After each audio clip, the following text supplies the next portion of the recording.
Bakaran ya gitu. Oh gitu. Terus dia kan nggak bisa jalan. Terus dipakai sama kita. Oh gitu. Sempat panik ya? Panik. Tapi ngelihat kobaran apinya nggak? Enggak sih. Cuman teriakan ya? Asap doang. Asap doang. Oke. Dengan siapa?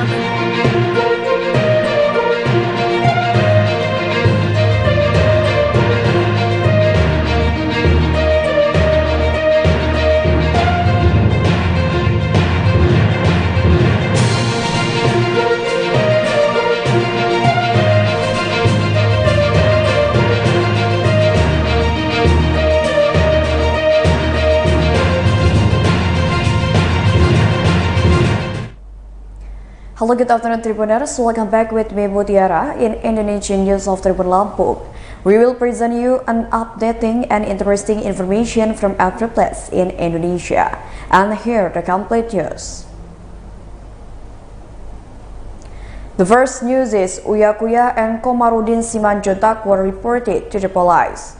It is planned that Komarudin Simanjuntak's lawyer will be reported to the Metro Jaya Regional Police regarding the statement the Indonesian National Police Service, the Mafia, on Tuesday, the 22nd of December 2022.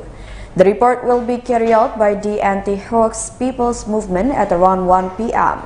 Juliana said that his party would bring a number of evidence that would be included in the report. Not only Komarudin, Juliana said that his party would also report artist Uya Kuya as the owner of the YouTube channel, which contains content from the Komarudin's remarks. For your information, the family lawyer Brigadir Yosua Huta Barat alias Brigadir J. Komarudin Simanjuntak has again made a shocking statement to the Indonesian National Police. According to him, the average police force in this country is quite bad because they serve the mafia. That is, he said, the police served the country for more than 1 full month, but the police divided their time by serving the mafia. Komarudin said that some policemen who have hundreds of billions and even trillions of rupiah in wealth are the result of their service to the mafia. Because, he said, where would the police money come from if it reached hundreds of billions like that?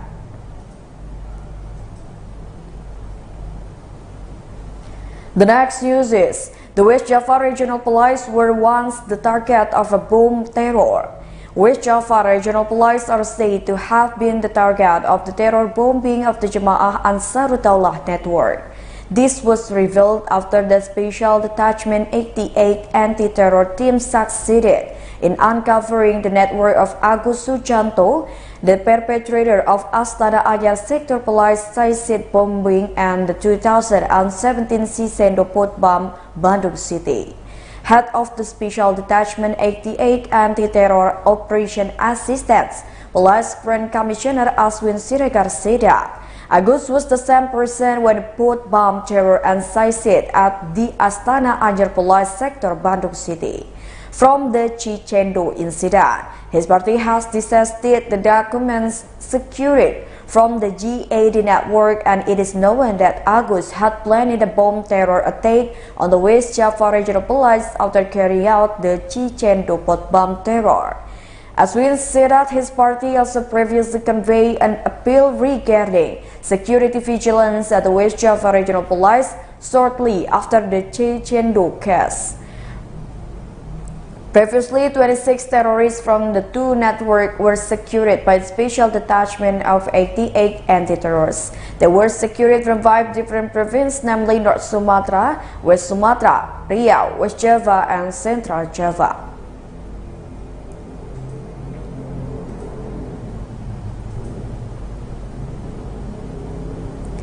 The next news is emergency installation room at the public hospital in Palabuhan Ratu fire. Assalamualaikum warahmatullahi wabarakatuh. General Hospital in the Palabuhan area Sukabumi Regency, West Java was hit by a fire on Wednesday, the 21st of December 2022. According to information from the West Java Tribune, the fire occurred at the emergency room at 10 minutes past 12 a.m. Sparks appeared on the roof of the emergency room at the Palabuhan Ratu General Hospital. The sound of explosion like firecrackers panicked patients and residents waiting for patient in the emergency room. Resident Nariat, aged 40 years old from Cikalaci, Solok, admitted that he was waiting for his father, who was being treated by emergency department at the Palabuhan Ratu Regional Police. Nariat said that when he carried his father, who was in a critical condition, he took him to the parking area of the Palabuhan Ratu General Hospital. Shortly thereafter, he was directed by officers to take his father to be evacuated to the transit room. Panic was also felt by another patient's family, like Lily. Lily said she was waiting for her brother, who was being treated at the emergency room. When a puff of smoke appeared, he was surprised by the sound of residents shouting, "Fire and fire!" Suddenly, he immediately tried to save his brother, who was being treated at the emergency room.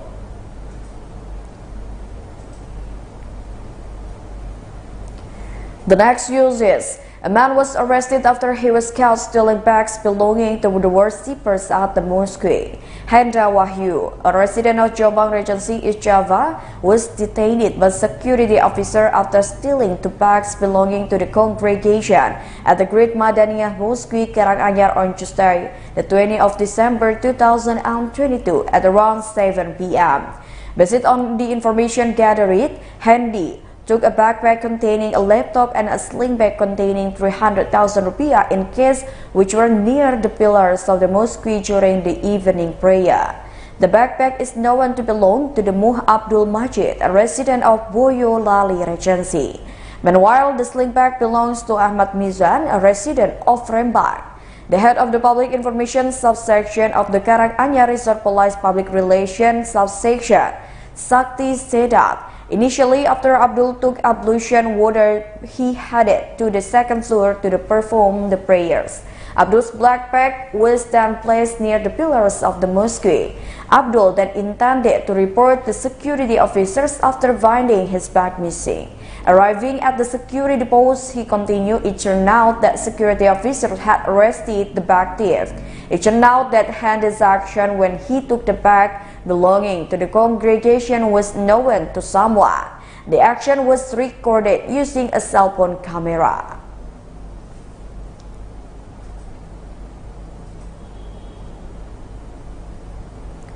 The next news is, Heriandi said all the deans of Lampung University had entrusted new students. The public prosecutor for the Corruption Eradication Commission presented the non-active Vice Chancellor, Professor Heriandi, as a witness.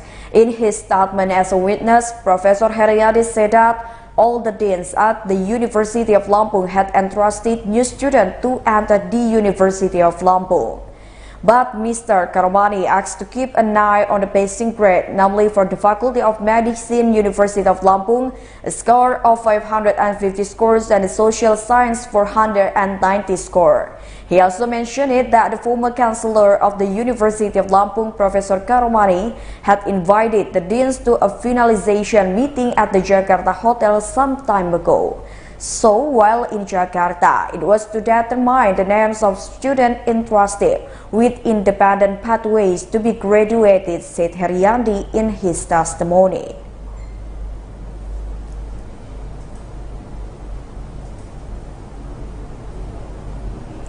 The next news is, the Road Karya Wisata community will carry out a sabpuda if a road median is installed. Medan Mayor Bobi Nasution highlighted the GCT housing complex, which is on Route Karya Wisata, Medan Johor district, which is up the road. Bobi Nasution explained that the main entrance to the housing complex had taken up half of the route belonging to the Medan city government. For this reason, Bobi Nasution asked the relevant agencies to warn and immediately resolve the problem with the GCT housing manager. Bobi emphasizes that if later the warnings from related agencies were not heeded, the Medan city government would carry out the demolition. Bobi said that the installation of route medians at Karya Wisata was one way to secure the assets of the Medan city.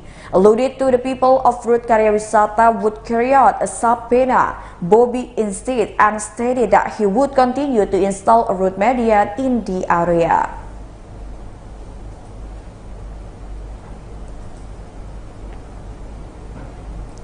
The last news is Kendari Harbor has prepared 9 seats for the Christmas and New Year's holidays. The Kendari Second Class Kesbayan Darat and Port Authority Office has prepared 9 sea transport vessels that will operate during the 2022 Christmas and 2023 New Year's holiday. The ship is prepared to carry passengers who will be traveling at Christmas and New Year or 2022 and 23. Head of Administrative Subdivision Kesha Bandaran Office and Class 2 Kendari Port Authority Imran Usman said that his party had prepared 9 fleets of ships with regular operating routes to help residents cruising during the holiday. Imran explained that at the moment of the 2023 holiday, the Second Class Port Authority and Port Authority Office only operate 9 regular ships without adding to the fleet because there was no increase in passengers. However, even though it is predicted that will be no increase in passenger, the party will still provide backup carriers. He hopes that with the willingness of the fleet, it can be a safe and comfortable mode of transportation for the community during the holiday, the 2023 or homecoming. Apart from that, to help with public service, Kendari KSOP also prepare Christmas and New Year's service posts.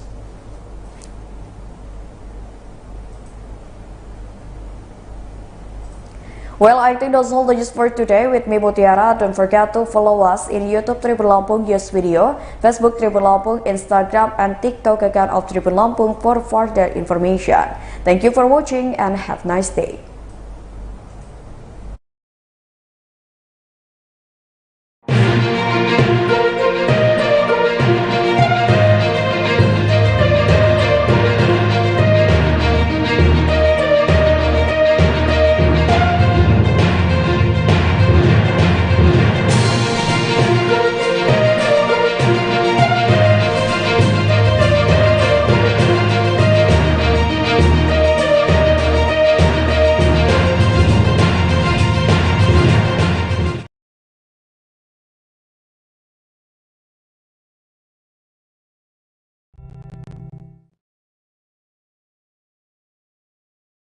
Selamat siang Tribuner, senang sekali saya Diamita dapat kembali hadir menemani Anda dalam program Live Update Tribun News Siang edisi Jumat 23 Desember 2022. Kami akan menghadirkan informasi teraktual yang terjadi di seluruh wilayah Indonesia yang dilaporkan wartawan kami dari berbagai daerah di Indonesia. Selama 1,5 jam ke depan, inilah Live Update Tribun News Siang selengkapnya. Awali informasi kali ini dari Jawa Timur. Komisi Pemberantasan Korupsi atau KPK melakukan penggeledahan di ruang kerja Gubernur Jawa Timur Khofifah Indar Parawansa pada Rabu malam 21 Desember 2022 kemarin. Penggeledahan juga dilakukan di ruang kerja Wakil Gubernur Jawa Timur Emil Dardak serta Sekretaris Daerah Provinsi Jawa Timur. Khofifah pun buka suara dan menegaskan bahwa seluruh jajaran di Pemprov Jatim menghormati semua proses KPK yang sedang berjalan. Dan saat ini kami sudah terhubung dengan rekan Luhur Pambudi, reporter Tribun Jatim, yang akan menginformasikan terkait penggeledahan tersebut. Silakan rekan. Oke, baik Dea. Jadi Gubernur Jawa Timur Khofifah Indar Parawansa menegaskan tidak ada dokumen milik Gubernur dan Wakil Gubernur yang dibawa oleh penyidik Komisi Pemberantasan Korupsi KPK saat melakukan penggeledahan di kantor Pemprov Jawa Timur yang berlokasi di Jalan Pahlawan, Kota Surabaya pada Rabu 21 Desember kemarin. Hanya saja ia tak menampik bahwa terdapat sebuah perangkat keras penyimpanan data berukuran kecil yang bisa disebut flash disk ya. Ternyata itu milik Sekretaris Daerah Pemprov Jatim, Sekda Prov Jatim yang dibawa oleh penyidik KPK. Mantan Menteri Sosial itu menegaskan bahwa dirinya dan Wakil Gubernur Jatim Emil Anistianto Dardak beserta Sekretaris Daerah Provinsi Jawa Timur Adi Karyono akan tetap menghormati proses hukum yang sedang dilakukan oleh KPK hingga melakukan proses penggeledahan pada belakangan hari ini. Dan kami sampaikan sebelumnya memang sejak Rabu tanggal 21 Desember kemarin KPK melakukan sejumlah penggeledahan di berbagai macam ruangan kantor di lingkungan Pemprov Jawa Timur. Pantauan tribunjatim.com di lokasi sejumlah penyidik berompi bertuliskan KPK pada bagian punggungnya terpantau memasuki ruangan kerja ruangan Gubernur Khofifah Indar Parawansa di gedung kantor Gubernur tersebut. Pemeriksaan oleh penyidik KPK ini diduga berkaitan dengan kasus korupsi yang dilakukan oleh pihak yang diupayakan oleh pihak KPK dan melakukan operasi tangkap tangan atau dugaan suap pengurusan dana hibah yang menjerat sejumlah politisi di lingkungan DPRD Jawa Timur. Setidaknya ada 7 orang penyidik yang berada di lingkungan kantor Pemprov Jatim ini sebelum melakukan penggeledahan di dalam ruangan milik Gubernur Jawa Timur Khofifah Indar Parawansa. Para penyidik juga sempat terlebih dahulu masuk ke gedung sekretariat daerah yang lokasinya berada di satu kompleks kantor Pemprov Jawa Timur. Seperti sekadar diketahui, selama beberapa hari terakhir penyidik KPK memang melakukan sejumlah pemeriksaan, penggeledahan hingga penyitaan barang bukti di lingkungan Pemprov Jawa Timur karena ini berkaitan dengan kasus korupsi yang menjerat Wakil Ketua DPRD Jawa Timur bernama Sahatwa Simanjuntak yang kemarin sempat terjaring operasi tangkap tangan OTT oleh KPK pada Rabu 14 Desember 2022 pada malam hari. Dan KPK telah menetapkan politisi dari Partai Golkar tersebut sebagai tersangka atas dugaan suap alokasi dana yang bersumber dari APBD dengan modus ijon dana hibah, dan Sahat diduga menerima aliran dana sekitar 5 miliar dalam kasus tersebut. Menurut keterangan dari Wakil Ketua KPK Johanis Tanak, bersama selain Sahat ada 3 orang lain yang juga telah ditetapkan sebagai tersangka. Yang pertama adalah Rusdi selaku staf dari Sahat sendiri, kemudian Abdul Hamid yang ternyata merupakan kepala desa Jelgung, Kecamatan Robatal, Kabupaten Sampang, yang juga ternyata bertindak sebagai koordinator Pokmas. Kemudian Ilham Wahyudi selaku koordinator lapangan Pokmas. Demikian daya reportase kami, kembali ke studio. Baik, terima kasih rekan Luhur Pambudi untuk laporan Anda, dan berikut kami tampilkan keterangan dari Gubernur Jawa Timur Khofifah Indar Parawansa selengkapnya. Dan Pemprov Jawa Timur siap untuk membantu mendukung data jika dibutuhkan oleh KPK. Saya rasa itu kawan-kawan sekalian. Bu, penyidik membawa 3 koper yang dijadikan barang bukti, itu bisa dijelaskan Bu, barang bukti apa itu? Yang terkonfirmasi di ruang gubernur tidak ada dokumen yang dibawa. Di ruang wagub tidak ada dokumen yang dibawa. Di ruang sekda ada flash disk yang dibawa. Jadi posisinya seperti itu kawan-kawan sekalian. Siap. Artis Nikita Mirzani dilarikan ke Rumah Sakit Premier Bintaro, Kota Tangerang Selatan pada Kamis 22 Desember 2022 siang kemarin. Nikita dilarikan ke rumah sakit karena mengeluh sakit pada bagian lehernya. Kepala Seksi Pidana Umum Kejari Serang, Edward, membenarkan Nikita telah dibawa ke Rumah Sakit Premier Bintaro. Untuk informasi lebih detailnya, kami sudah terhubung dengan rekan Ahmad Tajudin, reporter dari Tribun Banten yang akan menginformasikan. Silakan rekan. Baik rekan Dea dan Tribuners, artis Nikita Mirzani dirujuk di Rumah Sakit Premier Bintaro, Kota Tangerang Selatan pada Kamis tanggal 22 Desember 2022 kemarin, di mana hal itu dibenarkan oleh Kepala Seksi Pidana Umum Kejari Serang, Pak Edward, di mana Pak Edward mengatakan bahwa sebelum dibawa ke Rumah Sakit Premier Bintaro Tangerang Selatan, Nikita Mirzani telah dilakukan pemeriksaan terlebih dahulu di Rumah Sakit Derajat Prawinegara Kabupaten Serang. Di mana setelah pemeriksaan itu dilakukan, kemudian Nikita Mirzani dirujuk di Rumah Sakit Premier Bintaro Tangerang Selatan sekitar kemarin, yaitu setelah habis zuhur, dan hal tersebut juga Tribun Banten mencoba memastikan informasi tersebut, dan dari pihak Nikita Mirzani, tepatnya kuasa hukum Nikita Mirzani, Fahmi Mahmud, juga membenarkan bahwa Nikita Mirzani saat ini dilakukan rujuk atau pengobatan di rumah sakit tersebut. Diketahui sebelumnya Nikita Mirzani sering mengeluhkan sakit pada bagian leher sejak ditahan di Rutan Serang.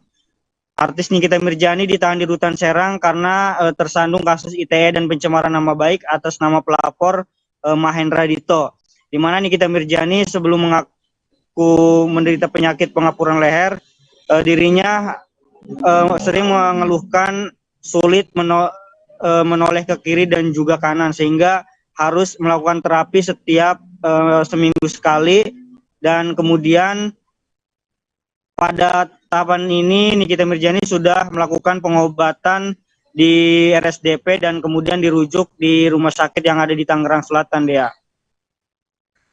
Baik, terima kasih rekan Ahmad Tajudin untuk laporan Anda. Selamat bertugas kembali. Kita beralih ke Belitung, Tribuners.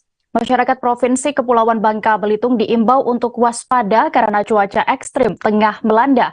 Hujan deras dan angin kencang melanda berbagai daerah seperti yang terjadi di Kota Tanjung Pandan, Belitung pada Kamis 22 Desember kemarin. Sebuah pohon tumbang hingga sempat mengganggu lalu lintas dan juga aliran listrik terputus. Untuk informasi lebih detailnya untuk kondisi terkini di sana, kami sudah terhubung dengan reporter dari Pos Belitung, ada rekan Disa Ariandi. Silakan dengan informasi Anda.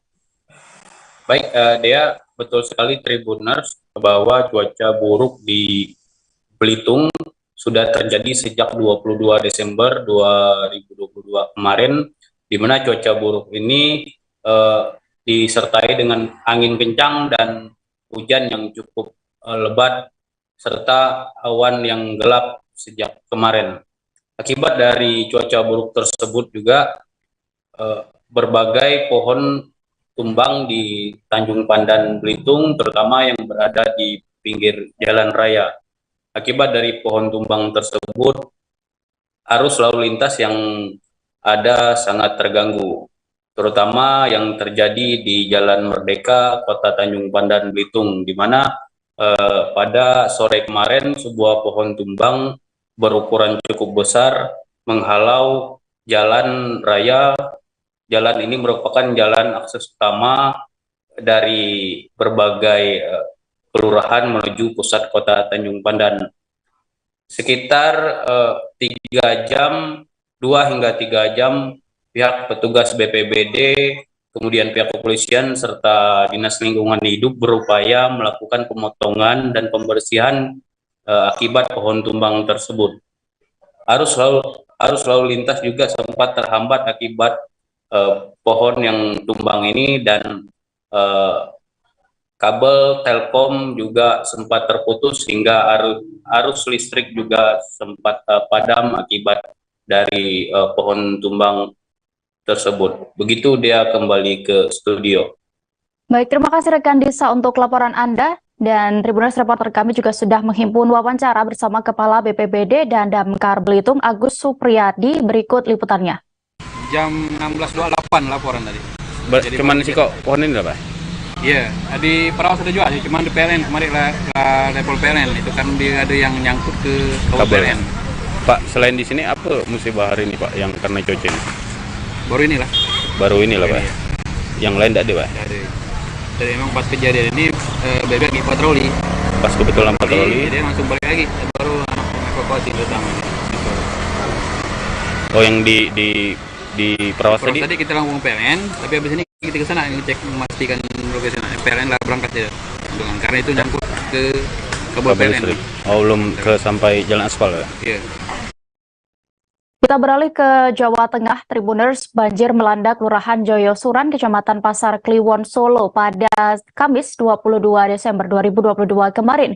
Air yang menggenangi rumah warga Joyosuran ini merupakan luapan dari Kali Jenes. Badan Penanggulangan Bencana Daerah atau BPBD setempat pun terus memantau warga terdampak dan Kali Jenes yang memasuki level siaga. Hujan dengan intensitas tinggi hanya dalam hitungan jam mengakibatkan air masuk ke dalam rumah. Air tersebut naik diakibatkan intensitas hujan deras dari siang hari. Kepala Dinas BPBD Niko Agus Putranto memberikan keterangan bahwa kondisi kemarin sudah mulai surut daripada hari sore. Dia juga menjelaskan bahwa air yang masuk ke rumah sudah mulai berangsur surut walaupun masih tergenang air pada malam hari. Sebelum kedatangan BPBD di tempat tersebut ternyata sudah dikondisikan oleh relawan SAR setempat. BPBD sendiri akan melakukan pemantauan terpusat di kawasan rawan banjir itu jika nantinya kemungkinan kenaikan air Sungai Jenes semua akan diungsikan. Saat ini pun BPBD juga sedang berkoordinasi dengan penduduk sekitar bahwa saat ini tidak perlu ada evakuasi karena banjir sudah diatasi dan mulai surut.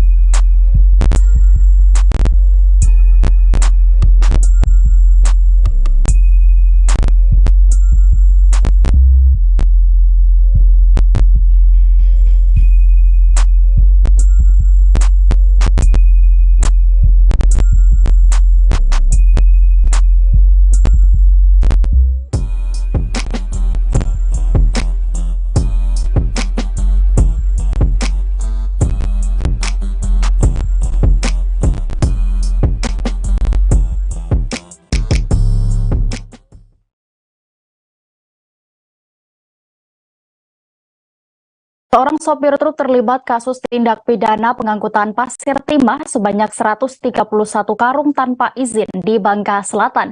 Ratusan karung berisi pasir timah tersebut mengandung timah sebanyak 6,9 ton berasal dari IUP PT Timah Tbk di perairan Sukadamai, Tobuali. Setelah dilakukan penyelidikan, sopir tersebut ditetapkan sebagai tersangka. Untuk mengetahui lebih detail terkait kasus ini akan disampaikan oleh rekan Ricky Pratama, reporter dari Bangka Pos yang sudah bergabung bersama kami. Silakan rekan. Baik, untuk dapat kami sampaikan dia dan pemirsa Tribuners dimanapun berada, bahwa pada kemarin, tepatnya tanggal 22 Desember tahun 2022, Polda Bangka Belitung melalui Kabid Humas Kombes Pol Maladi menyampaikan bahwa pihaknya telah menetapkan satu tersangka dari tindakan pidana aktivitas pasir timah yang telah diangkut oleh sopir menggunakan mobil truk dari perairan Tobuali, Bangka Selatan, di mana awalnya satu supir truk dan 4 kuli angkut sebelumnya sempat diamankan di Ditpol Air Polda Bangka Belitung, kemudian dipulangkan karena tidak cukup alat bukti.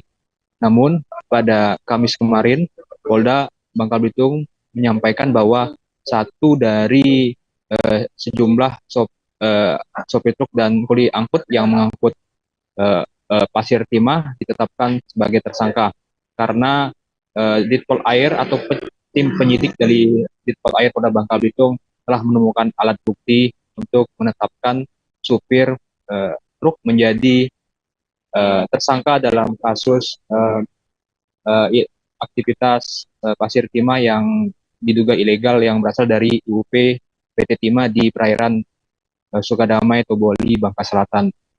Hingga saat ini Polda Bangka Belitung mengatakan masih terus untuk mengungkapkan kasus ini dan desakan dari sejumlah tokoh dan anggota DPRD untuk bisa mengungkapkan siapa aktor intelektual atau pemilik serta ke smelter yang mungkin pasir ini akan dituju atau pemilik dari pasir 6,9 ton ini masih saat ini belum diungkap oleh pihak kepolisian. Desakan sejumlah publik juga banyak digaungkan di Bangka Belitung, di mana polisi saat ini dituntut untuk bisa mengungkapkan bukan hanya dari kalangan supir, namun siapa pemilik serta aktor intelektual yang mungkin dapat diungkapkan atau ditangkap oleh Jajaran Polda Bangka Belitung. Karena kasus timah ini bukan hanya sekali saja terjadi di Bangka Belitung, namun sering terjadi, tetapi hanya sebatas dari supir dan pekerja-pekerja saja yang ditangkap, bukan dari aktor intelektual atau pemilik pasir timah yang jumlah 6,9 ton. Hingga saat ini kami terus menanyakan update terkait kembangan kasus ini karena baru satu tersangka yang disampaikan oleh Polda Bangka Belitung. Namun melalui Kabid Humas Polda Bangka Belitung, Kombes Pol Maladi mengatakan bahwa tidak untuk kemungkinan akan ada tersangka-tersangka lainnya dari pengembangan kasus yang sedang saat ini mereka tangani. Begitu. Kembali ke studio. Baik, terima kasih rekan Ricky Pratama untuk laporan Anda dari Bangka. Selamat bertugas kembali. Kita beralih ke informasi berikutnya. Sepanjang tahun 2022 ini, Kejaksaan Seprovinsi Maluku berhasil menyelamatkan kerugian keuangan negara sebesar 8,7 miliar rupiah. Dari miliaran rupiah tersebut, diantaranya ada 6,6 miliar rupiah berasal dari perkara yang ditangani Kejati Maluku. Sisanya ditangani oleh Kejari Ambon dan Kejari Kepulauan Aru. Informasi lebih detailnya akan disampaikan rekan Tanita Patiasina, reporter dari Tribun Ambon yang sudah bergabung bersama kami. Silakan rekan. Baik, Tribuners dan rekan Dea, Tanita melaporkan dari Kota Ambon. Pada hari Kamis 22 Desember kemarin, Kejaksaan Tinggi melaporkan bahwa sepanjang tahun 2022, Kejaksaan Seprovinsi Maluku berhasil menyelamatkan kerugian keuangan negara sebesar 8,7 miliar rupiah. Dan kerugian keuangan negara tersebut berasal dari perkara-perkara yang telah inkrah di tahun 2022. Dan Wakajati Maluku Agus Prasetyo mengatakan dari 8,7 miliar tersebut sekitar 6,6 miliar itu dari Kejaksaan Tinggi Maluku. Dan memang untuk Kejaksaan Tinggi Maluku sendiri dari 6,6 miliar itu memang paling banyak menangani perkara perdata dan tata usaha negara sebesar 6 miliar rupiah, sedangkan untuk 500 miliar sisanya itu memang hanya dari perkara tindak pidana korupsi. Dan untuk perkara Datun sendiri salah satunya itu berkaitan dengan perkara narkoba, yaitu dari Glenn Manu Putih yang perkaranya ditangani oleh Kejaksaan di Jakarta, karena memang kakaknya Erna Magdalena itu menggugat pengadilan negeri karena salah satu tanah yang ada di Airlo itu menjadi barang bukti dalam kasusnya adiknya yaitu Glenn Manu Putih. Dan selain dari Kejaksaan Tinggi Maluku, ada 2 kejaksaan negeri lainnya yang menyelamatkan kerugian keuangan negara, yaitu dari Kejaksaan Negeri Ambon sebesar 1,6 miliar rupiah dan juga Kejaksaan Negeri Aru sebesar 400 juta rupiah sekian. Demikian rekan Dea dan Tribuners, kembali ke studio. Baik, terima kasih rekan Tanita untuk informasi Anda, dan berikut kami tampilkan keterangan dari Wakil Kepala Kejaksaan Tinggi Maluku Agus Sunanto yang sudah dihimpun oleh rekan kami selengkapnya. Sebesar 568 juta 64.335. Kemudian yang untuk Datun itu ada 8 miliar tadi kan, 8 miliar 732 juta 773.038. Tadi kan sudah saya jelaskan tuh, ada tadi, termasuk saya jelaskan rinciannya. Jadi kalau di Pijus itu, kalau yang sudah diselamatkan keuangan negara itu terhadap perkara-perkara yang sudah inkrah, itu baru masuk ini. Kalau belum inkrah, ya belum. Jadi misalkan perkara ini masih di Mahkamah Agung, kan belum, ya Pak Pijus. Nah itu. Komisi Pemilihan Umum atau KPU Bangkalan menjalani sidang dugaan pelanggaran administrasi pemilu 2024 pada hari ini Jumat 23 Desember 2022. Sidang digelar Badan Pengawas Pemilu atau Bawaslu Bangkalan atas pengaduan salah seorang peserta rekrutmen Panitia Pemilihan Kecamatan atau PPK asal Kecamatan Traga.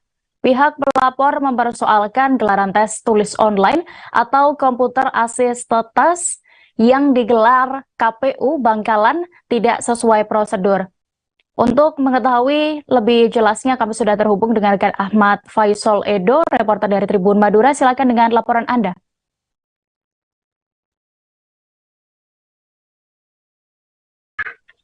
Baik, Tribuners, terima kasih Dea di studio. Hari ini Jumat 23 Desember, Badan Pengawas Pemilu Kabupaten Bangkalan menggelar sidang perdana atas gugatan dari peserta calon rekrutmen PPK Kecamatan Traga yang bernama Murosto Agus karena merasa dirugikan atas matinya server atau komputer ketika mengikuti pelaksanaan tes PPK di SMKN 2 Bangkalan pada 6 Desember 2022. Sidang pertama di Bawaslu ini mendengarkan keterangan pelapor dalam hal ini Al-Muroso terkait kerugian-kerugian yang didapat dalam tes tersebut. Rencananya sidang akan digelar hingga 6 kali ke depan hingga nantinya majelis dari Bawaslu Kabupaten Bangkalan menerbitkan keputusan terkait nasib yang akan diterima oleh Muroso. Dalam sidang perdana tadi pihak KPU menghadirkan salah satu komisionernya pada gelaran sidang yang berlangsung selama 15 menit. Sidang ini akan dilanjutkan pada pekan depan dengan mendengarkan keterangan dari pihak KPU. Sementara itu Dea dari Bangkalan melaporkan. Baik, terima kasih rekan Ahmad Faisal untuk informasi Anda, dan berikut kami tampilkan wawancara bersama Ketua Bawaslu Bangkalan yakni Mustain Saleh selengkapnya. Agenda sidang hari ini apa? Ya, jadi Bawaslu Kabupaten Bangkalan sejak tahapan pemilu 2024 dimulai mendapatkan laporan pertama berkaitan dengan proses rekrutmen petugas ad hoc di KPU gitu ya. Setelah kami kaji awal dan pleno, laporan ini menjurus pada dugaan pelanggaran administrasi pemilu. Sesuai dengan amanah Perbawaslu, penanganannya melalui sidang administrasi. Hari ini adalah sidang pertama dengan agenda sidang pembacaan laporan dari pelapor gitu ya. Pelapor Pak Muroso sudah membacakan laporannya dan akan dilanjutkan pada agenda sidang kedua, yaitu mendengarkan jawaban dari pelapor yaitu KPU Bangkalan. Tadi dari KPU hadir, Pak? KPU hadir satu orang komisioner, kebetulan memang pengampu divisi hukum Pak Fauzi ya. Sedangkan 4 yang lain diwakili Pak Fauzi karena sudah tugas di Arema FC akan menghadapi Bayangkara FC dalam lanjutan kompetisi Liga 1 2022 pekan ke-17 di Stadion Manahan Solo pada hari ini Jumat 23 Desember 2022. Abel Kamara dipastikan kembali absen di pertandingan terakhir Arema FC putaran pertama kompetisi Liga 1 2022 ini. Pelatih Arema FC telah menyiapkan sejumlah strategi untuk memenangkan pertandingan. Saat ini kami sudah terhubung dengan rekan Rifki Edgar, reporter dari Surya Malang. Silakan dengan informasi Anda, rekan. Baik, rekan Dea, baik pemirsa Tribuners dan juga Dian Surya, bisa kami sampaikan bahwasanya Arema FC akan menjalani laga terakhir mereka di putaran pertama kompetisi Liga 1 2022 ini menghadapi Bayangkara FC. Dan pertandingan tersebut akan digelar pada petang ini, tepatnya pukul 18.00 di Stadion Manahan Solo. Dan Arema FC pun saat ini sedang melakukan sejumlah persiapan setelah mereka di laga sebelumnya kalah melawan Madura United dengan skor 2-0. Dan ini menjadi kekalahan pertama Arema FC dalam menjalani sisa kompetisi setelah Liga sempat dihentikan kemarin akibat tragedi Kanjuruhan. Dan pelatih Arema FC, Javier Roca, menyampaikan bahwasanya dia sudah melupakan kekalahan 2-0 atas Madura United pada pertandingan kemarin, dan dia akan fokus untuk membawa 3 poin saat nanti bertemu Bayangkara FC di pertandingan terakhirnya ini. Dan untuk kondisi pemain sendiri saat ini, kata Javier Roca, semua pemain Arema telah fit kecuali striker asing Arema yakni Abel Kamara yang memang saat ini belum sembuh dari cedera otot paha yang dia derita saat Liga dihentikan kemarin. Akan tetapi Roca telah menyiapkan beberapa strategi dan juga taktik untuk menghadapi pertandingan pada petang nanti. Dan dia juga tidak akan untuk melakukan rotasi pemain pada saat bertemu Bayangkara nanti. Nah, Roca berjanji akan memaksimalkan seluruh tenaga untuk pertandingan melawan Bayangkara ini, karena memang dia menargetkan 3 poin agar Arema FC bisa bertengger di 6 besar di putaran pertama kompetisi Liga 1 2022 ini. Mungkin demikian informasi yang bisa kami sampaikan dari Malang terkait kesiapan Arema FC yang akan berlaga nanti malam ini bertemu dengan Bayangkara FC. Itu dia. Baik, terima kasih rekan Rifki Edgar untuk informasi Anda. Selamat bertugas kembali. Kita beralih ke Nusa Tenggara Timur. Tribuners, pemerintah Kota Kupang beberapa waktu belakangan ini mengalami defisit keuangan. Sejumlah belanja tidak dapat terbayar akibat anggaran yang kosong. Akibatnya pelayanan di Badan Kepegawaian, Pendidikan dan Pelatihan atau BKP PPD Kota Kupang lumpuh imbas dari kekosongan kas daerah. Dan saat ini kami sudah terhubung dengan rekan Irfan Hoy, reporter dari Pos Kupang yang akan melaporkan terkait ini untuk lebih detailnya. Silakan rekan.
Baik, kami sudah terhubung bersama rekan Irfan Hoy. Silakan dengan informasi Anda, rekan.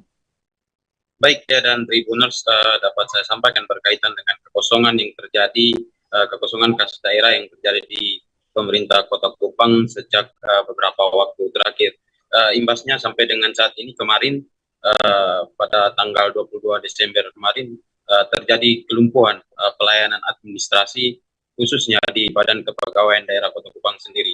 Aktivitas perkantoran sebagaimana biasanya, padahal belum waktunya libur, tetapi sudah tidak berjalan seperti biasanya karena memang di kantor itu sudah tidak lagi memiliki alat tulis kantor ataupun administrasi tulis lainnya, dikarenakan anggaran yang tersedia di Badan Kepegawaian sendiri sudah tidak ada. Nah, dari Badan Kepegawaian sendiri sudah mengajukan sejak beberapa bulan lalu setelah penetapan perubahan anggaran 2022, namun oleh Badan Keuangan Kota Kupang sendiri menyampaikan bahwa belum ada uang untuk membayar sejumlah tagihan atau sejumlah belanja yang dianggarkan atau yang diajukan oleh Badan Kepegawaian. Nah, imbas atau akibat dari itu juga kemudian terhambat semua proses yang berjalan di Badan Kepegawaian.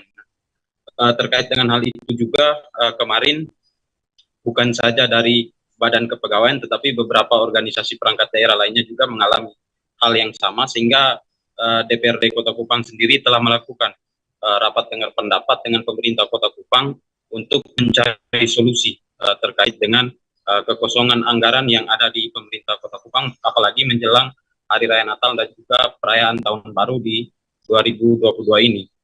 Kesepakatan pemerintah dan DPRD sendiri adalah terkait dengan dana bagi hasil yang diperoleh pemerintah Kota Kupang dari pemerintah provinsi senilai 43 miliar. Oleh karena itu, pada tanggal 27 nanti, Pemkot dan pemerintah provinsi akan melakukan pertemuan untuk merealisasikan anggaran dana bagi hasil itu yang kemudian bisa mengakomodir pembayaran belanja yang ada di pemerintah Kota Kupang, sehingga proses pelaksanaan pelayanan kepada masyarakat kepegawaian bisa berjalan dengan baik. Demikian dia. Baik, terima kasih rekan Irfan Hoy di Kupang. Selamat bertugas kembali. Dari Nusa Tenggara Timur kita beralih ke Provinsi Banten. Tribuners, PT ASDP Indonesia Ferry Persero menyebut puncak arus Natal 2022 akan terjadi pada hari ini Jumat 23 Desember 2022. Sebanyak 16.200 unit kendaraan diprediksi akan menyeberang via Pelabuhan Merak ke Bakauheni dalam sehari. Untuk menghadapi puncak arus Natal 2022, operator telah menyiapkan strategi layanan penyeberangan. Seperti apa strateginya akan diinformasikan rekan Mila Daniati, reporter dari Tribun Banten. Silakan rekan. Ya, halo rekan dia dan Tribuners, dimanapun Anda berada, dapat dilaporkan dari reporter Tribun Banten bahwa PT ASDP Indonesia Persero menyampaikan bahwa sebanyak 16.200 kendaraan per hari akan menyeberang melalui Pelabuhan Merak terhitung sejak menjelang Natal dan juga Tahun Baru pada 2023. Dirut Utama PT ASDP Ira Puspadewi mengatakan bahwa puncak kepadatan pengunjung pada Nataru 2023 di Pelabuhan Merak ini diperkirakan terjadi mulai tanggal 23 sampai tanggal 31 Desember 2022. Sementara itu puncak arus balik terjadi diperkirakan pada tanggal 1 sampai 2 Januari 2023. Untuk menghindari kepadatan antrean kendaraan, pihak pelabuhan juga menghimbau agar masyarakat H-1 sebelum pemberangkatan harus sudah memiliki tiket. Selain itu juga untuk mengantisipasi arus kepadatan kendaraan lainnya, pihak ASDP juga sudah membuka dermaga 5 agar bisa digunakan untuk berlabuhnya kapal-kapal besar. Selain itu dilakukan pula penambahan dermaga secara proaktif. Selanjutnya, kata Ira juga terdapat 5 kapal yang akan diberangkatkan dari Ciwandan ke Panjang mulai dari kemarin sampai tanggal 25 Desember 2022. Selain itu juga di Pelindo ada 1 dermaga yang disiapkan untuk angkutan laut saat Natal dan juga Tahun Baru. Selanjutnya, operasional dan pelayanan di Pelabuhan Merak sendiri selama Natal dan Tahun Baru, yaitu peningkatan kapasitas semua kendaraan di pelabuhan sebesar 415 kendaraan, perluasan akses masuk menuju terminal eksekutif, perluasan akses masuk kendaraan menuju terminal eksekutif Merak sehingga terdapat peningkatan jumlah lajur. Kemudian melakukan kolaborasi lintas stakeholder dalam implementasi delaying system di Tol Merak pada area kilometer 13 Tol Cikupa, kemudian rest area kilometer 43 dan rest area kilometer 68 dengan fasilitas post screening, education booth, serta free wifi. Kemudian juga selanjutnya penggunaan stiker sebagai salah satu screening tools di area menuju pelabuhan. Pihak pelabuhan juga melakukan implementasi customer service di pelabuhan dengan petugas dan layanan terstandarisasi, serta penertiban agen di area sekitar Pelabuhan Merak pada periode tertentu, serta juga penambahan dermaga di luar Pelabuhan Merak dan Bakauheni. Demikian rekan dia yang dapat disampaikan oleh reporter Tribun Banten. Kembali ke studio. Baik, terima kasih rekan Milda untuk informasi Anda. Dan berikut Tribuners kami tampilkan keterangan dari Direktur Utama PT ASDP Indonesia Ferry Ira Puspadewi dan juga Direktur Komersial ASDP M. Yusuf Hadi selengkapnya. Antara Merak sama Bakauheni tahun ini seperti apa, Bu? Persiapannya kita ngomong persiapan dulu ya, kemudian tren. Jadi persiapannya kita insya Allah ini sudah melakukan persiapan yang lebih baik dibandingkan dengan tahun-tahun sebelumnya, khususnya dibandingkan Lebaran tahun 2022 kemarin. Antara lain yang kita lakukan adalah dari awal sejak kita ada angkutan Lebaran, kita sudah melakukan koordinasi khususnya dengan pihak kepolisian, Korlantas, terkait dengan bagaimana kita bisa memperbaiki alur kendaraan yang menuju pelabuhan di pelabuhan-pelabuhan yang nanti akan ramai di Natal Tahun Baru. Jadi sudah jauh lebih awal. Kemudian yang kedua juga kami lakukan dengan adanya penambahan kapasitas khususnya di Pelabuhan Merak, di mana ada peningkatan sekitar 7% jumlah kendaraan yang bisa kita tampung lebih banyak lagi. ASDP sebagai penyelenggara dan supporting di beberapa titik. Mungkin itu saja, Bu. Yang lain sudah cukup lengkap apa yang disampaikan Ibu Dirut. Ya, saya kira itu ya. Terima kasih. Besok kan mudik, prediksi berapa ribu kendaraan dalam sehari atau per jamnya? Ya, kita prediksi yang paling puncak itu di angka 16.200. 16.200 kendaraan yang akan dalam sehari. Sedangkan kapasitas terpasang kita kalau sangat padat bisa sampai 32.000. Jadi 2 kali kapasitas yang ada. Tetapi normal saja kurang lebih 23.000 sudah di atas prediksi demand puncak yang akan datang.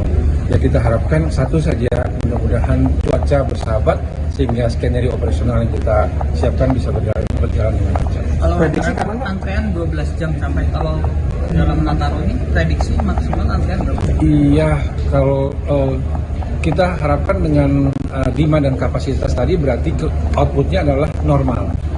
Kondisi kalau normal itu kurang lebih 2 jam sampai 3 jam. Suasana liburan siswa-siswi TK Al-Hidayah Sungai Liat, Kabupaten Bangka berakhir duka. Seorang murid berinisial EAZ 5 tahun tenggelam di kolam renang Taman Bunga Celosia, lingkungan Ake, Kelurahan Sinarjaya, Jelutung. Insiden terjadi saat rangkaian acara pembagian rapor para siswa. Saat ini kami sudah terhubung dengan rekan Dedi Marjaya, reporter dari Bangka Pos yang akan menginformasikan terkait kronologi kejadian. Silakan. Ya, selamat siang Dea. Dapat saya laporkan bahwa kemarin terjadi musibah di mana seorang anak TK bernama L.A.D. Aska tenggelam dan meninggal dunia di lokasi kolam renang Taman Bunga Celosia, di mana kejadian itu bermula saat pihak sekolah bersama orang tua bersepakat untuk membagikan rapot di salah satu taman yang berada di taman yang ada kolam renangnya di Kota Sungai, Kabupaten Bangka. Saat itu diketahui pihak sekolah membagikan rapot untuk 70 siswa TK Al-Hidayah, di mana usai melakukan pembagian rapot, pihak sekolah kemudian mengumpulkan kepada orang tua untuk yang ingin pulang dari lokasi dipersilakan, namun bagi yang untuk meneruskan untuk berwisata dengan menikmati keindahan taman tersebut juga diperbolehkan dengan syarat anak yang harus dibawa pengawasan orang tua mereka. Nah, setelah beberapa orang tua pulang bersama anak-anaknya, L.A.D. Aska bersama ibunya Nikasari memilih untuk tetap berada di taman tersebut untuk menikmati keindahan taman tersebut. Nah, saat itu diketahui Eka Nikasari, orang tua dari ibu dari L.A.D. Aska, menikmati makan siang sembari membiarkan anaknya bermain di kolam renang yang dangkal sekitar kedalaman 30 cm. Namun saat Nikasari usai menikmati makan, saat mengecek anaknya sudah tidak berada di lokasi. Karena kebingungan kemudian dia melaporkan kepada pihak pengelola kolam dan melakukan pencarian. Saat itu setelah beberapa saat dicari, ternyata sang anak berada di dasar kolam yang berkedalaman sekitar 90 cm. Upaya mengangkat korban ke atas kemudian sia-sia karena diduga saat itu si korban sudah mengalami atau sudah kehilangan nyawa karena kehabisan napas. Selanjutnya korban dibawa ke rumah sakit untuk diperiksa.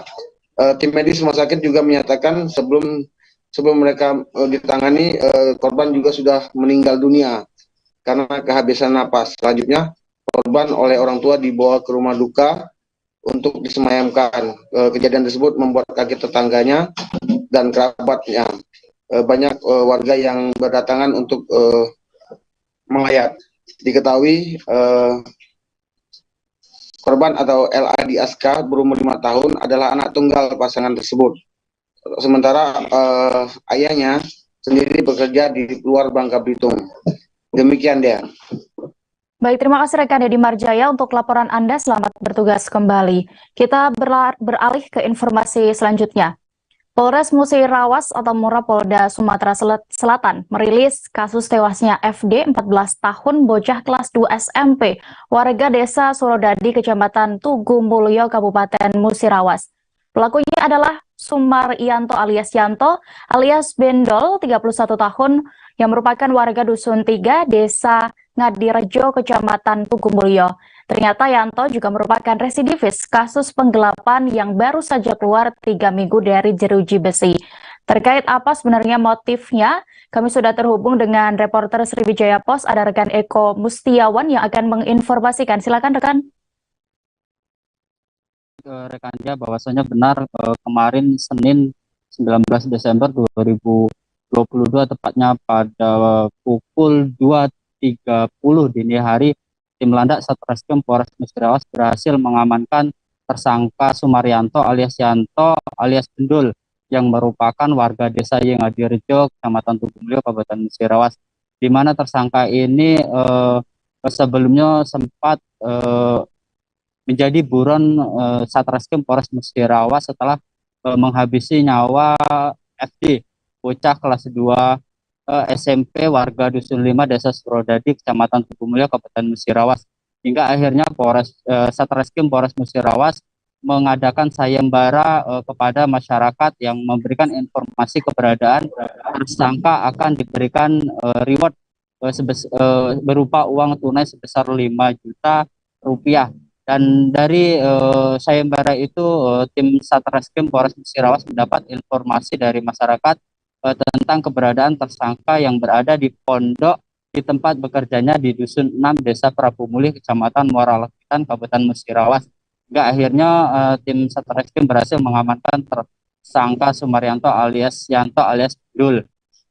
Dari hasil pengakuan tersangka kepada pihak kepolisian bahwasanya tersangka melakukan pembunuhan terhadap korban FD 14 tahun bermotif ingin menguasai sepeda motor milik korban yang kemudian di mana pada kejadian itu bermula saat FD dan bersama teman-temannya pada Senin 14 November 2022 sedang berkumpul di Desa Yengadirejo. Kemudian datang tersangka meminta untuk diantarkan membeli air minum di wilayah Desa Wijaya, Kecamatan Tugumulyo, hingga akhirnya setelah menghantarkan tersangka, korban dikabarkan hilang dan tidak kembali, dan pada akhirnya pada Rabu 16 November korban ditemukan sudah meninggal dunia di irigasi lahan persawahan di Desa Wijaya, Kecamatan Tugumulyo, Kabupaten Musirawas. Dari hasil pengakuan tersangka menghabisi korban dengan cara memukul korban dengan kayu bertubi-tubi hingga mengakibatkan korban kehilangan nyawa di lokasi tempat kejadian. Akibat peristiwa tersebut, tersangka kini diancam penjara seumur hidup. Baik, demikian rekan Dea. Baik, terima kasih rekan Eko Mustiawan untuk laporan Anda, dan berikut kami tampilkan keterangan dari Kapolres Musirawas AKBP Ahmad Gusti Hartono dan juga Kasat Reskrim AKP Muhammad Indra Prameswara selengkapnya. Alhamdulillah, dengan ridho Allah Subhanahu wa Ta'ala dan kerja keras teman-teman dari Satreskrim yang dipimpin oleh Kasat Reskrim beserta Kanit Bidum beserta dan anggotanya, dan juga berkat partisipasi dari masyarakat dengan adanya pengaduan melalui nomor bantuan polisi yang telah kita sosialisasikan, yang diperintahkan oleh Bapak Kapolda disosialisasikan, kita mendapatkan informasi tentang keberadaan tersangka. Maka pada hari Senin tanggal 19 Desember 2022 sekira pukul 2.30 tim Landak Satreskrim Polres Musirawas yang dipimpin oleh Ibda Eko Setiawan selaku Kanit Bidum beserta seluruh tim Landak melakukan penangkapan terhadap pelaku bendol di pondok tempat pelaku bekerja di Dusun 6 Desa Prabu Mulih 1 Kecamatan Lakitan, Kabupaten Musirawas. Berdasarkan keterangan dari pelaku, untuk pelaku memukul korban sebanyak 6 kali. Namun berdasarkan hasil visum diketahui bagian tengkorak depan wajah korban itu remuk. Jadi sudah tidak bisa dihitung berapa kali dipukul menggunakan balok kayu. Kemudian bagian depan tangan kanan itu semuanya remuk.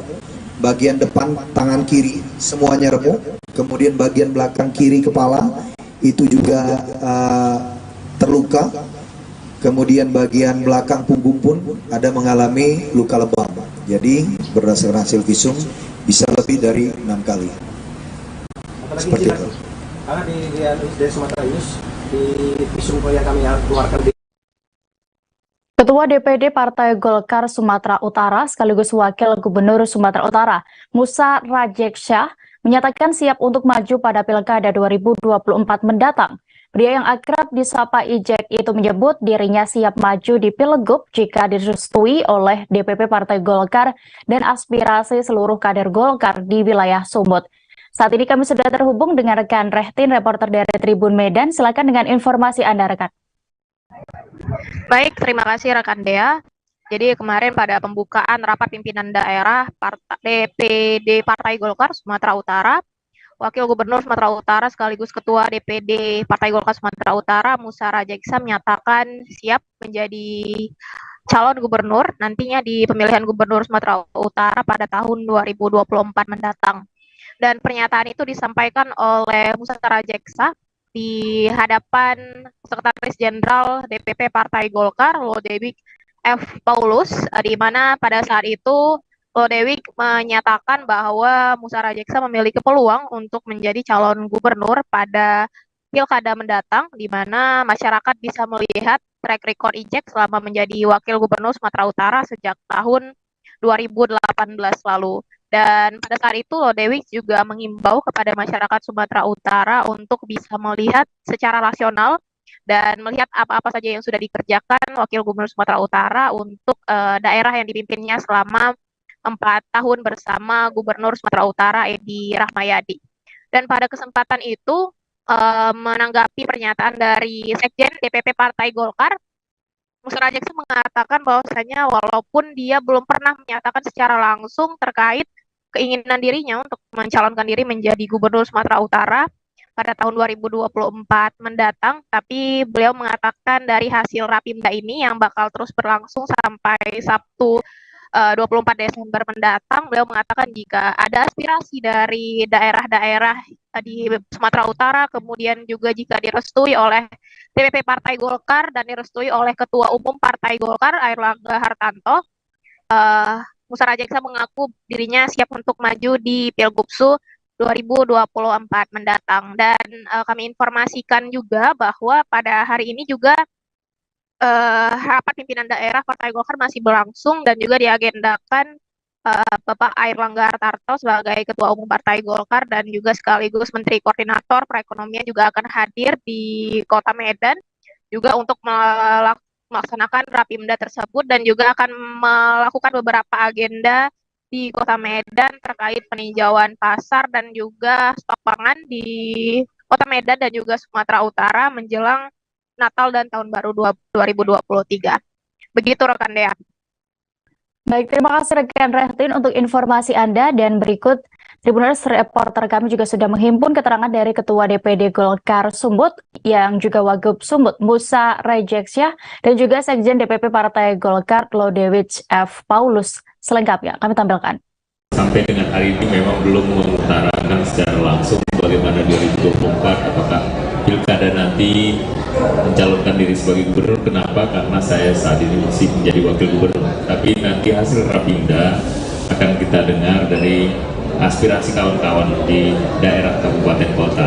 Kalau memang itu sudah menjadi keputusan partai dan juga disetujui oleh DPP, Ketua Umum, pastinya saya siap untuk itu, untuk maju di 2024. Kualitas Pak Ijek, track record kan kalian udah lihat teman-teman wartawan Sumatera Utara apa yang Pak Ijek lakukan selama 2 tahun, 4 tahun ini, ya. Itulah kita mengajak pemilih melihat secara rasional, melihat track record kita, melihat gagasan-gagasan ide-idenya apa. Itu yang perlu kita bangun sehingga kita yakin Pak Ijek juga kita siap untuk kita dorong pada Pilkada 2024. Oke. Seorang pelajar sekolah menengah kejuruan atau SMK di Surabaya, Jawa Timur menjadi korban pembacokan orang tidak dikenal. Peristiwa itu terjadi di depan sekolah SMK swasta di kawasan Rangkah, Surabaya. Akibat kejadian itu, korban harus dilarikan ke rumah sakit karena mengalami luka serius di bagian kepala. Saat ini kami sudah terhubung dengan reporter Surya, ada rekan Tony Hermawan yang akan melaporkan terkait kasus ini selengkapnya. Silakan.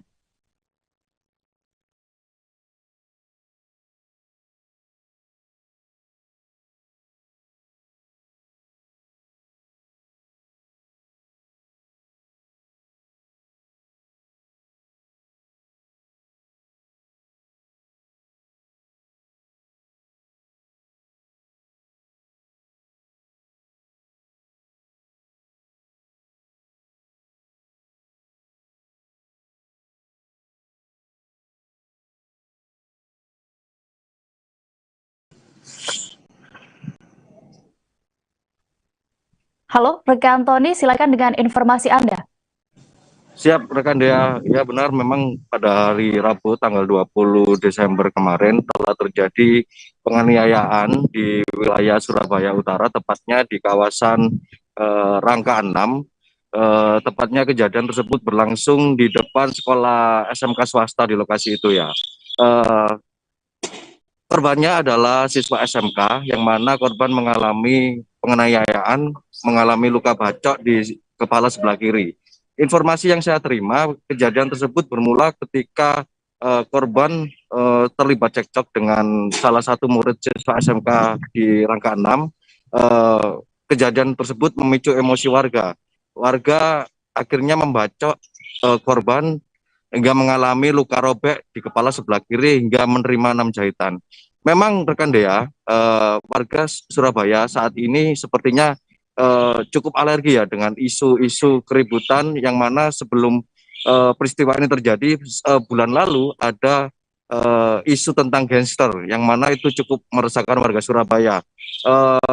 Kejadian seperti ini seharusnya Pemkot Surabaya harus memberikan penyuluhan atau sosialisasi kepada masyarakat bagaimana cara menyikapi adanya kenakalan remaja. Jangan sampai peristiwa ini terulang lagi. Seperti itu, rekan Dea.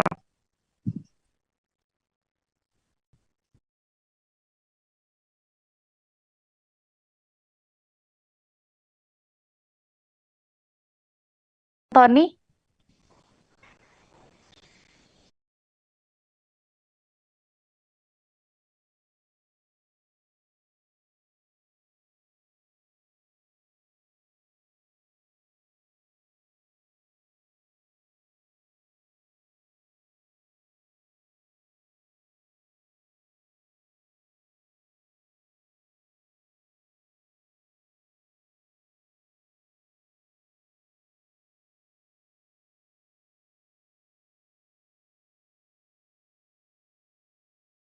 Kericuhan terjadi dalam laga semifinal turnamen sepak bola Kapolres Bangka Tengah yang mempertemukan antara GMN Namang versus Santos Brimob. Pertengkaran itu terjadi lantaran ada sejumlah pihak yang tidak terima dengan keputusan wasit saat laga berlangsung. Supporter yang ada di pinggir lapangan pun ikut terlibat bentrok dan membuat seorang wasit menjadi korban pemukulan. Saat ini kami sudah terhubung dengan rekan Arya Bima Mahendra, reporter dari Bangka Pos yang akan melaporkan insiden ini. Silakan. Baik, terima kasih rekan Dea dan pemirsa Tribuners. Perlu saya sampaikan bahwa memang baru-baru ini sebuah video viral menunjukkan aksi kericuhan dalam sebuah laga pertandingan sepak bola. Diketahui bahwa kericuhan tersebut terjadi dalam laga semifinal sepak bola Kapolres Bangka Tengah Cup tahun 2022 yang mempertemukan antara kesebelasan GMN Namang versus Santos Brimob pada Rabu tanggal 21 Desember 2022 sore lalu. Diketahui bahwa berdasarkan hasil informasi yang kami himpun dari berbagai sumber, diketahui bahwa kericuhan tersebut terjadi di penghujung ataupun di menit-menit akhir laga tersebut dikarenakan ada sejumlah pihak yang tidak terima atas keputusan wasit. Dan diketahui pada saat itu juga posisi kesebelasan GMN Namang sedang unggul skor dari Santos Brimob. Perlu saya sampaikan, pertengkaran itu terjadi antara sejumlah pihak yang memang tidak terima ya dengan keputusan wasit tersebut. Akibatnya keributan pun tak terhindarkan hingga membuat sebagian besar supporter yang awalnya berada di pinggir lapangan dan ada di tribun penonton ini ikut turun ke lapangan dan ikut terlibat bentrok hingga kemudian membuat salah seorang wasit yang memimpin laga tersebut menjadi korban pemukulan. Diketahui juga bahwa dari hasil ataupun dari peristiwa kericuhan tersebut untuk kesebelasan Santos Brimob sendiri ini sudah didiskualifikasi oleh panitia pelaksana dan sebelumnya yang akan bertanding untuk memperebutkan juara 3 dan 4. Alhasil kesebelasan Santos Brimob pun terpaksa didiskualifikasi dan tidak tidak berkesempatan untuk memperebutkan juara 3 ataupun juara 4. Sedangkan untuk kesebelasan GMN Namang sendiri ini melaju ke babak final untuk bertanding memperebutkan juara dalam turnamen sepak bola Kapolres Bangka Tengah Cup tahun 2022 itu. Perlu saya sampaikan juga dari hasil konfirmasi kami kepada Kapolres Bangka Tengah, AKBP Mamak Risa Mustayo menyebutkan bahwa pada dasarnya kejadian tersebut sudah diselesaikan dengan baik-baik dan sudah didamaikan, baik itu antara kedua belah pihak kesebelasan ataupun tim maupun pihak panitia dengan supporter dan pihak-pihak lainnya. Dia juga menyebutkan bahwa sebenarnya tidak ada yang perlu dipermasalahkan dalam peristiwa kericuhan tersebut karena memang kala itu kericuhan tersebut terjadi karena kondisi pertandingan yang memang sedang cukup panas ataupun bersih tegang di tengah rintik-rintik hujan.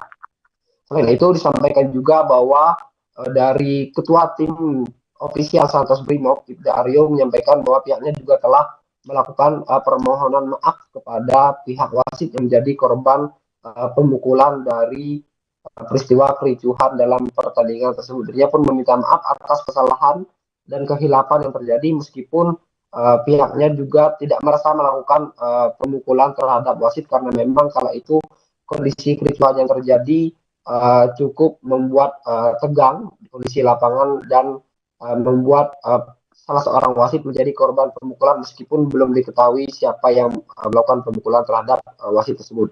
Dan perlu saya sampaikan juga dari pihak wasit pun telah memaafkan ataupun mengikhlaskan kejadian yang terjadi dan berharap agar kejadian ataupun kericuhan dalam pertandingan sepak bola ini tidak terulang kembali, karena menurutnya ketika laga sepak bola berlangsung semua keputusan ataupun kewenangan murni berada di tangan wasit. Mungkin demikian yang bisa saya laporkan rekan Dea kembali ke studio.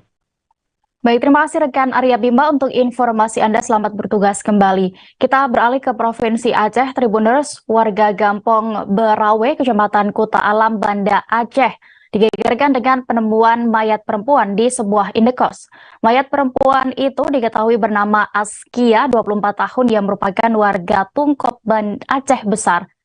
Sebelumnya, yang bersangkutan dikabarkan menghilang sejak 7 November lalu. Untuk informasi lebih detailnya terkait kasus penemuan jenazah ini, Tribuners, kami sudah terhubung dengan reporter Serambi News, ada rekan Indra Wijaya di sana. Silakan dengan informasi Anda. Baik, terima kasih rekan Dea. Selamat siang Tribuners. Dapat kami sampaikan, warga Kampung Berawe, Kecamatan Kuta Alam, Kabupaten Kota Banda Aceh pada pukul 11.30 siang kemarin digegerkan dengan temuan mayat berjenis kelamin wanita berumur atas nama Askia, 24 tahun, yang sudah ditemukan sudah tak bernyawa dan mengeluarkan bau busuk. Diperkirakan mayat tersebut sudah meninggal sejak 6 hari yang lalu. Berdasarkan keterangan yang kami terima dari warga di sekitar lokasi kejadian, sebelum korban ditemukan meninggal dunia, beberapa hari sebelumnya juga pemilik rumah kos mencium bau busuk dari arah kamar kos yang ditempati oleh Askia. Namun bau busuk itu awalnya ia tidak menduga bahwa Askia sudah meregang nyawa di dalam kamar tersebut. Ia menduga bau busuk itu berasal dari tikus yang mati di dalam kamar. Namun pada siang kemarin, saat ia mengecek ke atas ke kamar milik Askia yang berada di lantai 2 rumah indekosnya, ia melihat ada tumpahan air dari arah kamar mandi kamar tersebut. Kemudian melihat ada tumpahan air tersebut, ia langsung membuka pintu kamar dan melihat Askia sudah meregang nyawa di dalam kamar indekos tersebut. Selain sudah meninggal, aroma busuk juga tercium dari dalam kamar Askia. Melihat adanya Askia sudah tidak bernyawa lagi, kemudian ia melaporkan temuan tersebut kepada warga sekitar dan Kapolsek Kuta Alam.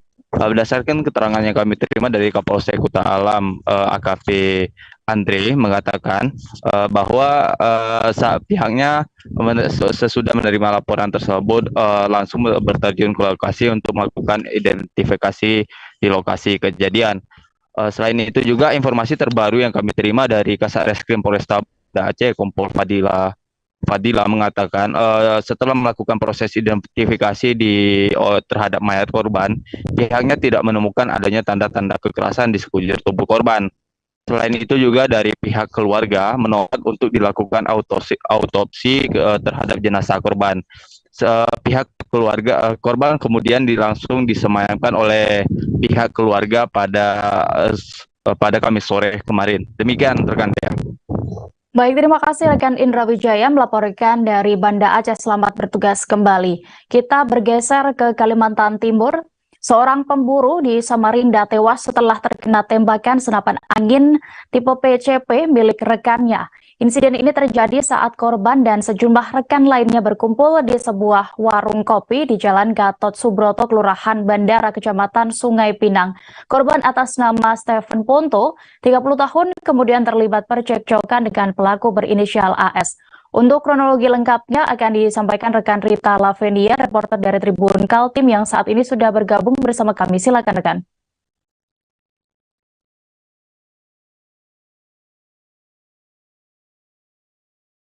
Halo, rekan Rita.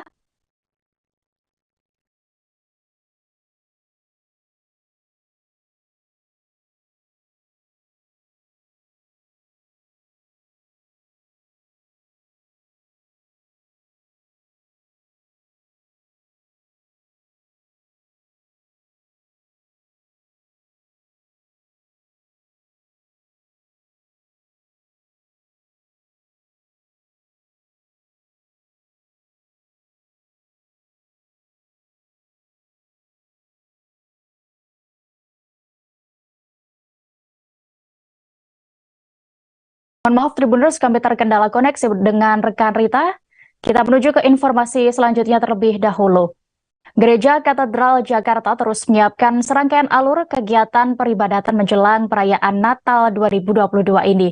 Pastor Kepala Gereja Katedral Romo Hani Rudi Hartoko mengatakan bahwa misa Natal pada tahun ini digelar secara daring dan luring atau hybrid. Romo mengatakan bahwa pada perayaan Natal 2022, kegiatan bisa digelar lebih leluasa dibandingkan tahun sebelumnya. Saat ini kami sudah terhubung dengan rekan Naufa Lanten, reporter dari Tribun News yang akan menginformasikan bagaimana persiapan di Gereja Katedral Jakarta. Silakan rekan. Ya, baik Dea dan juga Tribuners, saat ini saya masih berada di Gereja Katedral Jakarta di Jakarta Pusat. Dan siang ini terlihat masih serangkaian persiapan masih dilakukan menjelang rangkaian misa pada Natal 2022 ini. Nah, tadi pada konferensi pers sekitar pagi tadi, Pastor Kepala Gereja Katedral Romo Hani Rudi Hartoko SJ sempat mengatakan juga bahwa misa ini akan dilakukan secara hybrid, gitu, baik secara offline maupun secara online. Sebab kegiatan misa Natal juga akan dilakukan lebih leluasa begitu dibandingkan tahun-tahun sebelumnya lantaran pandemi COVID yang mulai mereda.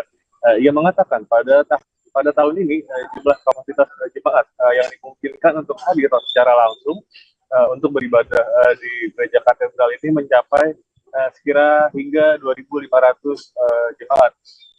Rinciannya di dalam gereja dapat menampung hingga 730 jemaat dan juga beberapa petugas yang sekiranya kalau di total bisa mencapai 800 orang. Kemudian pada bagian Plaza Maria mampu menampung hingga 530 orang dan juga pada Plaza Sumpah Pemuda dapat menampung 50 orang. Kemudian pada halaman gereja dimungkinkan mampu menampung hingga 300 jemaat. Selain itu, pada tahun ini Gereja Katedral juga akan menyediakan tenda seperti yang sudah berada di belakang saya ini, yang nantinya diperkirakan mampu menampung hingga 500 orang. Dengan demikian, jumlah kapasitas yang dimungkinkan bagi jemaat untuk hadir di Gereja Katedral ini nantinya dapat menampung 2.180 dengan toleransi hingga 2.500 orang. Karena mulai secara terbuka dan leluasa begitu, Romo mengatakan kegiatan misa Natal secara keseluruhan para jemaat diimbau untuk tetap menjaga protokol kesehatan mulai dari memakai masker dan juga mencuci tangan. Meski juga jumlahnya mampu mencapai 2.500, jumlah ini juga masih setengahnya atau 50% dari total kapasitas sebelum pandemi yang mampu mencapai 5.000 jemaah. Selain itu, pihak Gereja Katedral pun diperkenankan untuk mendirikan tenda tambahan juga seperti yang dilakukan saya, dan juga telah berkoordinasi terkait pengamanan oleh pihak kepolisian dan pihak keamanan setempat, bagaimana mekanisme pengamanan pada jelang perayaan Natal hingga pada misa Natal yang akan digelar secara keseluruhan gitu. Adapun pihak gereja juga telah menyiapkan 4 kantong parkir untuk mengakomodasi para jemaat yang hendak melaksanakan ibadah misa secara langsung. Terdapat 4 kantong parkir di sekitaran Gereja Katedral Jakarta, yakni berada di lapangan sekolah Ursula, kemudian ada juga di kantor Pos Indonesia, kemudian terdapat pula di basement Masjid Istiqlal, dan di bagian bekang Angkatan Darat. Adapun terkait jadwal misa diselenggarakan pada 24 Desember, 25 Desember, dan juga 31 Desember mendatang. Pada sekira 24 Desember akan diselenggarakan mulai dari pukul 16.30 yang digelar secara tatap muka dan juga offline yang diprioritaskan untuk para lansia. Kemudian pada pukul 19 waktu Indonesia bagian Barat selanjutnya digelar secara offline dan online melalui siaran langsung dari Gereja Katedral Jakarta. Kemudian dilanjutkan pada sekira pukul 21.30 yang digelar secara offline, dan kemudian dilanjut pada perayaan hari Natal, yakni pada 20 Desember dari sekira pukul 8.30 waktu Indonesia bagian Barat, misa pontifikal yang digelar secara offline maupun online. Kemudian dilanjutkan pada pukul 11 siang yang nantinya akan diikuti oleh anak-anak yang digelar secara offline, dan dilanjutkan kembali pada sekira pukul 5 sore yang digelar secara online dan juga offline. Selain itu, pada 31 Desember nanti akan dilakukan peribadatan akhir tahun atau misa Tedum pada 30 Desember yang akan dilakukan pada sekira pukul 18 waktu Indonesia bagian Barat yang digelar secara tatap muka maupun offline. Kemudian pada Januari 2023 nanti dilakukan pula pada pukul 8.30 yang digelar secara offline dan juga online. Kemudian dilanjut pada pukul 11 siang dan juga dilanjutkan kembali pada sekira pukul 5 sore nanti. Demikian kira-kira terkait persiapan jelang peribadatan Natal 2022. Demikian Dea dan juga Tribuners. Baik, terima kasih rekan Nova Lanten untuk informasi Anda di Jakarta Pusat. Selamat bertugas kembali. Kita beralih ke Kalimantan Timur. Seorang pemburu di Samarinda, Kaltim, tewas setelah terkena tembakan senapan angin PCP milik rekannya. Insiden ini terjadi saat korban dan sejumlah rekannya berkumpul di sebuah warung kopi di Jalan Gatot Subroto, Kelurahan Bandara, Kecamatan Sungai Pinang. Korban atas nama Stephen Ponto, 30 tahun, kemudian terlibat percekcokan dengan pelaku berinisial AS.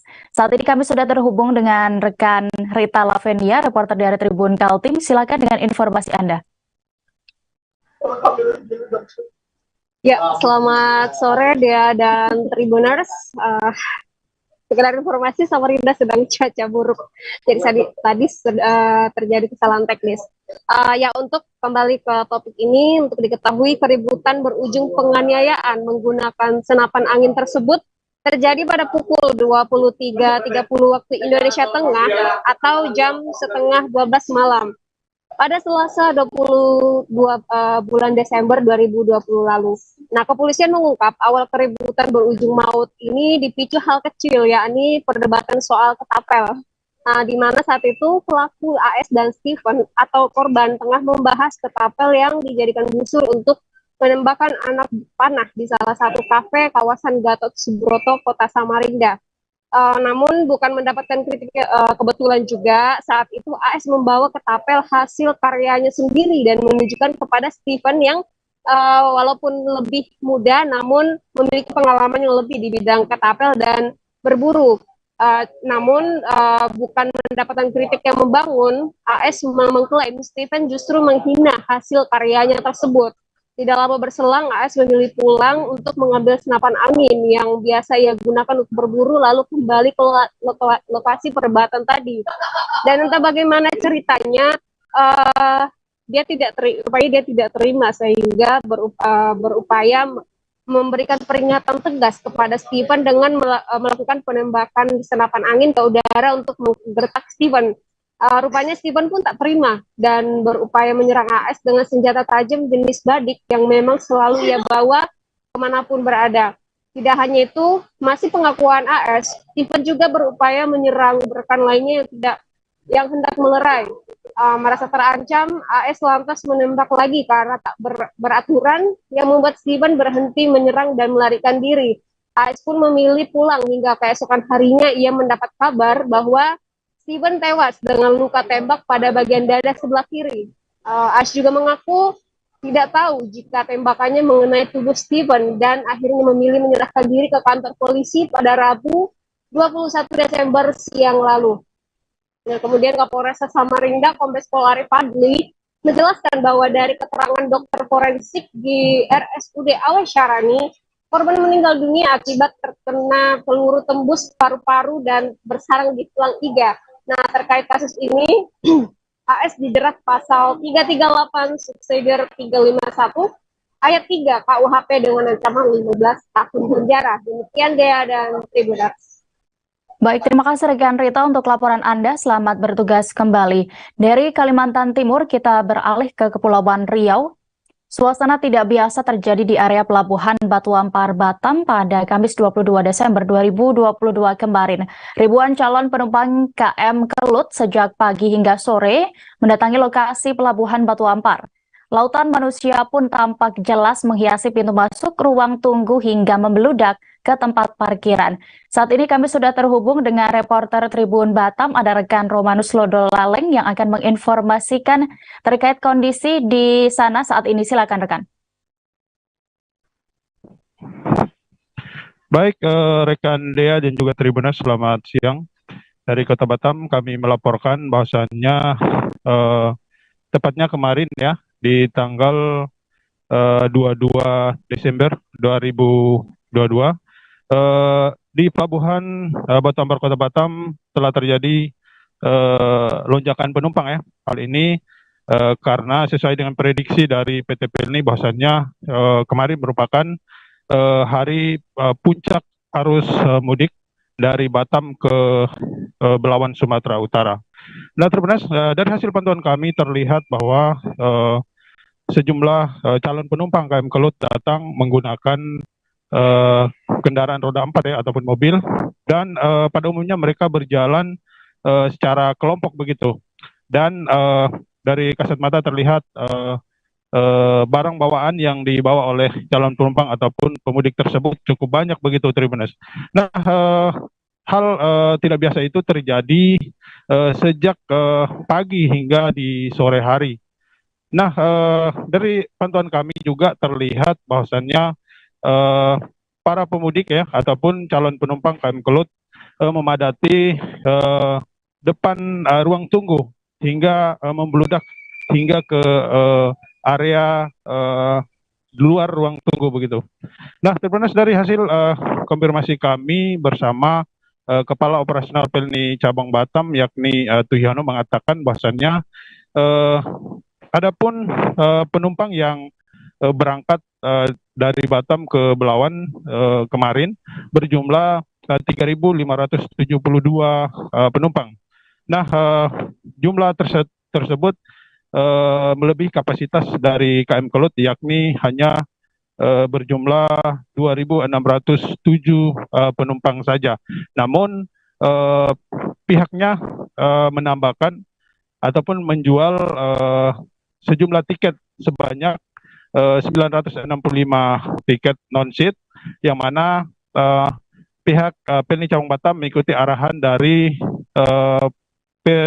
Pelni Pusat untuk menjual tiket non-seat tersebut karena dengan pertimbangan untuk mengurangi ataupun bisa menampung jumlah pemudik yang hendak berangkat ke Medan. Nah, Tribuners, demikian yang bisa kami informasikan dari Batam. Kembali ke Dea. Baik, terima kasih rekan Romanus Lodolaleng untuk informasi Anda. Selamat bertugas kembali.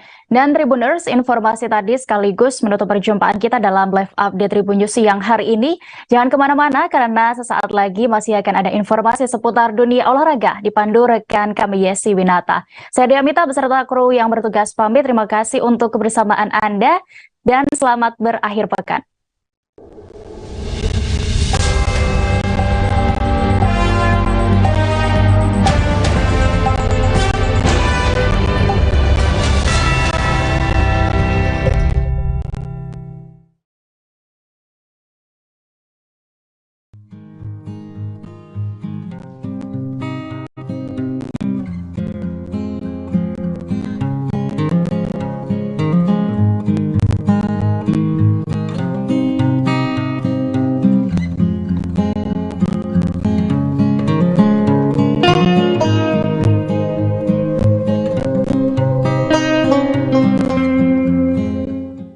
Kota Padang memiliki destinasi wisata yang menarik untuk dijelajahi. Dari wisata alam, budaya, hingga kuliner. Mengunjungi Kota Padang belum lengkap rasanya kalau belum datang ke Jembatan Siti Nurbaya.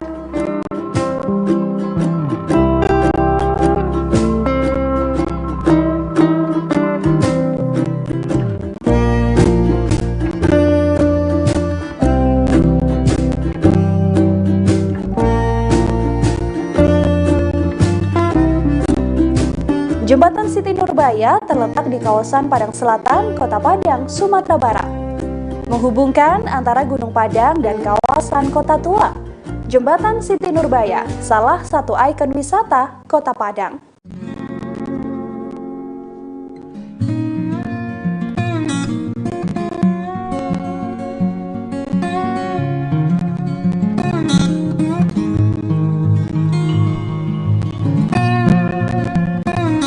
Nama jembatan ini diambil dari satu legenda Minang, yakni Siti Nurbaya.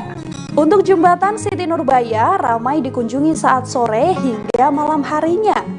Di sisi kiri dan kanan jembatan Siti Nurbaya ada penjual jagung bakar dan pisang bakar. Dari jembatan Siti Nurbaya, pengunjung dapat melihat pemandangan ke arah Muaro Padang dan kapal-kapal nelayan yang berada di Batang Arau.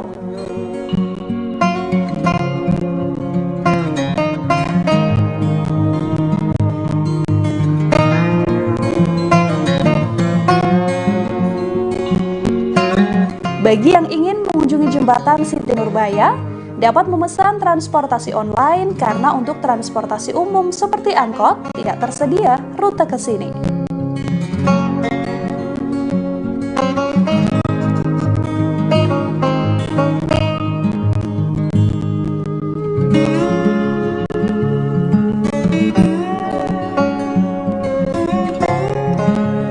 Untuk jarak jembatan Siti Nurbaya dari Pantai Padang tidaklah jauh, hanya berkisar kurang lebih 1 km.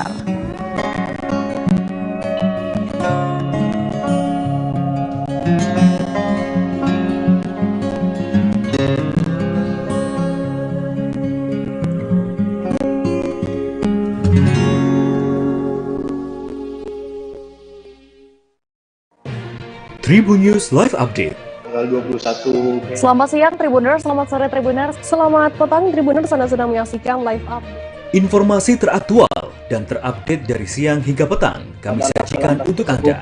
Menewaskan 2 orang penumpang, yang mana kedua penumpang. Kami perdalam dengan laporan langsung dari lokasi kejadian dan narasumber terpercaya.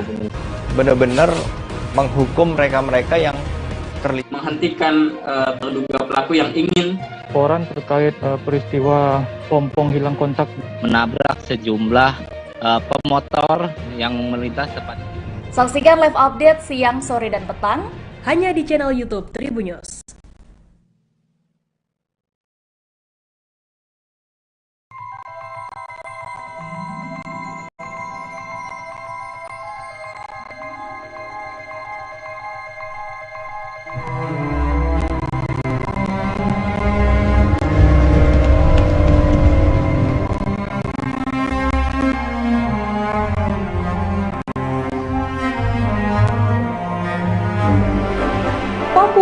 adalah surga kecil yang jatuh ke bumi. Salah satu surga yang jatuh itu adalah Danau Sentani. Danau Sentani menjadi surga untuk 30 spesies ikan air tawar di dalamnya dan juga bagi masyarakat Papua yang tinggal di sekitar Sentani, Jayapura. Surga kecil yang memiliki luas wilayah kurang lebih 9.360 hektar dan kedalaman 75 meter di atas permukaan laut, merupakan danau terluas di Papua.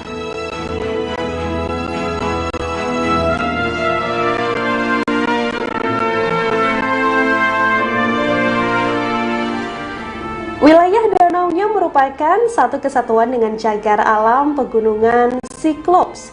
Terdapat kurang lebih 34 sumber mata air yang mengalir dari pegunungan Cyclops dan menjadi muara dari 14 sungai. Di danau ini juga terdapat 21 buah pulau kecil yang menghiasi danau nan indah ini.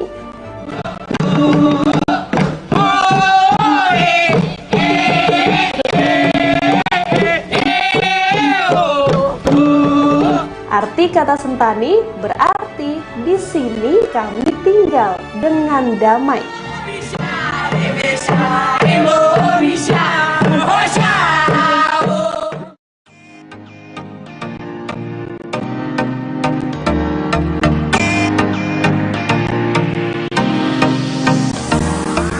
Nama Sentani sendiri pertama kali disebut oleh seorang pendeta Kristen B.L. Bin ketika melaksanakan misionaris di wilayah danau ini pada tahun 1898. Danau ini sudah dikelola menjadi objek wisata karena berjarak 50 km dari Jayapura dan juga mudah dijangkau. Sebagai perlengkap di danau ini, sudah banyak terdapat perahu wisata untuk berkeliling di Danau Sentani.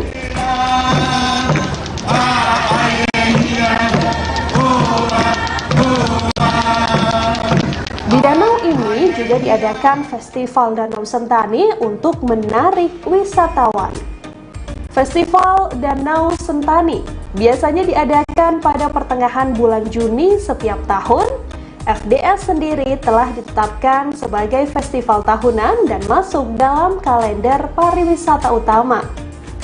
Namun, pada tahun 2022, Festival Danau Sentani diselenggarakan pada bulan Oktober berbarengan dengan Kongres Masyarakat Adat Nusantara ke-6 di Papua. Festival ini diisi dengan tari-tarian adat di atas perahu, tarian perang khas Papua, dan sajian berbagai kuliner khas Papua.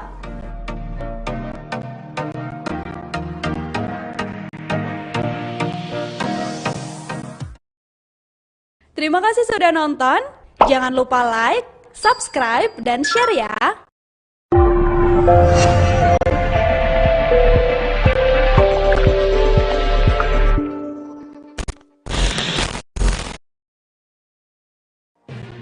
Tribun News Live Update. Tanggal 21. Selamat siang Tribuners, selamat sore Tribuners, selamat petang Tribuners, Anda sedang menyaksikan live update. Informasi teraktual dan terupdate dari siang hingga petang kami sajikan untuk Anda. Menewaskan 2 orang penumpang, yang mana kedua penumpang. Kami perdalam dengan laporan langsung dari lokasi kejadian dan narasumber terpercaya.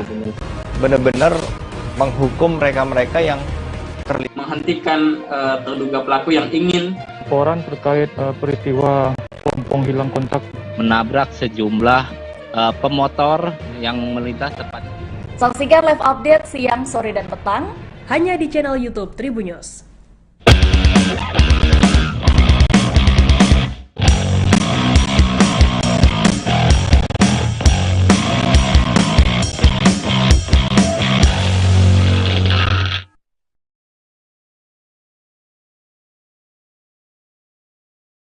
Hai Tribuners, Live Update Sport kembali hadir menjumpai Anda pada siang hari ini, Jumat 23 Desember 2022. Ada sejumlah berita olahraga terkini yang akan kami sampaikan untuk Anda dalam beberapa waktu ke depan. Bersama saya, Yesi Winata, kita jelang Live Update Sport selengkapnya. Berikut ada update klasemen sementara Liga 1 2022-2023. Selesai Bali United membuka pekan 17 dengan kemenangan telak atas PSIS Semarang.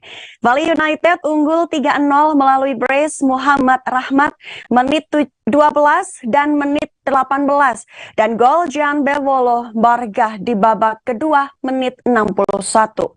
Kemenangan ini membawa Bali United ke puncak klasemen Liga 1 2022-2023 dengan raihan 33 poin. Hal itu adalah unggul 1 poin dari Madura United dan PSM Makassar.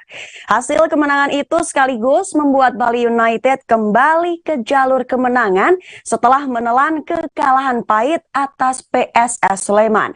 Sementara untuk saat ini PSIS masih menetap di posisi 10 dengan raihan 10 poin.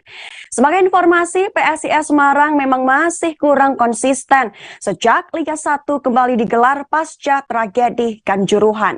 Update klasemen Liga 1 2022-2023. Di urutan pertama ada Bali United dengan 33 poin, disusul oleh Madura United di posisi 2 dengan 32 poin. PSM dan Borneo di posisi 3 dan 4 dengan 32 poin dan 31 poin. Persija Jakarta memiliki 29 poin, sama dengan Persib Bandung. Lalu ada Arema FC 26 poin, Persita 25 poin. Lalu di posisi 9 dan 10 ada Persikabo dan PSIS Semarang dengan 22 poin dan 20 poin. Persebaya 19 poin, PSS Sleman dan Persis Solo 16 poin. Rans Nusantara FC 15 poin, Dewa United 14 poin, Bayangkara FC 13 poin, Barito Putra 11 poin, dan Persik Kediri 10 poin. Berikut juga ada daftar top skor Liga 1 2022-2023. 13 gol David da Silva Persib Bandung, 12 gol Mateus Pato Borneo FC, 9 gol Privat Bargah Bali United dan Lulina Madura United, 7 gol Ilyas Baseljevic Bali United. Lalu 6 gol ada Wildan Ramdhani Persita Tangerang, Ramiro Bergonzi Persita. Lalu dengan 5 gol ada Gustavo Tokantis Persikabo 1973, Dimas Derajat Persikabo dan Karim Rossi Dewa United.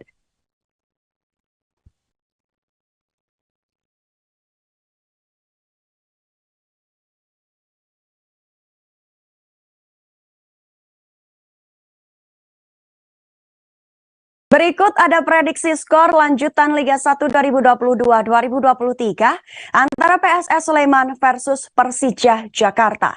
Pertandingan antara PSS versus Persija akan berlangsung pada Jumat 23 Desember di Stadion Manahan Solo pada pukul 15 waktu Indonesia Barat. Pertandingan antara PSS Sleman versus Persija di pekan 17 ini bisa disaksikan langsung di salah satu stasiun televisi nasional Indonesia dan streaming. Pertama, prediksi skor. Pada laga sore nanti, anak asuh Thomas Doll tentu lebih diunggulkan. Apalagi kini Persija Jakarta berada di posisi 5 klasemen sementara, sedangkan PSS Sleman berada di peringkat ke-12 klasemen sementara.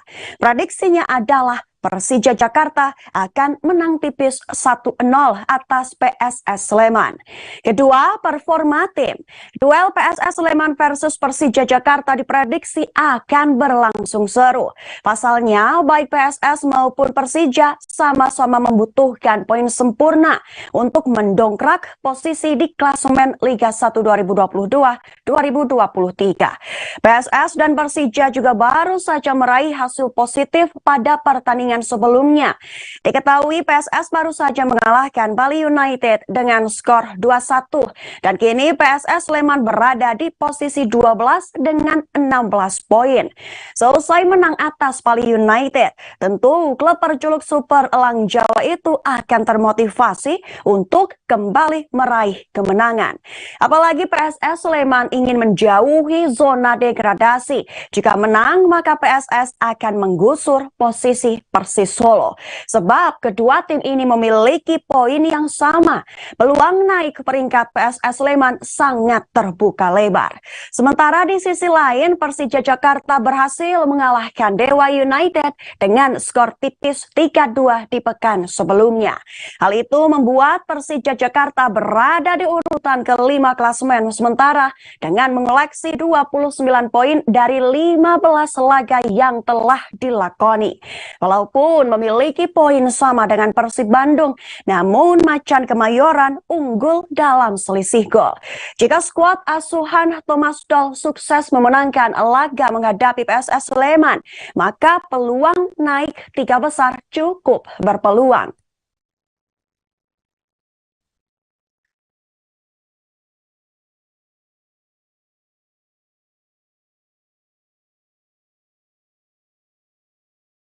Berikut prediksi skor laga Bayangkara FC versus Arema FC di Liga 1 2022-2023 petang ini, Jumat 23 Desember.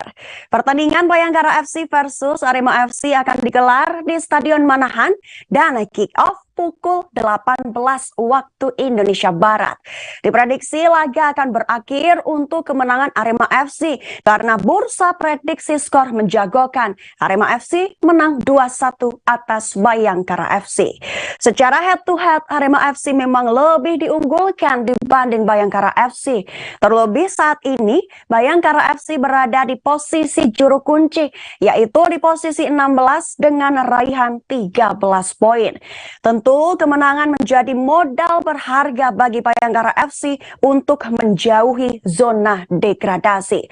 Namun langkah Bayangkara FC tidak akan mudah karena mereka harus melawan Arema FC yang sedang dalam tren positif. Arema FC mampu naik ke posisi 7 klasemen dengan raihan 26 poin. Sejak Liga 1 kembali digelar pasca tragedi Kanjuruhan, tim berjuluk Singoedan tersebut mampu menorehkan 4 kemenangan beruntun. Rentetan kemenangan Arema FC baru diputus oleh Madura United di pekan 16 Liga 1 2022-2023 kemarin. Pertama, head to head Arema FC dan Bayangkara FC. 15 Mei 2016 Arema FC menang 3-0 atas Bayangkara FC di Liga 1. 17 September 2016 Bayangkara FC kalah tipis 0-1 dari Arema FC pada Liga 1. Lalu pada 23 April 2017 Arema FC menang 2-0 dari Bayangkara FC. Lalu 4 Agustus 2017 Bayangkara FC menang tipis 2-1 dari Arema FC. 30 Januari 2018 Arema FC 0 sama dengan Bayangkara FC pada Piala Presiden. 22 Mei 2018 Arema FC menang telak 4-0 dari Bayangkara FC. Lalu 24 Oktober 2018 Bayangkara FC 0 sama dengan Arema FC. 26 Juli 2019 Arema FC menang tipis 3-2 dari Bayangkara FC. Lalu pada 27 November 2019 Bayangkara FC menang tipis 1-0 dari Arema FC. Lalu pada 9 Januari 2022 Bayangkara FC kalah 0-1 dari Arema FC.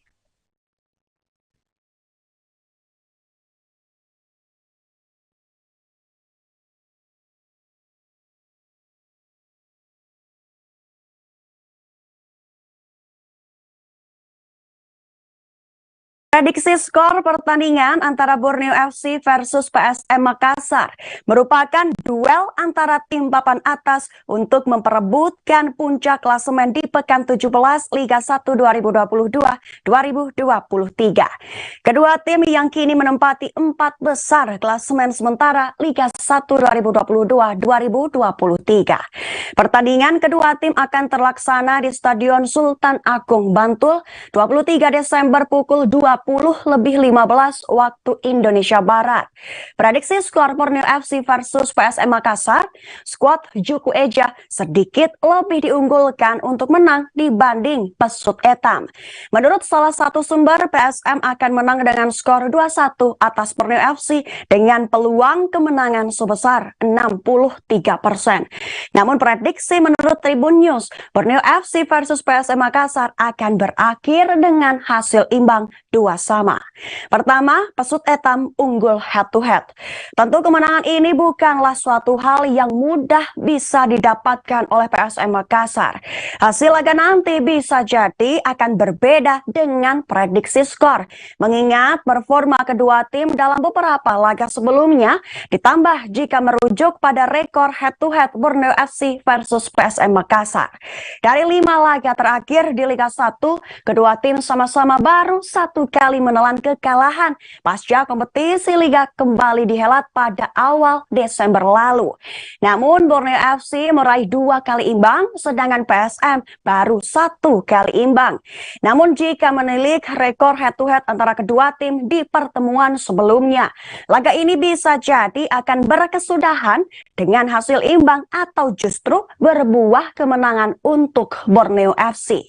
Borneo FC memiliki catatan bagus saat berjumpa dengan PSM, di mana dalam 5 pertemuan terakhir mereka tidak pernah kalah.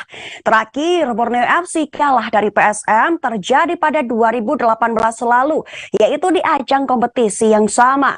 Borneo dan PSM telah bertemu sebanyak 12 kali dan Pesut Etam mendominasi dengan 7 kemenangan dan 2 kali imbang.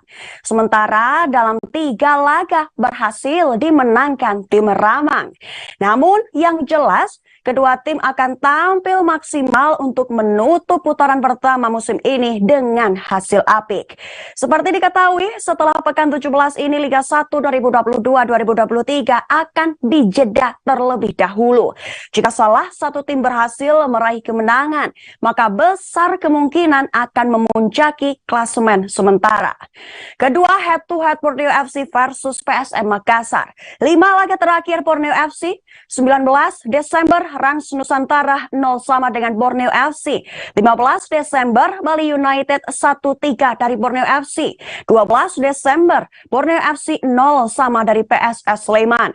9 Desember PSIS Semarang kalah 2-4 dari Borneo FC. 6 Desember 2022 Persija Jakarta menang tipis 1-0 dari Borneo FC. Lalu 5 laga terakhir PSM Makassar. 19 Desember PSM Makassar menang 2-0 dari PSIS Semarang. 15 Desember PSM Makassar kalah tipis 0-1 dari Madura United. 12 Desember Bayangkara FC 0-0 dengan PSM Makassar. 8 Desember PSM Makassar menang 3-1 atas Persita Tangerang. Dan terakhir 5 Desember 2022 PSM Makassar menang telak 2-0 dari Persikabo 1973.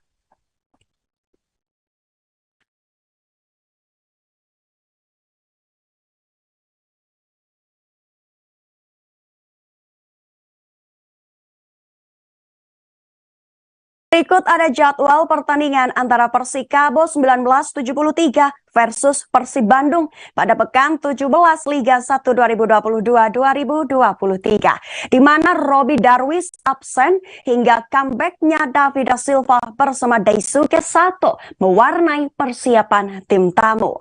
Pertarungan Persikabo 1973 versus Persib Bandung akan berlangsung di Stadion Manahan Sabtu 24 Desember, kick off pukul 18 waktu Indonesia Barat, live di salah satu stasiun televisi nasional Indonesia.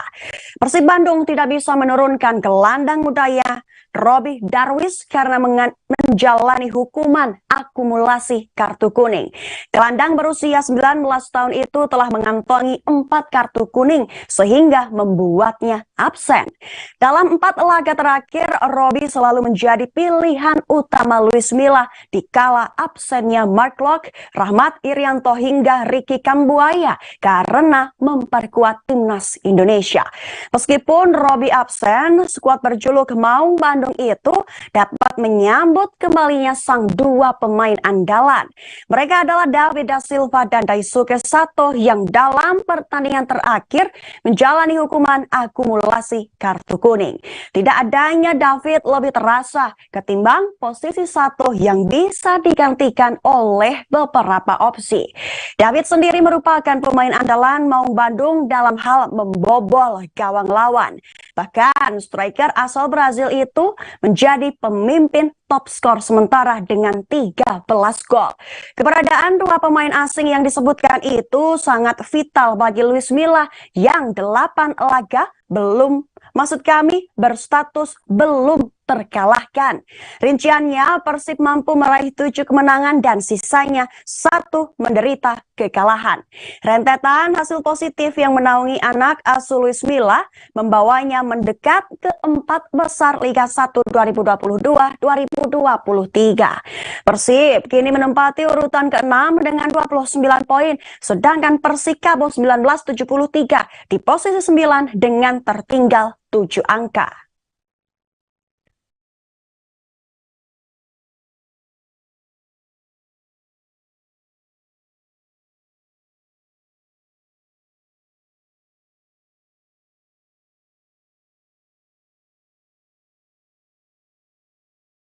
Dari Liga 1 kita beralih ke Piala AFF 2022. Berikut ada jadwal siaran langsung Timnas Indonesia versus Kamboja di Piala AFF 2022 Jumat 23 Desember di Stadion Utama Gelora Bung Karno, Jakarta. Pertandingan Timnas Indonesia versus Kamboja akan menjadi laga perdana bagi skuad asuhan Sinteyong bertanding di Piala AFF 2022. Kawal perjuangan Timnas Indonesia untuk petik 3 poin pertama di Piala AFF 2022 dapat disaksikan di salah satu stasiun televisi nasional Indonesia pukul 16:30 waktu Indonesia Barat. Pertama, prediksi susunan pemain. Formasi 3-4-4, Nadeo Argawinata, Jordi Amat, Fahrudin, Emrido, Yakob Sayuri, Ricky Kambuaya, Mark Locke, Asnawi Mangkualam, Witan Sulaiman, Eki Maulana Fikri, dan Ilyas Pasosjevic. Telah dipastikan Sinteyong membawa sebanyak 23 pemain untuk bertanding di Piala AFF 2022. Juru taktik asal Korea ini tentu akan mengeluarkan skuad terbaiknya. Di laga perdana sangat penting adanya untuk memetik kemenangan. Berhadapan dengan Kamboja, skuad Garuda haram hukumnya untuk meremehkan. Sebab Kamboja di laga perdananya berhasil menang atas Filipina dengan skor 3-2. Guna amankan 3 poin, Sinteyong diprediksi akan menggunakan jasa Jordi Amat di lini pertahanan. Pemain yang baru saja dinaturalisasi itu akan bekerja sama dengan Fahrudin dan Emrido. Lalu di lini tengah pastinya akan menjadi otak serangan bagi pasukan Garuda. Pelatih berusia 52 tahun ini diprediksi menurunkan Yakob Sayuri, Kambuaya, Asnawi hingga penggawa Persib Mark Locke. Terakhir, sebagai juru gedor, Taeyong menurunkan trio maut, Witan Sulaiman, Eki Maulana Fikri, dan Ilyas Pasosjevic.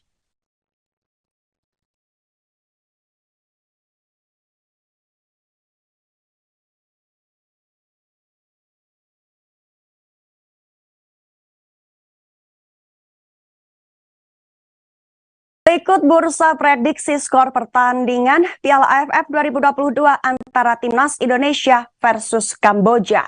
Timnas Indonesia dijadwalkan akan memainkan laga perdana Piala AFF melawan Kamboja pada Jumat 23 Desember sore nanti. Laga seru tersebut akan digelar di Stadion Utama Gelora Bung Karno, Senayan, Jakarta pada pukul 16:30 waktu Indonesia Barat. Pertandingan antara Timnas Indonesia versus Kamboja bisa disaksikan langsung di salah satu stasiun televisi nasional Indonesia dan streaming.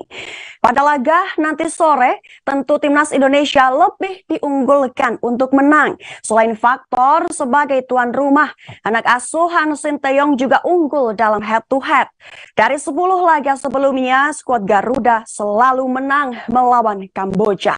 Pertama, prediksi skor. Dilansir dari salah satu sumber, mereka memprediksi Timnas Indonesia Indonesia akan menang atas Kamboja dengan skor 2-1. Sumber lain memilih dengan kemenangan telak 4-1 untuk keunggulan timnas Indonesia atas Kamboja. Ada juga yang memprediksi timnas Indonesia menang 3-1 dan bahkan timnas Indonesia juga diprediksi menang telak 4 gol tanpa balas. Kedua, memanfaatkan lebar lapangan. Tim arahan Sinteyong harus memanfaatkan lebar lapangan untuk meneror lawan. Kebetulan Indonesia tidak kehabisan talenta berkualitas di posisi tersebut. Seperti dengan adanya Witan Sulaiman hingga Egy Maulana Fikri yang terbiasa bergerak melebar. Dukungan dari lini kedua juga bisa menjadi senjata tersendiri. Asnawi Mangkualam kemungkinan akan dipasangkan sebagai wingback. Sedangkan untuk wingback kiri, Sinteyong bisa memasang Yakob Sayuri atau Edo Febriansyah jika Pratama Arhan tidak tampil. Besarnya potensi ancaman dari sektor ini bisa mengalihkan fokus para bek lawan. Sesekali Mark Locke atau Ricky Kambuaya bisa menusuk dari lini tengah saat fokus para pemain lawan terpecah. Ketiga, head to head. Berdasarkan statistik yang dicatatkan salah satu sumber, timnas Indonesia telah 17 kali bentrok dengan Kamboja. Dari 17 pertandingan tersebut, Indonesia tidak pernah sekalipun menelan kekalahan. Dengan rincian 16 kali kemenangan dan 1 kali imbang. Berikut 5 hasil rekor pertemuan timnas Indonesia versus Kamboja. 9 Desember 2021 Indonesia menang 4-2 dari Kamboja. 4 Oktober 2017 Indonesia menang 3-1 dari Kamboja. 8 Juni 2017 Kamboja kalah 0-2 dari Indonesia. 25 September 2014 Indonesia menang tipis 1-0 dari Kamboja. 7 Desember 2008 Indonesia menang telak 4-0 dari Kamboja.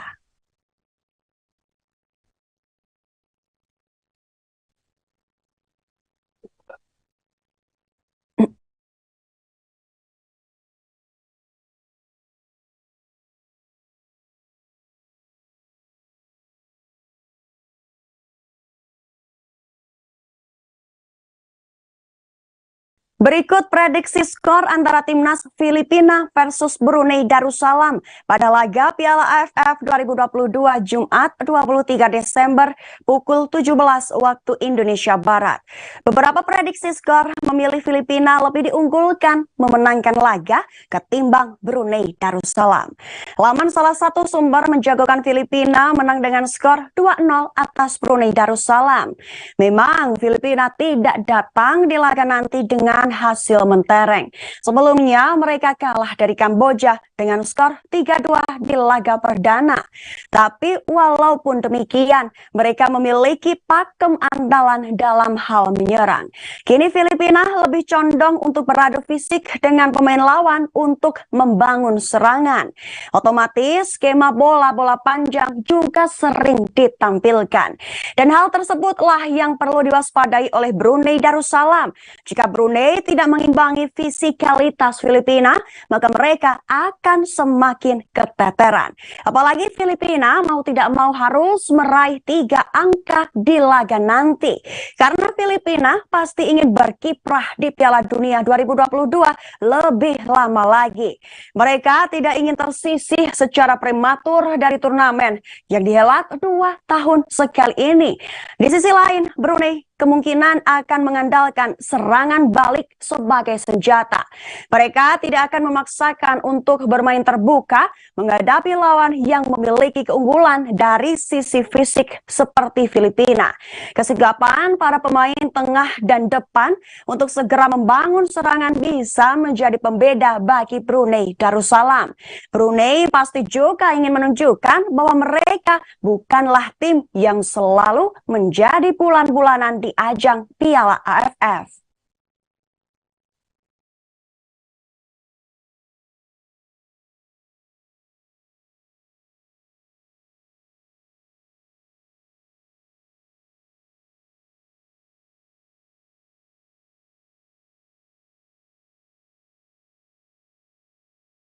Muhammad Iriawan selaku Ketua Umum PSSI telah memastikan akan ada bonus untuk Timnas Indonesia jika menang di Piala AFF 2022.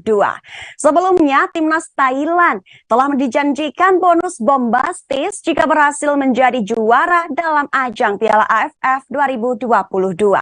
Timnas Thailand akan diberikan bonus sebesar 5 juta baht atau sekira 2,2 miliar rupiah. Hal itu dijanjikan oleh manajer Timnas Thailand Nualepan Langsam atau yang dikenal dengan nama Madampang. Jika tim asuhan Alexander Polking dijanjikan bonus yang begitu besar, bagaimana dengan skuad Timnas Indonesia?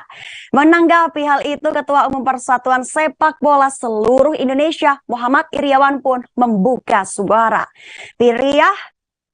Pria yang akrab disapa Iwan Bule itu pun hanya tersenyum lebar saat pertama kali ditanyai soal bonus jika skuad asuhan Sinteyong berhasil menjadi kampiun. Ia mengatakan jika masalah bonus sudah disiapkan dan pasti ada. Secara tegas, Iwan Bule mengatakan jika soal bonus pasti pihaknya telah menyiapkannya. Ia pun menyinggung fasilitas mewah yang diterima Pratama Arhan CS pada ajang sepak bola 2 tahunan di Asia Tenggara itu.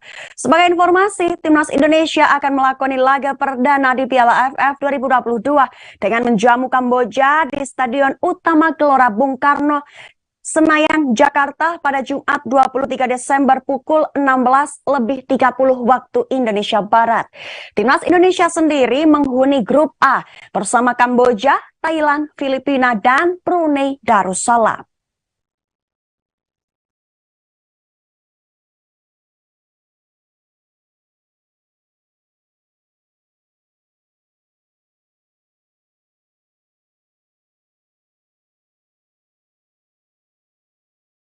Dari Piala AFF kita beralih ke Carabao Cup. Berikut ada hasil akhir Manchester City versus Liverpool di Carabao Cup Jumat 23 Desember di mana Kevin De Bruyne CS berhasil menang. Tampil dominan di Stadion Etihad, Manchester City menunjukkan kelasnya sekaligus membekuk Liverpool dengan skor 3-2. Gol pasukan Pep Guardiola dicetak oleh Erling Haaland menit 10, Riyad Mahrez menit 47 dan Nathan Ake menit 58. Sementara 2 gol dari Liverpool dilesatkan oleh Carvalho menit 20 dan Mohamed Salah menit 49. Dengan hasil kemenangan itu membuat Manchester City mampu lolos ke 8 besar ajang Carabao Cup. Sedikit menilik jalannya laga, penampilan Manchester City cukup dominan. Sebab di babak pertama tim yang mengenakan jersey biru muda itu mampu unggul possession sebanyak 60%, sedangkan Liverpool hanya 40% di paruh pertama. Kemudian dari segi peluang, City juga unggul dari berbagai aspek, seperti tembakan ke gawang Kevin De Bruyne CS melakukan sebanyak 12 kali dan tembakan ke gawang on target 5 kali.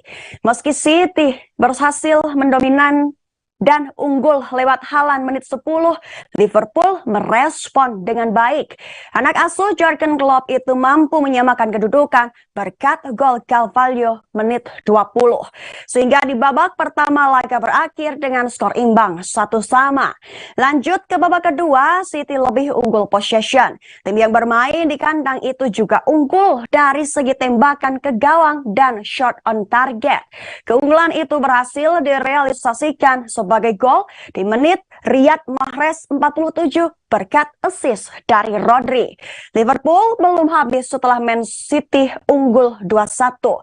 Tim dengan jersey merah ini sukses menyamakan kedudukan lewat sepakan manis Mohamed Salah di 1 menit berselang setelah gol Mahrez. Setelah itu pertandingan cukup sengit. Bahkan possession keduanya hampir berimbang. Namun di menit akhir De Bruyne membuktikan tajinya. Pemain yang garang sejak babak pertama ini kembali menyumbangkan assist kepada Nathan Ake. Nathan Ake pun menyambut umpan dari Bruyne dengan apik hingga berbuah gol. Nathan Ake pada akhirnya mencatatkan namanya di papan skor dan menjadi penentu kemenangan bagi Manchester City.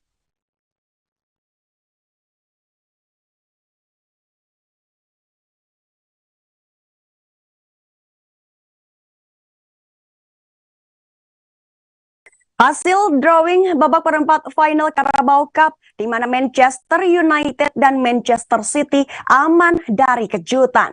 Undian babak perempat final Carabao Cup telah rilis dan hasilnya tidak ada kejutan berarti pada undian tersebut.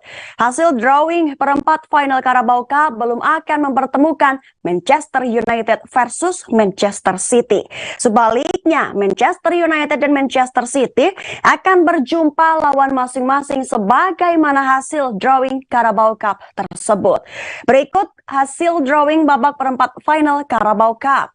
Rabu 11 Januari 2023, pukul 2:45 waktu Indonesia Barat, Manchester United versus Carlton, Newcastle United versus Leicester City, Nottingham Forest versus Wolves, Southampton versus Manchester City. Saat Manchester United akan menjamu klub League One Liga Inggris Carlton Athletic. Untuk diketahui, League One adalah kompetisi tingkat 3 di Liga Inggris. Pasukan Setan Merah bak mendapat berkah besar dengan undian tersebut. Di atas kertas mereka kemungkinan bisa mengatasi perlawanan tim. Sementara Manchester City akan kembali diuji oleh tim sesama divisi teratas Liga Inggris. Manchester City akan berhadapan dengan Southampton yang pastinya menjadi lawan yang tidak mudah. Langkah Manchester City di Carabao Cup bak selalu menemui hambatan besar. Sebagaimana terjadi di babak 16 lalu, di mana Manchester City harus menghadapi Liverpool yang notabene juara bertahan turnamen. Di sisi lain, laga yang tidak kalah seru tersaji saat Newcastle United dan Leicester City bersua. Status keduanya sebagai tim kuda hitam Liga Inggris membuat pertarungan mereka di atas lapangan layak menjadi perhatian. Seluruh laga babak perempat final Carabao Cup akan digelar di hari dan jam yang sama. Keempat pertandingan akan berlangsung pada Rabu 11 Januari 2023 pada pukul 2:45 waktu Indonesia Barat.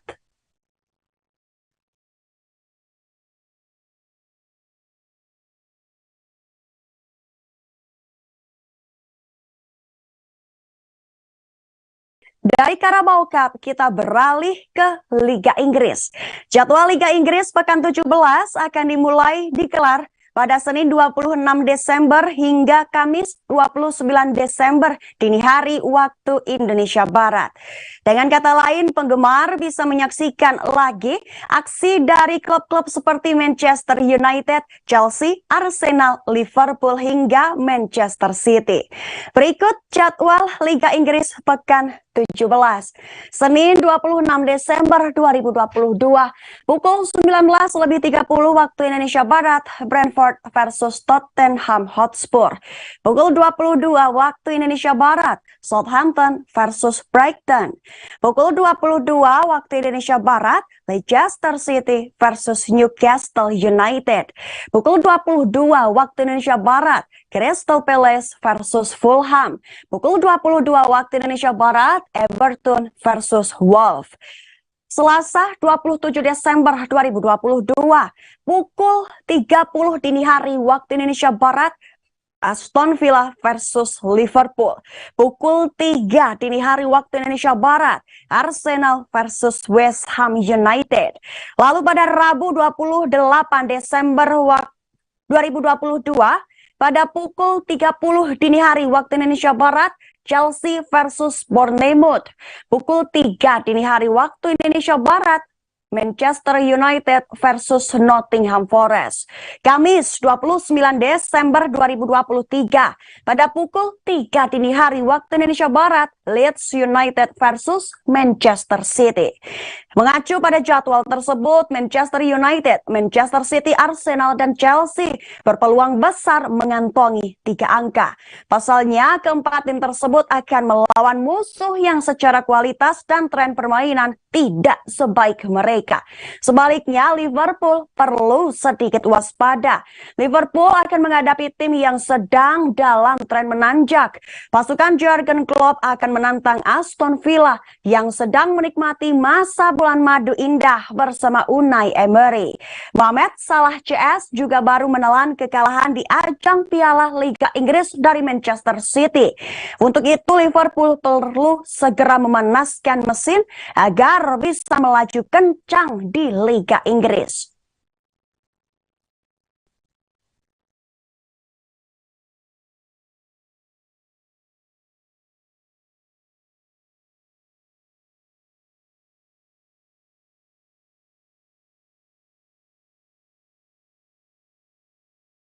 Kabar tadi sekaligus menjadi penutup jumpa kita hari ini dalam Live Update Sport. Jangan lupa untuk saksikan Live Update Sport hanya di kanal YouTube Tribun Network. Saya Yesi Winata beserta kru yang bertugas pamit. Terima kasih dan sampai jumpa.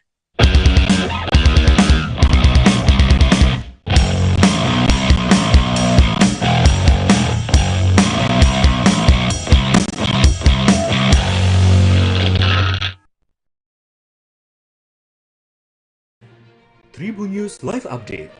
21. Selamat siang Tribuners, selamat sore Tribuners, selamat petang Tribuners, Anda sedang menyaksikan Live Update. Informasi teraktual dan terupdate dari siang hingga petang kami sajikan untuk Anda. Menewaskan 2 orang penumpang, yang mana kedua penumpang. Kami perdalam dengan laporan langsung dari lokasi kejadian dan narasumber terpercaya. Benar-benar menghukum mereka-mereka yang menghentikan terduga pelaku yang ingin Laporan terkait peristiwa kelompok hilang kontak menabrak sejumlah pemotor yang melintas tepat. Saksikan Live Update siang, sore, dan petang hanya di channel YouTube Tribun News.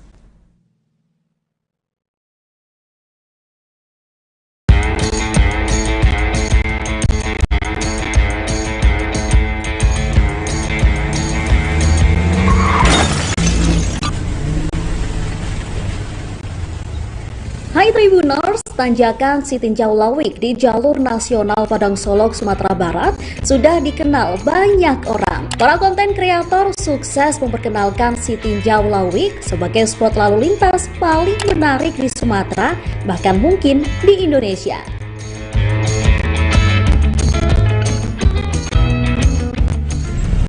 Saya sekarang berada di tanjakan Sitinjau Lawik. Di belakang saya ini persis di tikungannya yang sudah sangat fenomenal, terkenal, bisa disaksikan di berbagai channel yang saban hari memantau lokasi ini. Tanjakan dan turunannya memang super tajam. Apalagi persis di tanjakan atau turunan Sitinjau Lawik ini, tikungannya lebih dari 90 derajat.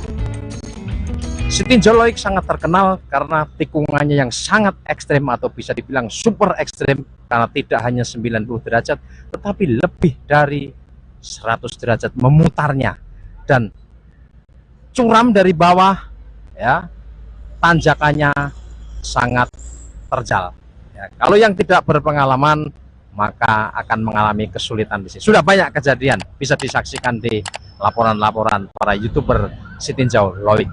Inilah Sitinjau Lawik, jalur yang sangat sibuk dan belum bisa tergantikan.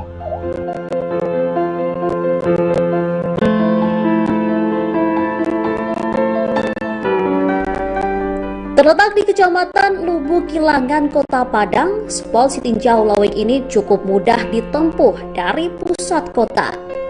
Menggunakan sepeda motor, waktu tempuh lebih kurang 25 hingga 30 menit saja. Disarankan menggunakan motor manual supaya lebih aman. Jalur ini sendiri memotong gugusan Bukit Barisan yang di dalamnya melewati kawasan hutan lindung dan Taman Hutan Raya Bung Hatta. Jalur di jalan nasional ini sangat ramai. Truk-truk dan bus-bus melintas nyaris 24 jam tanpa jeda. Jalan Raya Padang Solok dan sebaliknya memang rute utama menuju lintas tengah Sumatera. Jadi Sitinjau Lowik ini satu spot di ruas jalan yang sangat vital yang menghubungkan Kota Padang ke Solok dan ke jalur lintas tengah Sumatera. Sangat vital dan hanya ada satu pilihan rute lain kalau terjadi sesuatu yang membuat jalur ini bisa lumpuh atau putus total, yaitu Padang via Padang Panjang kemudian baru ke Solok, tetapi itu harus memutari Bukit Barisan. Dua titik paling menantang selain Sitinjau Lowik adalah tanjakan atau turunan tajam dan panjang di wilayah Panorama 2, lokasi nongkrong populer di jalur ini.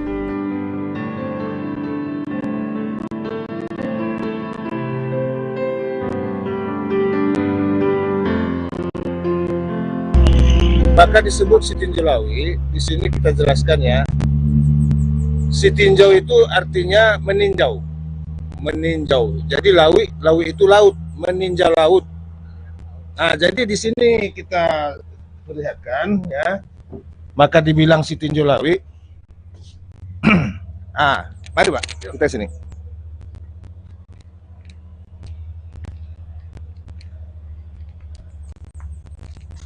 Jadi apabila kita berdiri di sini, di sana itu laut. Itu kan laut tuh Pak. Maka dibilang Sitinjau Lowik, kita meninjau laut dari sini. Kelihatan laut. Itu dia. Itu laut jelas. Nanti kalau apa, ya itu laut. Itu dia pengertiannya Sitinjau Lowik. Ada sejumlah spot ekstrim di jalur pendakian dari arah Kota Padang, dimulai sejak wilayah Indarung yang menjadi lokasi pabrik semen PT Semen Padang. Jadi di kategori termasuk Panorama 1 kan, Panorama 1. Istimewanya ini memang benar-benar tajam tanjakannya. Ini. Jadi apabila kendaraan yang melintasi di sini, apalagi yang belum pernah, memang sangat kesulitan gitulah. Dan perlu dibantu juga sama rekan-rekan kita yang udah biasa di sini gitu, Pak. Jadi naik turun kalau nggak berani? Iya, dia orang itu wajib ditolong sama orang-orang putra daerah sini. Gitu. Secara tingkat kerawanan, jalur Sitinjau Lowik ini komplit. Rawan kecelakaan lalu lintas hingga potensi tanah longsor atau tanah bergerak di kiri kanan jalan. Peristiwa kecelakaan sudah tak terhitung lagi jumlahnya. Dari yang ringan sampai yang fatal merenggut banyak korban jiwa maupun kendaraan yang hancur. Menurut Sajali Bintang, Ketua Komunitas YouTuber Sitinjau Lowik, bahaya terbesar adalah kendaraan-kendaraan berat maupun ringan yang hendak masuk ke Kota Padang dari arah Solok. Menariknya begini Mas, karena Sitinjau Lowik ini yang dibalik dia memang ekstrim. Yang kedua, bisa dikatakan hampir tiap hari ada insiden. Ada insiden, maksudnya yang mobil selip, yang mobil kadang terbalik gitu, nggak kuat nanjak.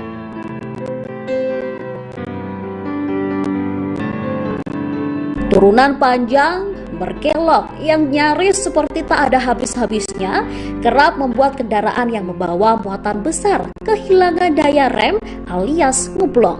Begitu juga motor-motor metik yang melakukan perjalanan jauh dari arah Solok dan lintas tengah Sumatera. Sangat berbahaya jika tidak cermat memperhatikan kondisi remnya. Kita mohon seluruh pengendara berhati-hati.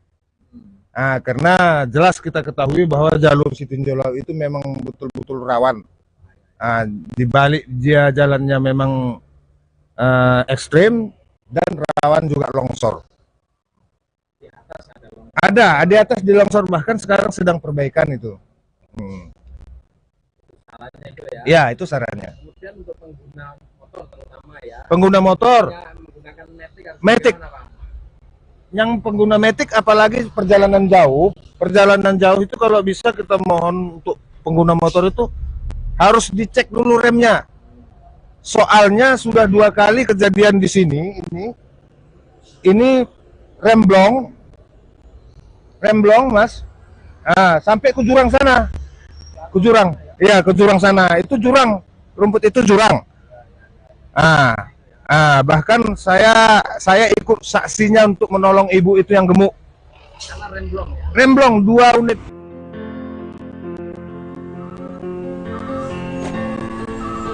Jika Anda penggemar otomotif dan suka touring, maka spot Sitinjau Loik ini sangat cocok untuk dijajal menaikkan adrenalin petualangan Anda.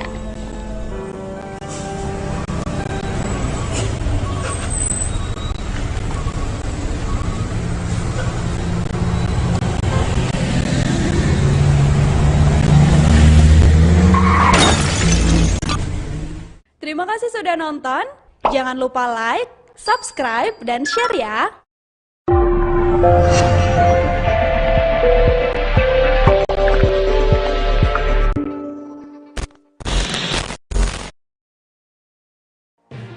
Tribun News Live Update. Tanggal 21. Selamat siang Tribuners, selamat sore Tribuners, selamat petang Tribuners, Anda sedang menyaksikan live update. Informasi teraktual dan terupdate dari siang hingga petang kami sajikan untuk Anda.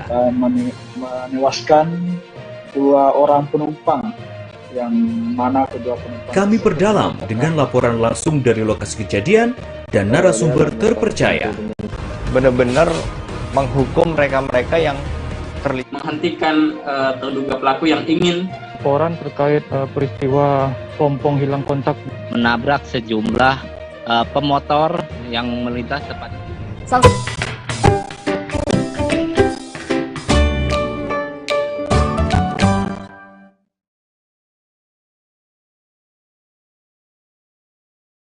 Selamat siang Tribuners, hari ini Ariska kembali hadir menemani Anda dalam live update travel edisi Jumat 23 Desember 2022. Dan seperti biasa, kami akan memberikan informasi terkait sejumlah wisata dan kuliner untuk Anda. Tentunya akan disampaikan secara langsung bersama sejumlah reporter kami yang ada di berbagai daerah. Inilah live update travel selengkapnya. Kita menuju ke informasi pertama Tribuners. Demi pengamanan Natal dan Tahun Baru 2023, wilayah Kabupaten Bogor melakukan operasi lilin 2022. Posko-posko pengamanan dan pelayanan juga disebar pada 15 titik di wilayah Kabupaten Bogor. Seperti di sepanjang Jalan Raya Puncak, Satlantas Polres Bogor turut mendirikan 3 posko. Menariknya, posko tersebut dilengkapi dengan berbagai fasilitas yang bisa dimanfaatkan para pengendara jalur puncak. Posko juga didesain sedemikian rupa dengan tema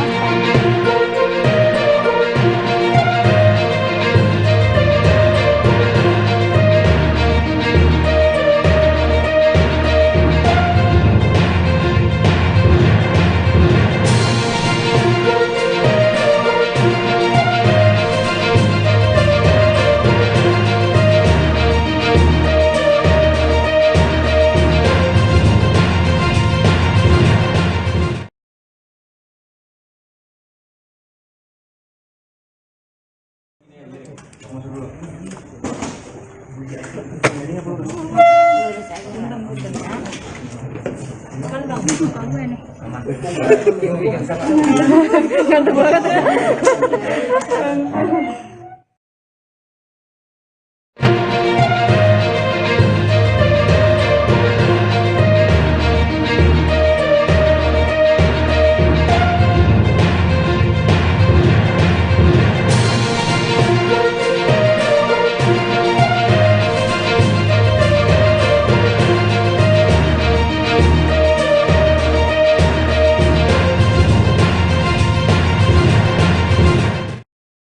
Halo Tribuners, jumpa lagi bersama dengan saya Mutiara dalam tayangan berita selebritis di Tribun Lampung. Kami akan menyajikan informasi menarik dan terupdate seputar selebritis tanah air untuk Anda. Dan inilah berita selebritis selengkapnya. Kabar pertama datang dari artis cantik Nikita Willy, kurangi pekerjaan untuk urus suami dan juga anak. Pemain sinetron Nikita Willy mulai mengurangi jadwal pekerjaan di lokasi syuting setelah menikah bersama dengan Indra Prihawan. Jadwal syuting sinetron Nikita Willy bahkan mulai kosong sejak melahirkan hingga kini, di mana ia masih menikmati perannya sebagai seorang ibu. Nikita Willy melahirkan Isa Sander Joko Sutono pada 7 April 2022 lalu. Sejak melahirkan, Nikita memilih istirahat dari panggung akting dan menikmati peran barunya sebagai ibu. Perempuan yang kini berusia 28 tahun itu belum memastikan kapan kembali berakting. Indra Priawan tidak pernah melarang Nikita untuk bekerja lagi. Namun, Nikita Willy memang sengaja vakum sementara supaya bisa menikmati waktunya untuk mengurus sang buah hati. Berikut wawancara dengan Nikita Willy. Dari mana spesial yang enak banget. Di waktu menikah enak mungkin pagi rumah karena ada waktu itu teman aku manggil ibunya ini kan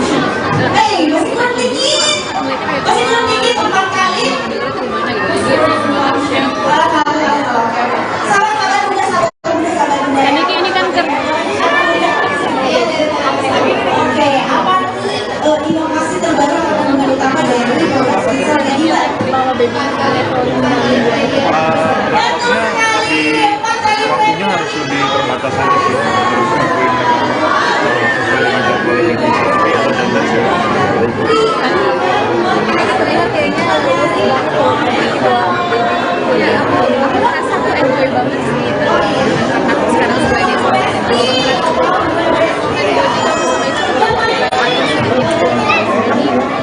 saat traveling itu ada Isa supaya kita merasa bahwa gue itu orang yang terlihat dan kita mau membiasakan dia pokoknya yang terbaik yang diberikan. Kak Indra, banyak yang terpesona dengan cara parenting kalian berdua, terutama Kak Niki.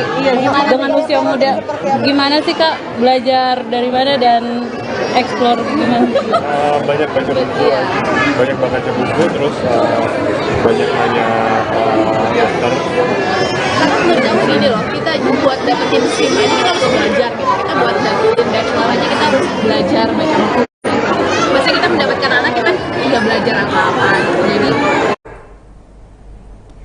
kabar selanjutnya adalah kabar bahagia yang datang dari artis Felicia Angelista lahirkan anak kedua. Pemain sinetron Cesar Hito memberikan kecupan untuk Felicia Angelista saat memperingati Hari Ibu pada Kamis 22 Desember 2022 kemarin. Cesar Hito memberikan ucapan selamat kepada Felicia Angelista. Apalagi Felicia Angelista baru saja melahirkan anak kedua mereka. Felicia justru tersipu malu ketika Cesar Hito memberikan ucapan selamat kepadanya. Felicia Angelista dan Kaisar Hito memang sudah dikaruniai anak pertama dan saat ini mereka sudah dikaruniai anak kedua. Menurut Cesar, Felicia adalah istri dan ibu yang kuat. Felicia bahkan tidak takut mengambil resiko berat jika urusannya sudah menyangkut anak-anak. Seperti diketahui, Felicia Angelista melahirkan anak keduanya yang diberi nama Zevanya Granit Emanuela melalui persalinan Cesar pada Selasa 20 Desember 2022 lalu. Berikut wawancara dengan Feli dan juga Hito. Kak Feli, katanya sebelumnya namanya ada bukan Zevanya ya, udah siapin nama yang lain, terus katanya gimana sih ceritanya? Iya, jadi kan emang rencananya kita mau lahirannya tadinya Natal. Jadi tuh aku udah benar-benar mikir, gue harus kasih nama yang berbau-bau Natal dan benar-benar kayak namanya harus hampir sama Bible lah, kayak sama-sama lumayan berat gitu. Jadi udah mikir namanya tadinya mau aku kasih nama Haleluya guys. Benar-benar jadi ntar panggilannya Hailey atau Alea gitu. Udah banyak usulan nama, kita udah bikin. Kita tadinya mau kasih nama apa? Sela. Apa panjangnya? Sela Matahari Natal. Dia udah banyak banget yang kita udah pikirin nama-namanya. Terus ternyata pas pas tidur dikasih mimpi, terus udah gitu dikasih tahu namanya Zevanya Granit Emanuela, plus penulisannya juga aku diliatin gitu. Jadi ya udah kalau udah dikasih tahu kayak gitu mah nggak berani ngelawan, ikutin persis. Nama belakangnya masih sama tuh di mimpi. Iya, karena kan kita nggak punya marga ya, jadi emang kita pengennya anak perempuan tuh Emanuela, kalau nanti anak laki Immanuel gitu. Tinggi beratnya berapa? Oh, tingginya 4, aku apa anakku?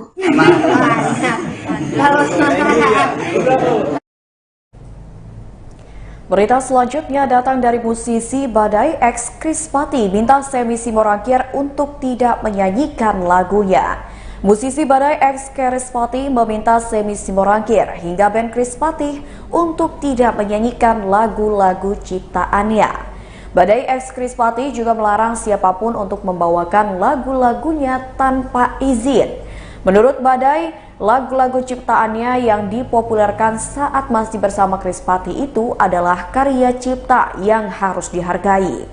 Musisi bernama asli Doa di Badai Holo ini hanya ingin menjaga karya-karya ciptaannya untuk tidak disalahgunakan oleh orang lain.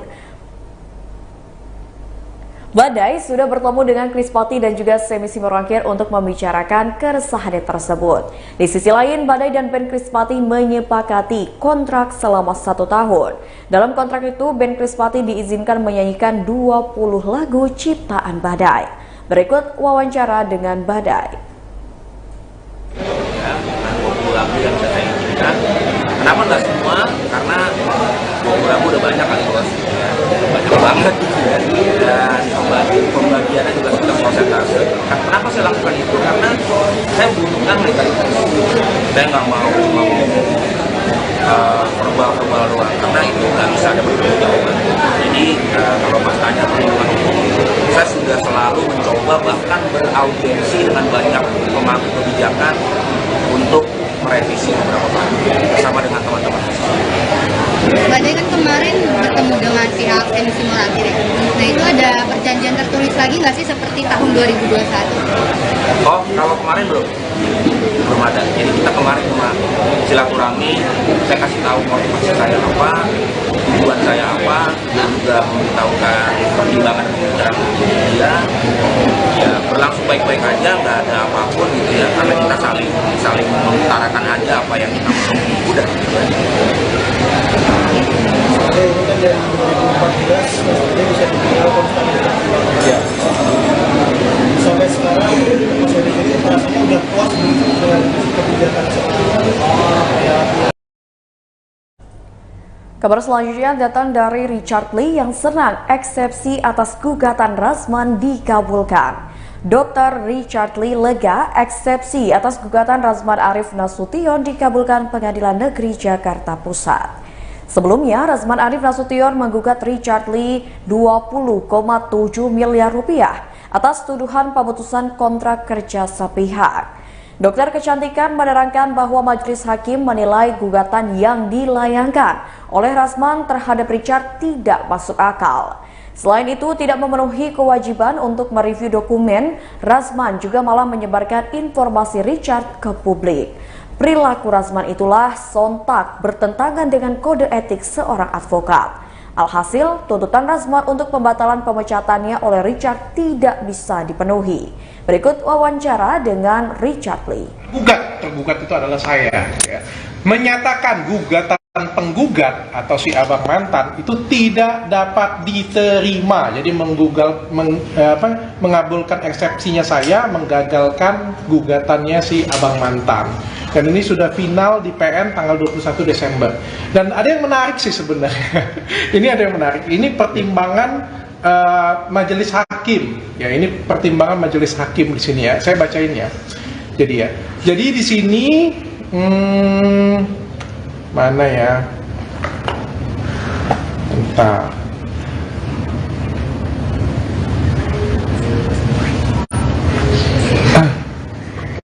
Ini di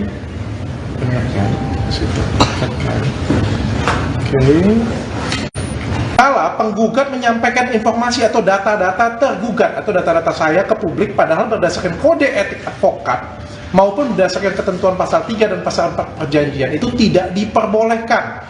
Ya, jadi si abang mantan menuntut pembatalan persetujuan untuk pemecatan beliau dan hasilnya adalah perjanjian yang pemutusan perjanjian yang dilakukan oleh tergugat atau yang dilakukan oleh saya adalah sah di mata hukum dan tidak dapat dikualifikasi sebagai perbuatan melawan hukum.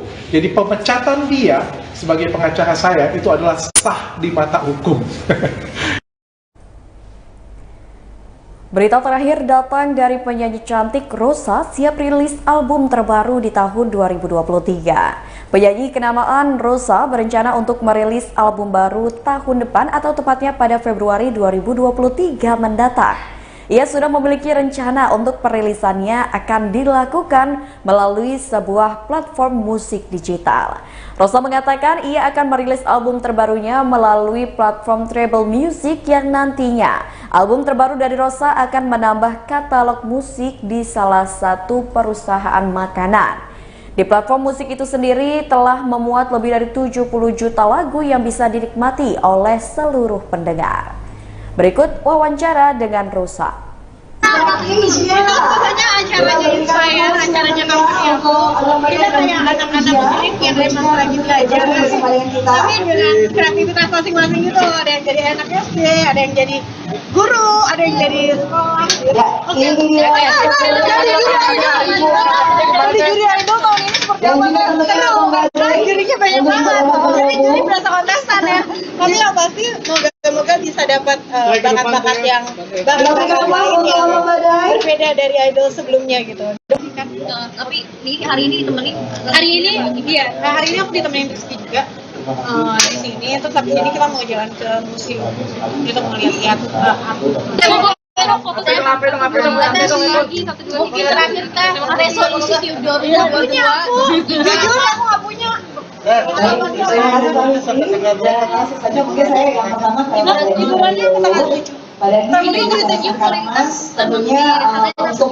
pertama nih ini habis ini mau ke museum aja mau lihat art exhibition itu aku pengen sama Rizky pengen spend time. Kita greeting aja boleh dong. Oke. Baiklah Tribuners, itulah berita selebritis bersama dengan saya Mutiara. Jangan lupa untuk terus saksikan YouTube Tribun Lampung News Video, Facebook Tribun Lampung, Instagram @tribunlampung, dan TikTok @tribunlampung untuk informasi terupdate lainnya. Selamat sore dan sampai jumpa.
Selamat sore Tribuners, hari ini bersama saya Danti Wahyu akan menemani Anda dalam live update seleb edisi Kamis 22 Desember 2022. Dan inilah informasi terkait sejumlah selebriti untuk Anda. Kita masuk ke informasi pertama Tribuners. Aktris senior Aminah Cendrakasih pemeran maknya di sinetron Sidul Anak Sekolahan meninggal dunia pada Rabu 21 Desember kemarin. Penyebab Aminah Cendrakasih meninggal dunia karena sakit glukoma yang diderita bertahun-tahun. Aminah Cendrakasih tutup usia di kediaman putrinya Lala yang berlokasi di kawasan Pondok Aren, Tangerang Selatan. Diketahui jenazah Aminah Cendrakasih dimakamkan di TPU Karet Bifak, Tanah Abang, Jakarta Pusat pada Kamis 22 Desember hari ini. Sebelum Aminah Cendrakasih meninggal, Lala menyebut sang ibu sempat muntah-muntah. Proses meninggalnya Aminah Cendrakasih disebut Lala sangat cepat dan mudah. Lala mengatakan sang ibu muntah-muntah berulang kali hingga waktu subuh. Lala pun mengungkapkan firasat tidak enak lantaran melihat kondisi ibunya yang lemas. Ia pun meminta saudaranya untuk berkumpul dan datang ke rumah. Lala sempat membujuk ibunya untuk dibawa ke rumah sakit. Namun Aminah Cendrakasih justru menolak. Kemudian keluarga memutuskan segera memanggil dokter ke rumah untuk minta diinfus. Lantaran kondisi Aminah Cendrakasih yang terus muntah-muntah sehingga dikhawatirkan tubuhnya mengalami dehidrasi. Di sisi lain, keluarga mengungkapkan permintaan terakhir Aminah Cendrakasih atau yang dikenal dengan Maknya. Maknya ingin sekali membuat series bareng Rano Karno selagi umurnya masih ada. Namun permintaan tersebut belum dapat terwujud hingga akhirnya Maknya meninggal dunia. Sebagai informasi, Aminah Cendrakasih menghembuskan napas terakhir di usia 84 tahun. Jenazah Aminah Cendrakasih akan dimakamkan dalam satu liang dengan mendiang Woli Sutina alias Mak Wok, ibunya yang juga dikenal sebagai aktris. Diketahui Mak Wok meninggal dunia di usia 71 tahun pada 14 September 1987. Tapi itu cuma kita lagi bercanda-bercanda santai.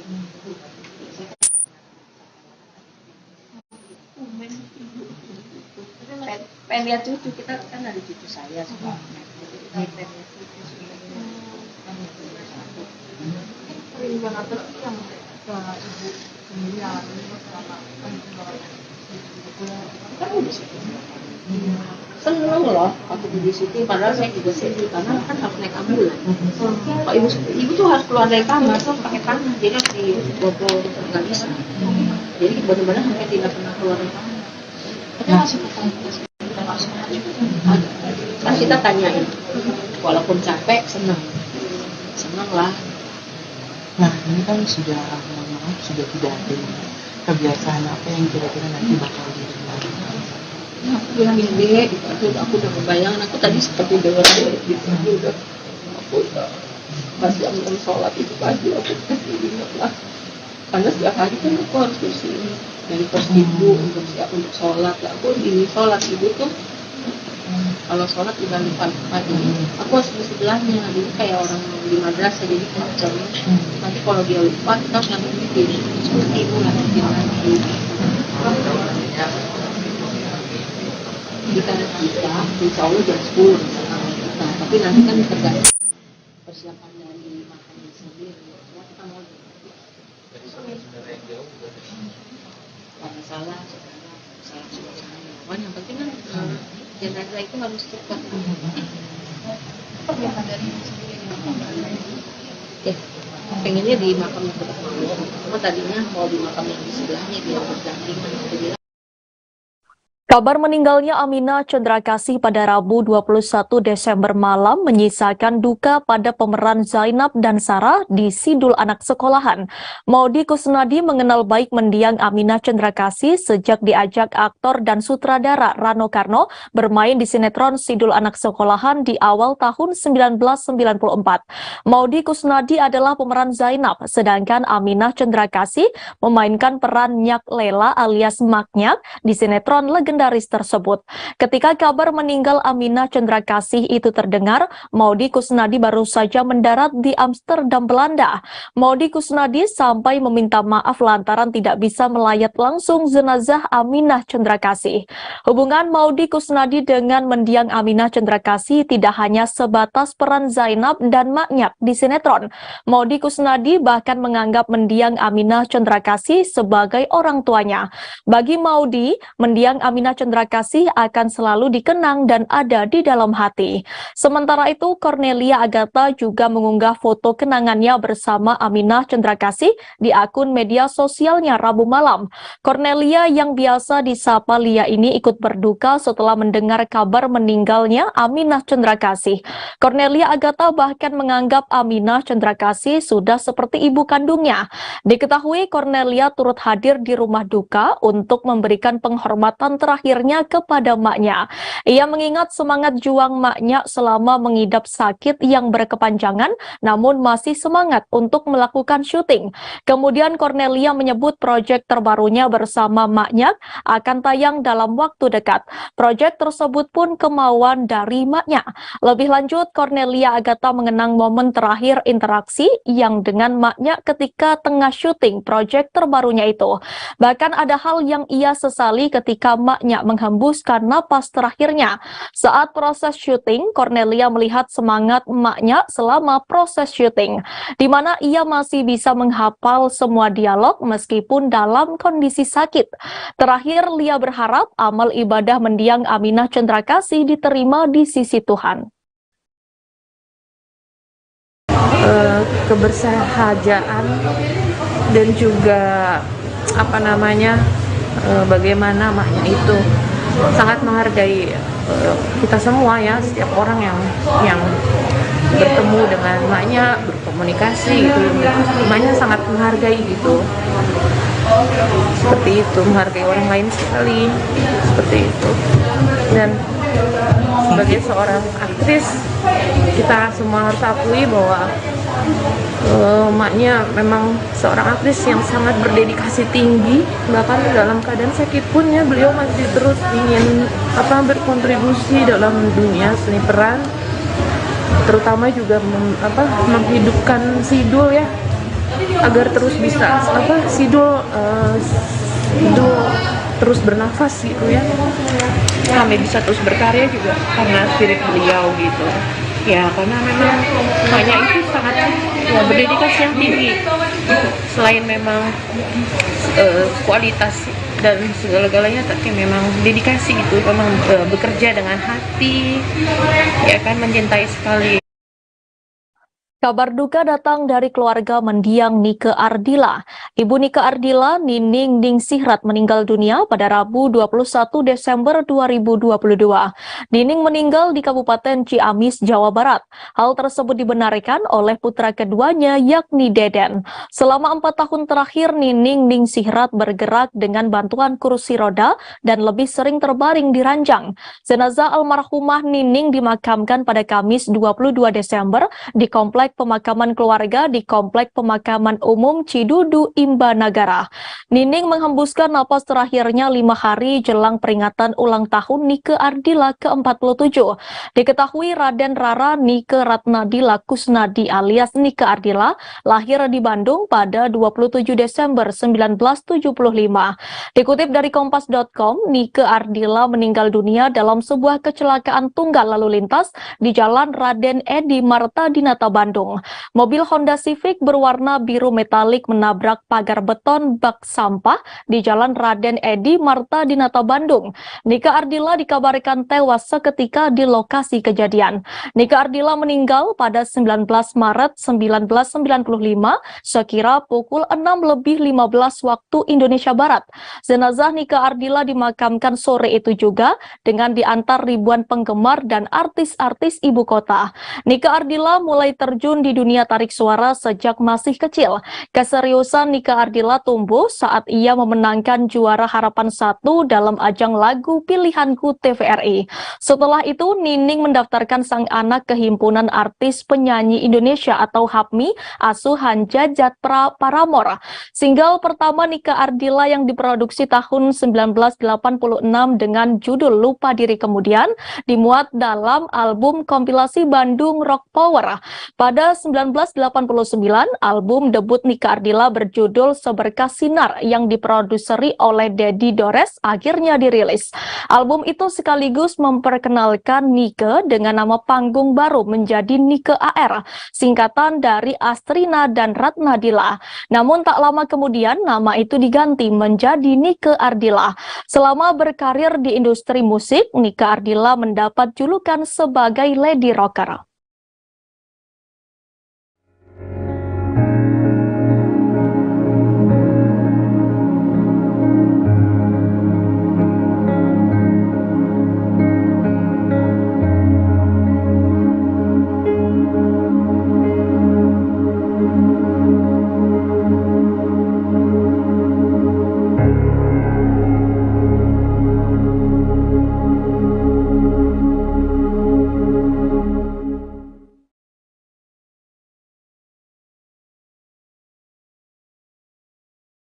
Rizky Bilar mencari sosok mantan karyawannya seusai berkoar-koar membongkar tudingan soal KDRT terhadap Lesti Kejora beberapa waktu lalu. Pasalnya mantan kreatif Lesti Kejora itu mengaku mengetahui tabiat buruk Rizky Bilar punya selingkuhan. Bahkan mantan karyawan yang tidak diketahui namanya itu membongkar kronologi penyebab KDRT itu terjadi. Melalui Instagram story-nya pada Kamis 22 Desember, Rizky Bilar membagikan tangkap layar tampang mantan karyawannya. Dalam unggahannya, Rizky Bilar seolah baru saja kembali mengingat mantan karyawannya yang menyebarkan fitnah soal KDRT tersebut. Suami Lesti Kejora ini pun meminta bagi siapapun untuk memberitahukannya akun Instagram milik mantan karyawan itu. Tujuan Bilar mencari mantan karyawannya tersebut barangkali ingin memberikan uang lantaran sudah berani mencari keuntungan lewat kontennya. Rizky Bilar agaknya mulai geram dengan sejumlah oknum yang kerap menyebarkan hoaks terkait gonjang-ganjing rumah tangganya dengan Lesti Kejora. Mantan karyawan Lesti Kejora itu bahkan sampai menyebut kondisi Rizky Bilar memprihatinkan jika kasus dugaan KDRT ini berujung perceraian.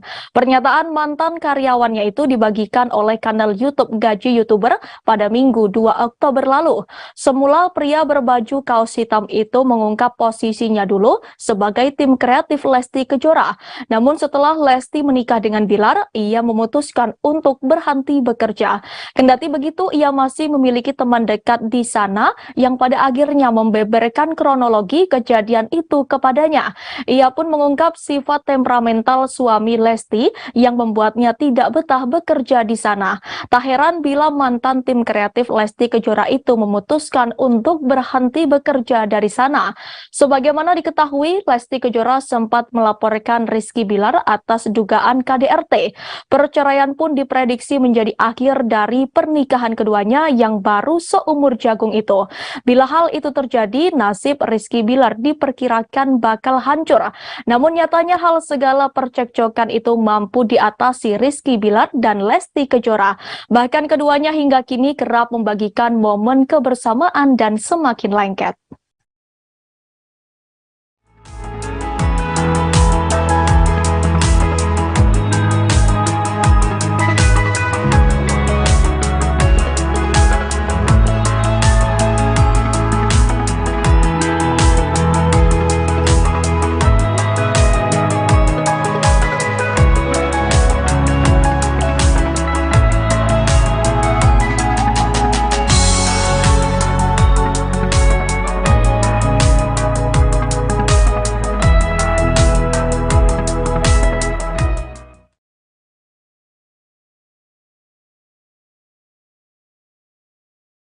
Abah Kiai Hamid, sosok yang mengobati Gus Samsudin dari dugaan gangguan jiwa baru-baru ini mengungkapkan kekecewaannya.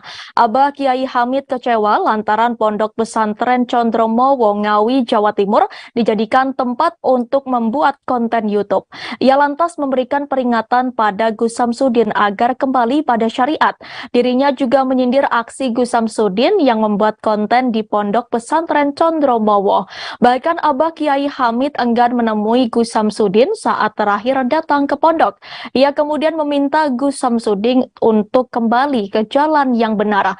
Kiai Hamid juga membenarkan dirinya lah yang mengobati Gus Samsudin saat mendadak bertingkah aneh. Ia membeberkan kondisi Gus Samsudin setelah diberi air putih. Seperti diketahui, Gus Samsudin membantah tudingan dirinya pura-pura menjadi ODGJ. Jawabannya ini seolah membalas ucapan pesulap merah terkait kondisinya. Gus Samsudin berdalih dirinya tengah mengikuti batinnya saja sehingga bertingkah layaknya ODGJ. Gus Samsudin memang tampak berperilaku janggal beberapa waktu belakangan. Dalam channel YouTube-nya Gus Samsudin Jadab, Gus Samsudin terlihat sering berbicara sendiri hingga makan dari sampah. Dia juga tak segan menenteng bangkai tikus. Tak hanya itu, Gus Samsudin juga tampak tiduran di atas tanah saat hujan turun hanya dengan memakai sarung. Dalam beberapa video yang beredar, Gus Samsudin juga terlihat melepas bajunya untuk mengepel musola. Dalam kesempatan lain, Gus Samsudin sempat dijenguk istri pertamanya, Nyai Ehan. Namun Nyai Ehan dibuat kebingungan dengan pernyataan Gus Samsudin soal kondisinya. Menurut Gus Samsudin, menjadi orang gila itu enak. Gus Samsudin pun mengungkapkan alasannya. Mendengar pernyataan sang suami, Nyai Ehan lantas menanyakan kondisi Gus Samsudin setelah menjalani rehabilitasi. Ya dulu yang 1 bulan apa 1 bulan yang lalu apa itu aku pernah ada pengurus pondok sana itu karena punya Samsudin punya aulah yang katanya ya mendekati stres. Ya aku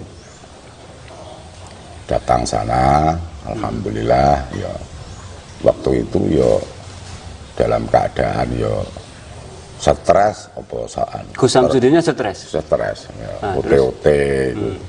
OT itu capak baju nyadui santri-santrinya ya, murid-muridnya terus aku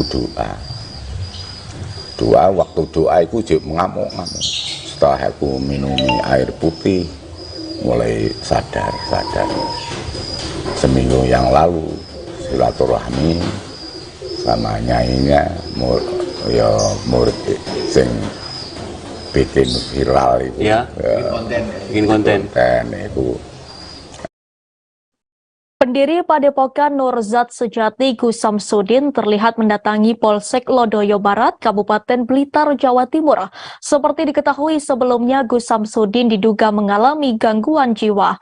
Hal ini lantaran Gus Samsudin bertingkah aneh tidak seperti biasanya. Dikutip dalam kanal YouTube-nya, pada Jumat 9 Desember 2022, Gus Samsudin pernah diarak oleh puluhan santrinya dalam kondisi setengah telanjang. Bahkan Gus Samsudin sempat direhabilitasi di Pondok Pesantren Condromowo, Kabupaten Ngawi, Jawa Timur. Namun kondisi ini diragukan oleh Marcel Radival alias pesulap merah yang menyebut tingkah aneh Gus Samsudin hanyalah akting. Kini Gus Samsudin tampak mendatangi Polsek Lodoyo Barat dengan mengendarai mobil. Setelah menemui Kapolsek Lodoyo Barat, Gus Samsudin menyampaikan maksud dan tujuannya. Gus Samsudin mengatakan bahwa kini dirinya menjadi pengasuh Pondok Pesantren Nurusi Sifa Nusantara. Rencananya ia mengundang Kapolsek untuk menghadiri tasyukuran pondok pesantren tersebut. Gus Samsudin berharap Kapolsek untuk hadir dalam acara tersebut. Selain itu, ia juga berharap pondok pesantren ini berguna bagi masyarakat. Untuk undangan yang hadir diperkirakan sekitar 50 orang dengan dihadiri oleh Ketua Majelis Ulama Indonesia atau MUI Kabupaten Blitar, yakni Kiai Haji Saihuddin Rohman. Disebutkan bahwa Kiai Haji Saihuddin Rohman sebagai pengasuh utama pondok pesantren. Kapolsek kemudian menerima undangan dari Gus Samsudin. Gus Samsudin lalu berpamitan dan keluar polsek. Meski tak melakukan kesalahan, Gus Samsudin mengaku merasa deg-degan hingga takut. Namun ia tak sungguh-sungguh takut lantaran dirinya tidak salah. Di sisi lain, polisi memang bertugas untuk mengayomi masyarakat. Terakhir, Gus Samsudin pun menyampaikan pesannya untuk masyarakat.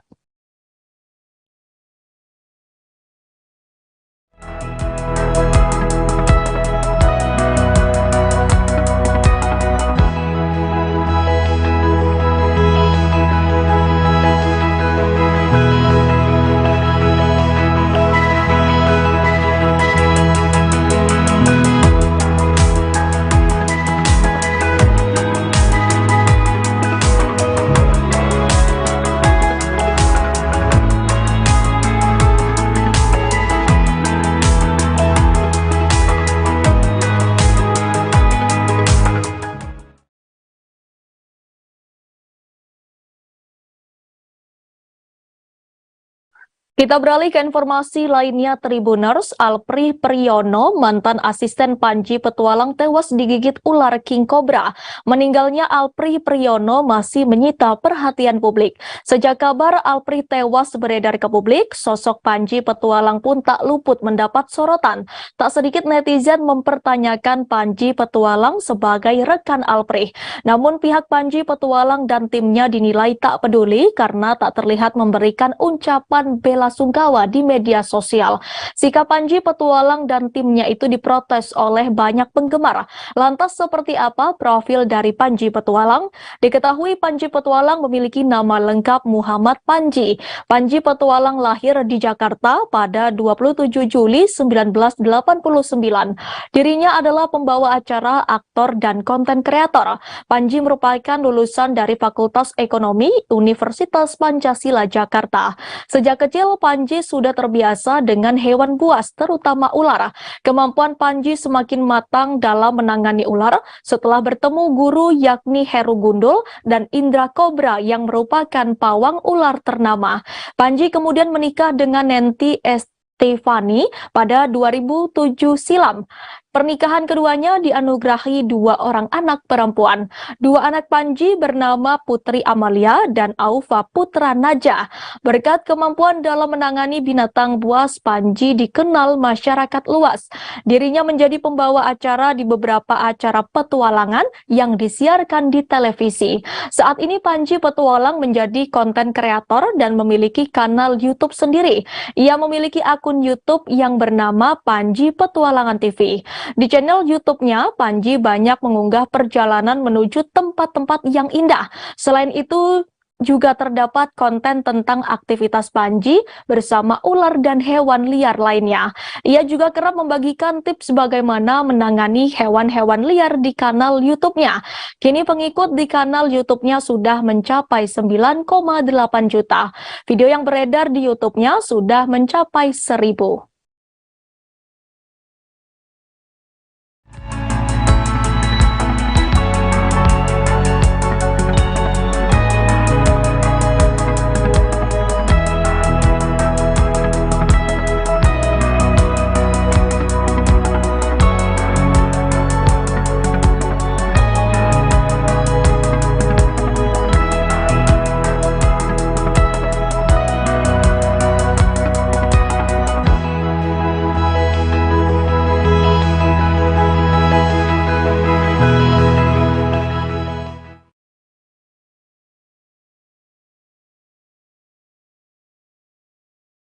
Adipati Dolken dan Chanti Tahril baru saja dianugerahi anak pertama mereka, Naeswari Istika Diah Kusmaji. Baru merasakan menjadi seorang ayah sembari tertawa, Adipati curhat bahwa ia mulai terganggu oleh suara tangisnya. Bagi Adipati, suara tangis bayi yang hadir saat momen istirahatnya masih terasa sangat asing sehingga ia perlu membiasakan diri. Hal itu dikatakan Adipati saat ditemui di kawasan Duren 3, Jakarta Selatan pada Rabu 21 Desember kemarin. Meski begitu, Adipati masih menikmati momen ketika ia bangun tengah malam untuk menemani si buah hati. Adipati mengatakan dirinya belum bisa memandikan buah hatinya karena masih sulit bangun pagi. Dalam pembagian tugasnya, Adipati mendapat tugas berjemur dengan Naeswari. Meski tak mudah menjadi orang tua baru, Adipati kerap merasa terharu tiap kali menatap mata buah hatinya. Di momen itu, semua rasa kesal dan amarahnya luruh seketika. Di sisi lain, Adipati Dolken mengakui bahwa sejak menjadi ayah, ia merasa fisiknya menjadi lebih sehat. Sebab sejak kelahiran Naeswari, ia jadi harus tidur lebih awal dari kebiasaan lamanya. Dikatakan Adipati, kini ia sudah bisa tidur di jam 11 atau 12 malam. Padahal sebelum memiliki anak, ia baru bisa tidur jam 4 atau 5 pagi. Selain itu, Adipati merasa bahwa kepekaan dirinya ke istri jadi pribadi bertambah semenjak kehadiran anak. Ia rela bangun di pertengahan subuh hanya untuk menemani istrinya yang menyusui buah hati mereka. Sekedar informasi, kabar kelahiran anak pertama Adipati Dolken dan Chanty Tahril pertama kali diumumkan lewat unggahan cerita Instagram. Adipati menuliskan nama sang putri lengkap dengan tanggal dan jam kelahirannya. Chanty Tahril melahirkan buah hatinya pada Kamis 8 Desember 2022 sekira pukul 8:12 waktu Indonesia Barat. Diketahui rupanya jam kelahiran sang putri sama dengan tanggal lahirnya.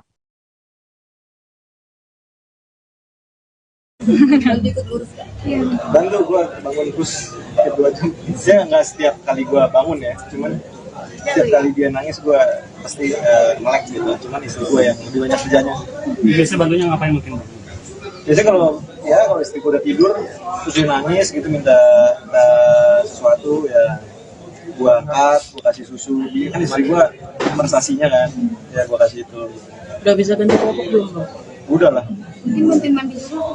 Mandiin gue belum. Nggak berani. Nah, karena pagi-pagi dia. Jadi dia, jadi gue bangun, gue jemur, mandi. Tapi udah mulai ribet ya setelah dengan tadi dia capek syuting terus ada dia nangis jerit-jerit itu gimana? Lumayan gue udah mulai keganggu menangis ya sih. Cuman ya setiap gue angkat bayinya ternyata keselnya hilang semua. Jadi setiap gue eye contact sama Nai gitu ya, mana gue sendiri gitu kayak terharu ya gitu. Jadi sedih atau marah atau keselnya gue langsung kayak lupa gitu ya. Perubahan signifikannya apa sih? Perubahan signifikan dari dulu yang sebelum punya anak. Disiplin banget ya. Gue bagus sih, gue di jam 11, jam 12 tuh udah ngantuk gitu karena gue bangunnya pagi dulu sekarang. Biasanya gue tidur di jam 4 pagi, jam 5 pagi, main game segala macam gitu. Sekarang tuh jadi lebih disiplin, gue tidur cepat, bangun pagi. Kalau di tengah-tengah subuh dia bangun, kadang-kadang gue melek buat nemenin istri gue aja gitu sih. Ada kepekaan gue tuh bertambah gitu. Jadi kayak ya gue ngerasa lebih sehat aja sih kayak gini. Dari waktu kerja sendiri ada kekurangan nggak? Enggak sih, kerja karena memang tanggung jawab gue sebagai laki-laki gitu bekerja dan gue harus memberikan anak dan istri gue gitu. Jadi nggak ada. Pujianti Utami Putri atau yang akrab disapa Fuji membagikan pengalamannya mencoba salah satu restoran yang tengah ramai diperbincangkan, Karen's Diner. Dikutip dari Kompas.com, Karen's Diner merupakan jejaring restoran asal Australia yang mengusung konsep makan tidak menyenangkan.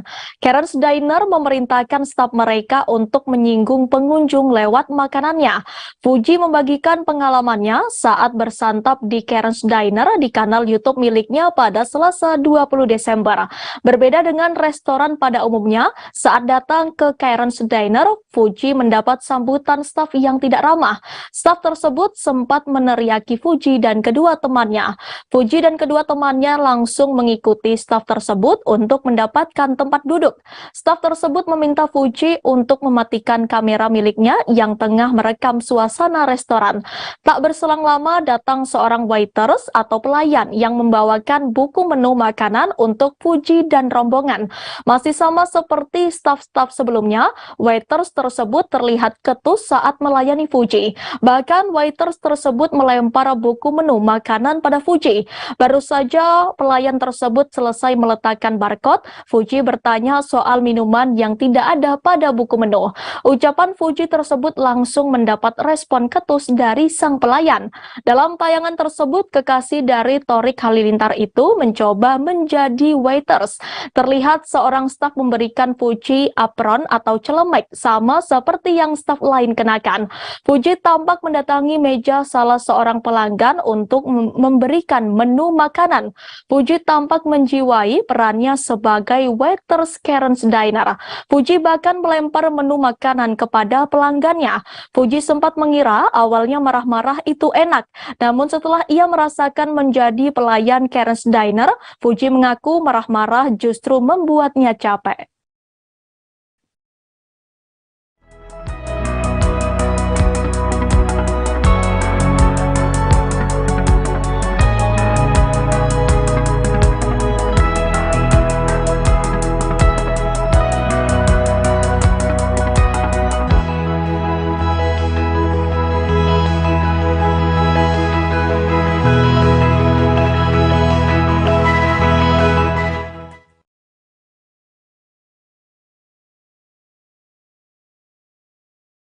Kebahagiaan tengah menyelimuti pasangan Nela Karisma dan Dori Harsa yang sebentar lagi memiliki anak kedua. Rumah tangga mereka selalu harmonis dan terbilang jauh dari gosip miring. Dalam berbagai unggahan, Dori Harsa selalu terlihat mendampingi sang istri yang sedang hamil. Terkini keluarga itu mengunggah foto USG anak kedua mereka di akun Instagram. Sebagai informasi, USG adalah prosedur pengambilan gambar dari bagian tubuh tertentu. Ini dilakukan dengan memanfaatkan gelombang suara frekuensi tinggi. Dalam keterangan unggahan di akun Instagram Nela Karisma, ia terlihat memberikan pertanyaan kepada warganet. Nela mengatakan kepada warganet bahwa calon anak keduanya tersebut lebih mirip siapa. Sontak unggahan itu langsung jadi pusat perhatian warganet. Dalam unggahan, calon buah hati Nela dan Dori itu sudah mulai terlihat jelas. Hidung mancung dalam gambar tersebut juga berhasil menarik perhatian publik. Penyanyi kenamaan Lyodra terlihat memberikan komentarnya di unggahan itu. Selain Lyodra, sebagian warganet juga turut memberikan komentar di unggahan itu dengan beragam reaksi. Sebagai informasi, Nela Tri Karisma atau akrab disapa Nela Karisma lahir pada tanggal 4 November 1994. Perempuan berusia 27 tahun itu adalah seorang penyanyi dangdut berkebangsaan Indonesia. Penyanyi dangdut ini juga dikenal dengan hit singlenya yang bertajuk Konco Mesra. Pada usia 5 tahun, Nela Karisma sudah menjadi sinden cilik di pagelaran wayang di Kediri. Bakat seninya sudah terasah sejak kecil berkat kedua orang tuanya yang sama-sama berdarah seni. Kini banyak lagu yang telah dinyanyikan Nela Karisma dan berhasil viral. Kemudian Nela menikah dengan pria bernama Dori Harsa pada tahun 2020 di Kediri, Jawa Timur. Setelah menikah, mereka berdua dianugerahi seorang anak bernama Gendis Geona Madaharsa.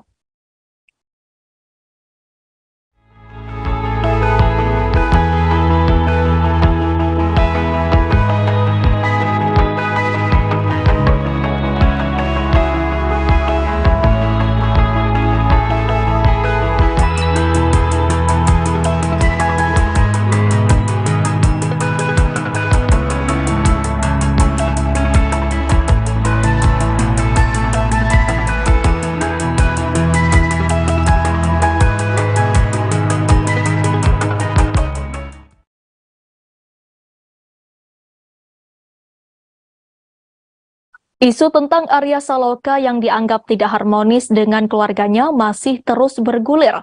Bahkan nama Amanda Manopo ikut terseret atas isu tersebut. Memang Amanda Manopo dan Arya dituding oleh netizen terlibat cinta lokasi.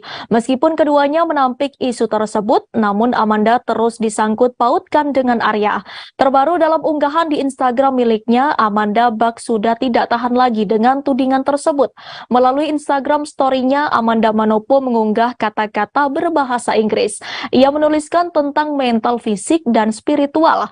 Memang keduanya dituding terlibat cinta lokasi karena bermain di sinetron yang sama. Bahkan banyak yang menjodohkan mereka dan membuat Putri Anne dihina hingga dianggap tak pantas dengan Arya Saloka.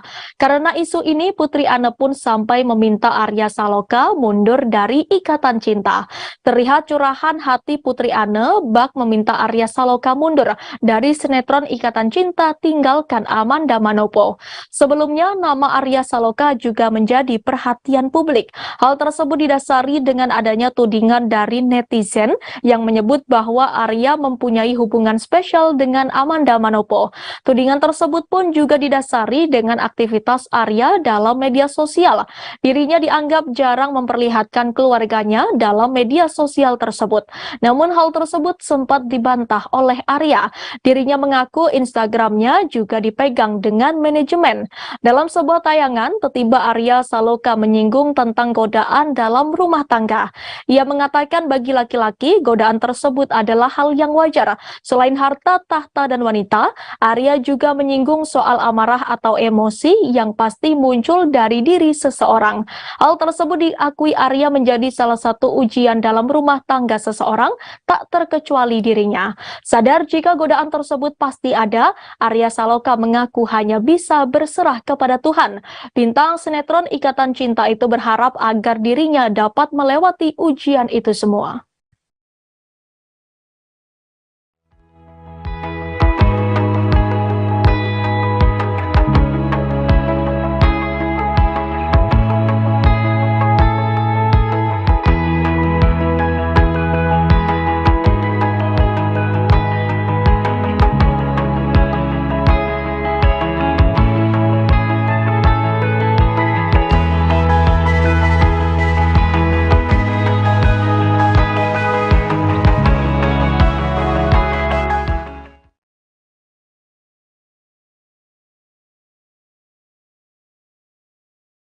Kita masuk ke informasi terakhir Tribuners. Pada Kamis 22 Desember 2022, Presiden Jokowi terlihat mengunggah sebuah poster untuk memperingati Hari Ibu di akun Instagram miliknya. Poster tersebut memperlihatkan beberapa karakter ibu dengan aktivitas masing-masing, mulai dari menyuapi anak, menggendong bayi, hingga membantu seorang anak mengeja tulisan. Selain itu, ada juga seorang wanita yang sedang hamil dan seorang ibu tengah menyiapkan makanan untuk keluarga.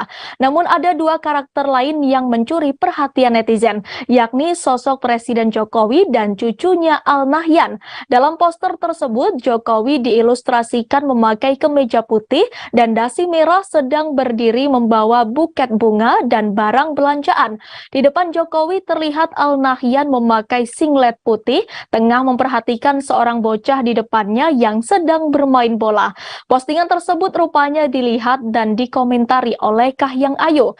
Melalui Instagram story-nya, Putri Sematawayang Jokowi itu terlihat memberikan komentar lucu mengenai poster yang diunggah Jokowi.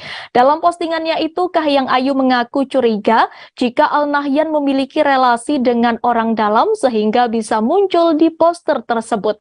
Sontak komentar lucu Kahiyang Ayu itu membuat netizen terhibur. Seperti diketahui, acara pernikahan Kaisang Pangarep dan Erina Gudono diketahui sudah selesai digelar. Banyak kejadian lucu yang menghiasi acara pernikahan Kaisang dan Erina. Bukan hanya dari sikap sang mempelai pria Kaisang, namun hal menarik datang dari Panembahan Al Nahyan Nasution. Panembahan Al Nahyan Nasution sendiri merupakan anak kedua dari Bobi Nasution dan Kahiyang Ayu. Saat acara berlangsung, hanya Panembahan Al Nahyan Nasution sendiri yang tak memakai seragam beskap seperti anggota keluarganya yang lain. Al Nahyan justru hanya mengenakan singlet atau kaos dalam. Tak cukup sampai di situ, Nahyan juga terlihat menenteng botol susu hingga membawa pedang mainan. Sontak saja karena aksi anak keduanya tersebut, Bobi Nasution pun langsung menyampaikan permintaan maaf ke Kaisang atas tingkah kocak anaknya itu.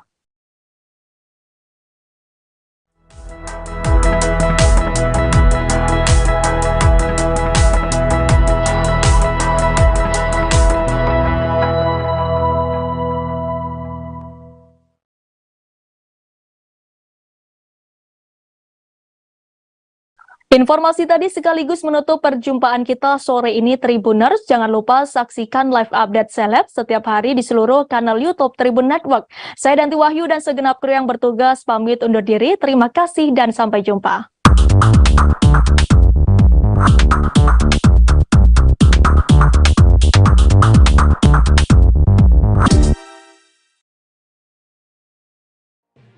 Tribun News Live Update.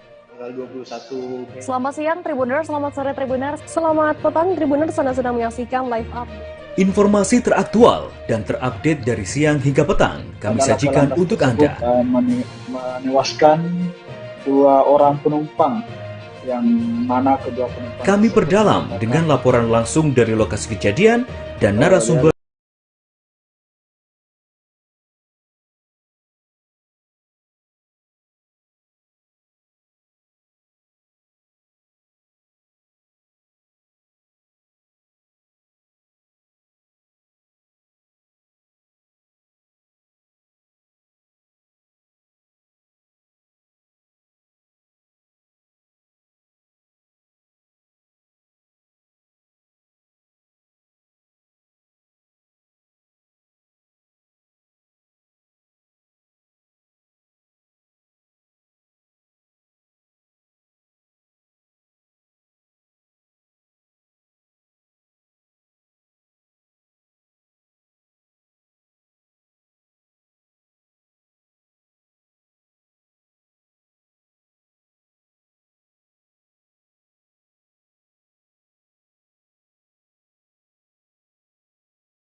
Sudah tersambung dengan rekan Naufal Fauzi dari Tribun Bogor.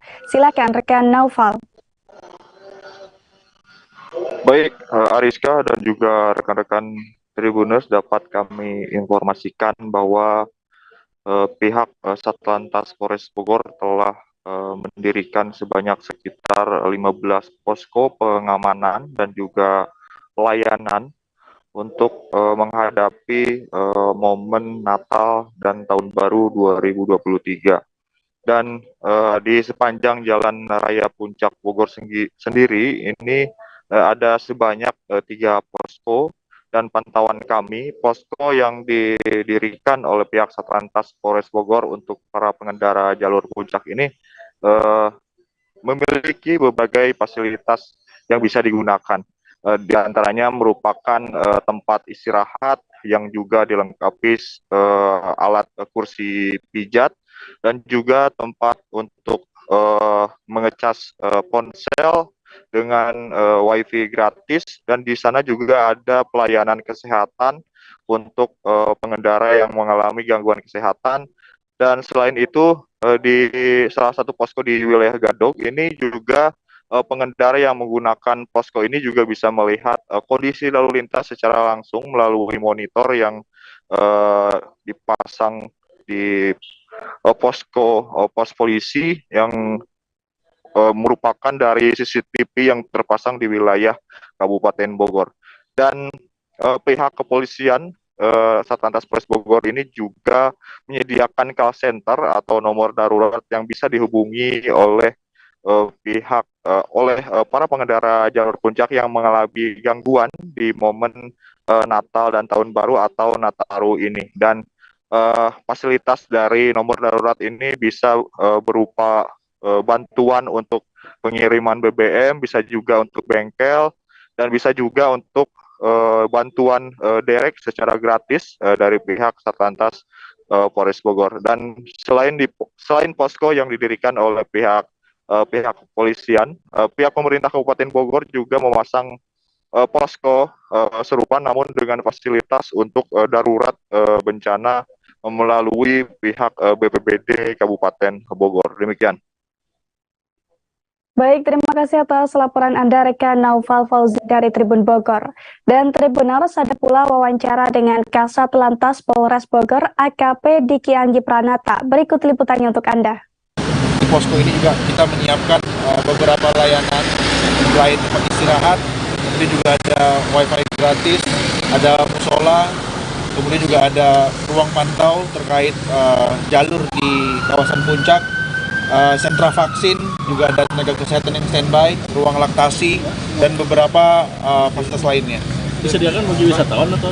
Bagi wisatawan, mengingat intensitas kendaraan yang masuk kawasan puncak ini cukup padat, ya dirasa bagi yang lelah masyarakat kami himbau untuk beristirahat, jangan memaksakan. Jadi oleh karena itu kita menyiapkan layanan-layanan sebagai bentuk pelayanan kami pada masyarakat yang presisi. Kami menyiapkan dan menghimbau pada masyarakat untuk tidak memaksakan. Untuk layanan informasi dan untuk pengaduan, kami telah menyiapkan layanan hotline, di mana tidak hanya untuk puncak saja, tapi untuk seluruh kawasan wilayah Bogor. Hotline tersebut berlaku apabila masyarakat menemukan kejadian kecelakaan. Tribuners, hari ini menjadi perayaan Tilem ke-6 bagi umat Hindu Bali. Di hari raya ini, masyarakat Desa Adat Denpasar melakukan persembahyangan upacara Nangluk Merana Tribuners. Untuk menunjang persembahyangan yang berpusat di Pura Desa Ian Puseh, Desa Adat Denpasar tersebut, sejumlah arus lalu lintas dialihkan. Dan untuk mengetahui informasi lengkapnya, kita sudah tersambung dengan rekan Putu Yuni Andriani dari Tribun Bali. Silakan rekan Putu.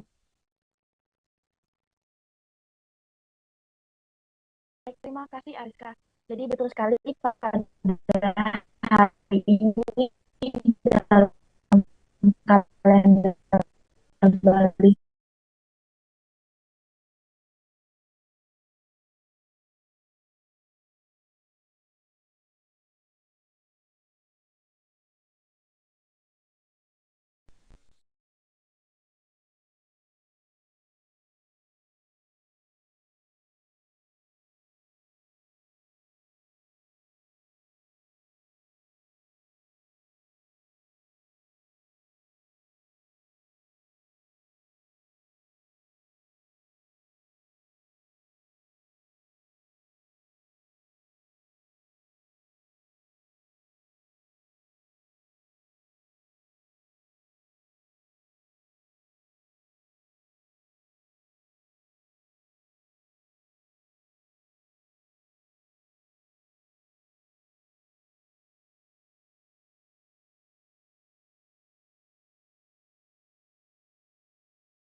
Terkendala sinyal dengan rekan Putu Yuni Andriani dari Tribun Bali, kita beralih ke informasi selanjutnya Tribuners.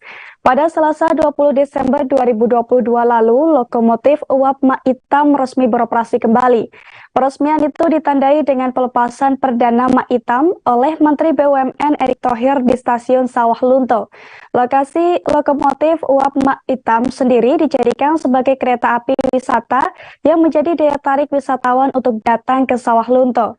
Dan untuk mengetahui informasi lengkapnya akan disampaikan oleh rekan Hafiz Ibnu Marshall dari tribunpadang.com. Silakan rekan Hafiz.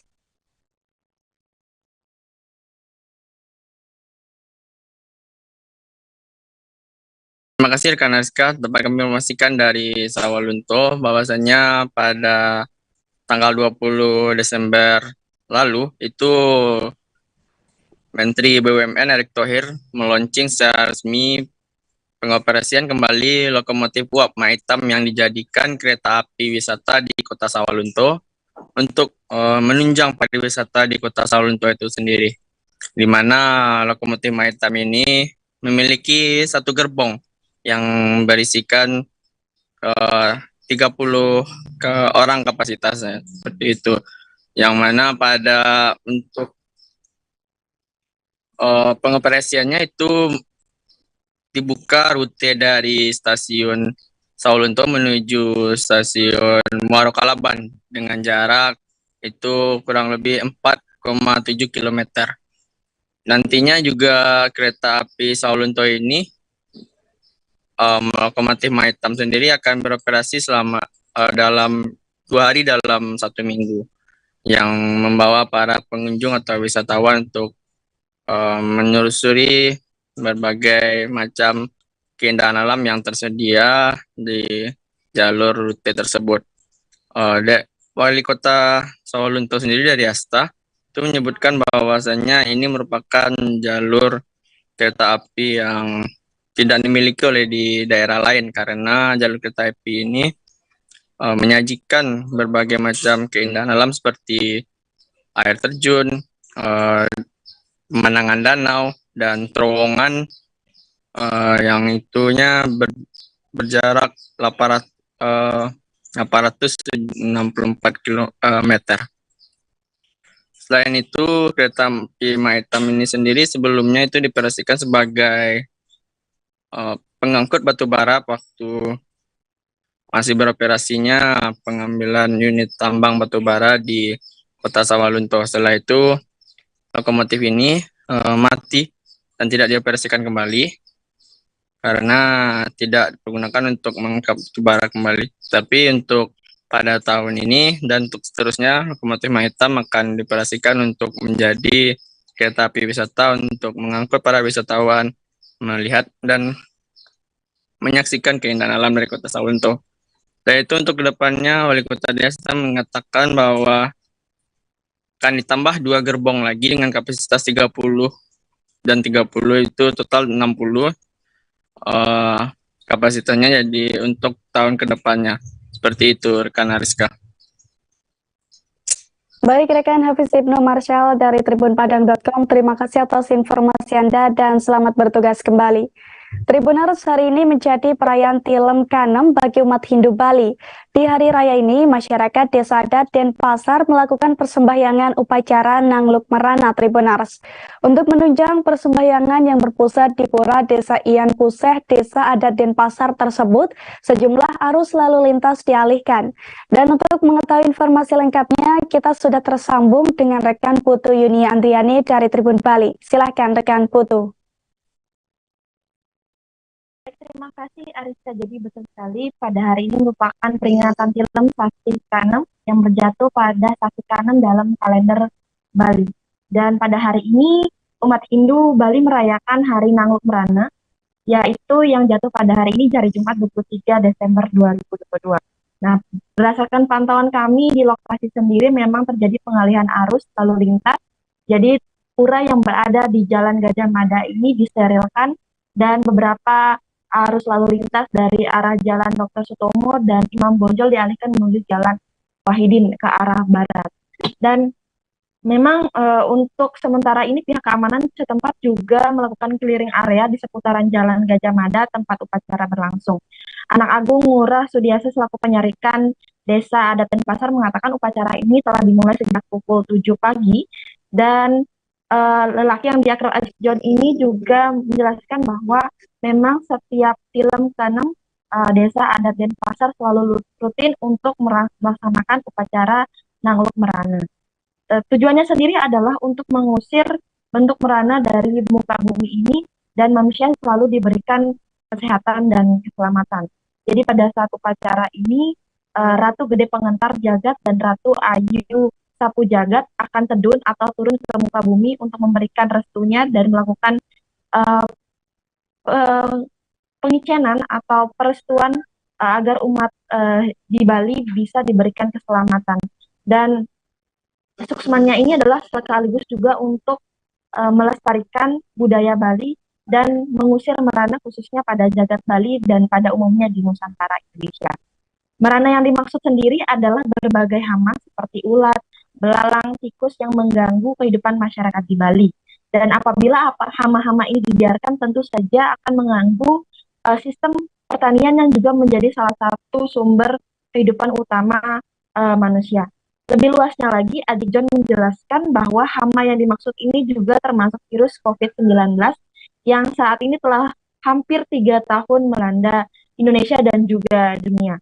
Biasanya masyarakat akan ikut upacara Nangluk Merana dan melakukan peselancaran atau keliling di beberapa tempat, dimulai dari perempatan Jalan Sulawesi, perempatan Catur Muka, perempatan Suci, perempatan Pamecutan, dan perempatan Indra, sebelum nanti akan kembali ke Pura Desa lan Pura Puseh Desa Adat Denpasar.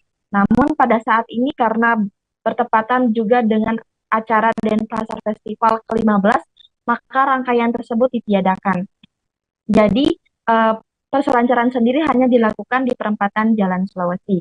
Seperti yang diketahui bahwa lokasi Pura Desa lan Puseh Desa Adat Denpasar ini berada di tepat di sebelah barat pintu Denpasar Festival ke-15 dan juga tepat di depan salah satu area panggung dari Denpasar Festival, sehingga beberapa ritual atau rangkaian acara dari Nangluk Merana sendiri terpaksa ditiadakan. Kemudian begitu pula dengan COVID-19 yang sebelumnya kasusnya sedang tinggi-tingginya pada bulan kemarin, maka acara ini juga tidak dimeriahkan seperti saat ini, jadi hanya dilakukan di pura saja. Istilahnya dalam Bali sendiri adalah tidak melakukan perselancaran atau mubeng. Nah, pada saat pelaksanaan upacara ini sempat diwarnai dengan turunnya hujan dan angin kencang, walaupun tidak lama, hanya sebentar saja, dan kemeriahan acara yang diisi dengan barong dan beberapa sarana upacara lainnya, ini menarik perhatian warga sekitar. Baik itu pengunjung yang akan datang ke Denpasar Festival ataupun beberapa masyarakat yang sedang berjalan di dekat Pura Desa lan Puseh Desa Adat Krobok, Desa Adat Denpasar ini. Termasuk juga para wisatawan mancanegara yang kebetulan berjalan di seputaran lokasi upacara. Dan hingga pukul 11 acara telah berjalan dengan lancar dan pengalihan arus lalu lintas dicukupkan. Adik John mengucapkan terima kasih untuk seluruh pihak yang telah membantu, diantaranya dari Satpol PP Kota Denpasar, Dishub Denpasar, Polsek Denpasar Utara, dan Denpasar Barat, serta pecalang Wirapraja Desa Adat Denpasar. Dan diharapkan dari upacara Nangluk Merana ini, umat Hindu dan umat Bali secara keseluruhan di Bali dan juga di Indonesia diberikan keselamatan dan segera pulih dari pandemi COVID-19. Dan juga pada saat ini seperti diketahui bahwa Bali khususnya area selatan sedang diterpa angin kencang dan hujan sejak 2 hari yang lalu. Acara ini juga sekaligus memohon kepada Tuhan agar diberikan keselamatan di tengah musim penghujan yang saat ini sedang melanda Bali dan juga Indonesia. Demikian laporan dari kami kembali ke Arika. Baik, terima kasih rekan Putu Yuniandriani dari Tribun Bali. Dan Tribuners, ada pula wawancara dengan Anak Agung Ngurah Sudiasa selaku penyarikan Desa Adat Denpasar. Berikut liputannya untuk Anda. Niki acara Nangluk Merano yang rutin diselenggarakan oleh Desa Adat Denpasar setiap tilam ke-6 yang jatuhnya tepat tilam ke-6 tanggal 23 Desember tahun 2022 ini. Nangluk Merano ini apa sebenarnya Pak? Suksemanya untuk melestarikan adat budaya Bali dan Nangluk Merano ini bertujuan untuk mengusir Merano dari jagat Bali, khususnya ya jagat Bali dan pada umumnya Nusantara ini, agar kita diberi keselamatan semua. Merano yang dimaksud tuh meranonya apa saja? Meranonya ya yang diceritakan kaitannya ada cerita dari gini, dalam Watu Renggong sedang melaksanakan yatnyo di Pura Besakih, yang mana ada sebagai pemuput pendeta yang datang dari Jawa namanya Brahmana Keling. Nah itu akan melaksanakan upokaro yatnyo yang diadakan yang disebut dengan upokaro Nangluk Merano. Berarti seperti contohnya bencana alam kah atau kesusahan? Merano yang dimaksud adalah seperti wereng ya. Tribuners, selain mencicipi ayam betutu dan nasi jinggo saat berlibur ke Bali, Anda juga tak boleh melewatkan rujak dengan bumbu khas di warung Menggege Sanur. Tepatnya di Jalan Danau Beratan nomor 49A Sanur, Bali, Tribuners. Menu rujak yang ada di tempat ini terbilang cukup unik dan sangat beragam, seperti kuah pindang, rujak bulung dari rumput laut hingga rujak boni, Tribuners. Dan untuk mengetahui keunikan dari setiap menu rujak di sana, ada rekan Arini Valentia Kusni dari Tribun Bali yang akan melaporkannya untuk Anda. Silakan rekan Arini. Halo, selamat sore rekan Ariska dan Tribunars. Jadi memang rujak itu adalah salah satu makanan khas Indonesia yang memiliki cita rasa yang unik. Begitupun juga dengan rujak-rujak yang ada di Bali.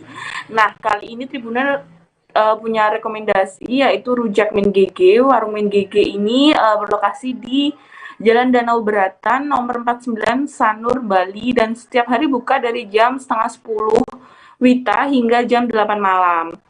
Nah, menu rujak yang ditawarkan di sini tuh sangat beragam, mulai dari rujak khas Bali yang umum dijual, sampai dengan rujak unik yang hanya dapat dinikmati pada waktu-waktu tertentu saja, yang disebut dengan rujak musiman.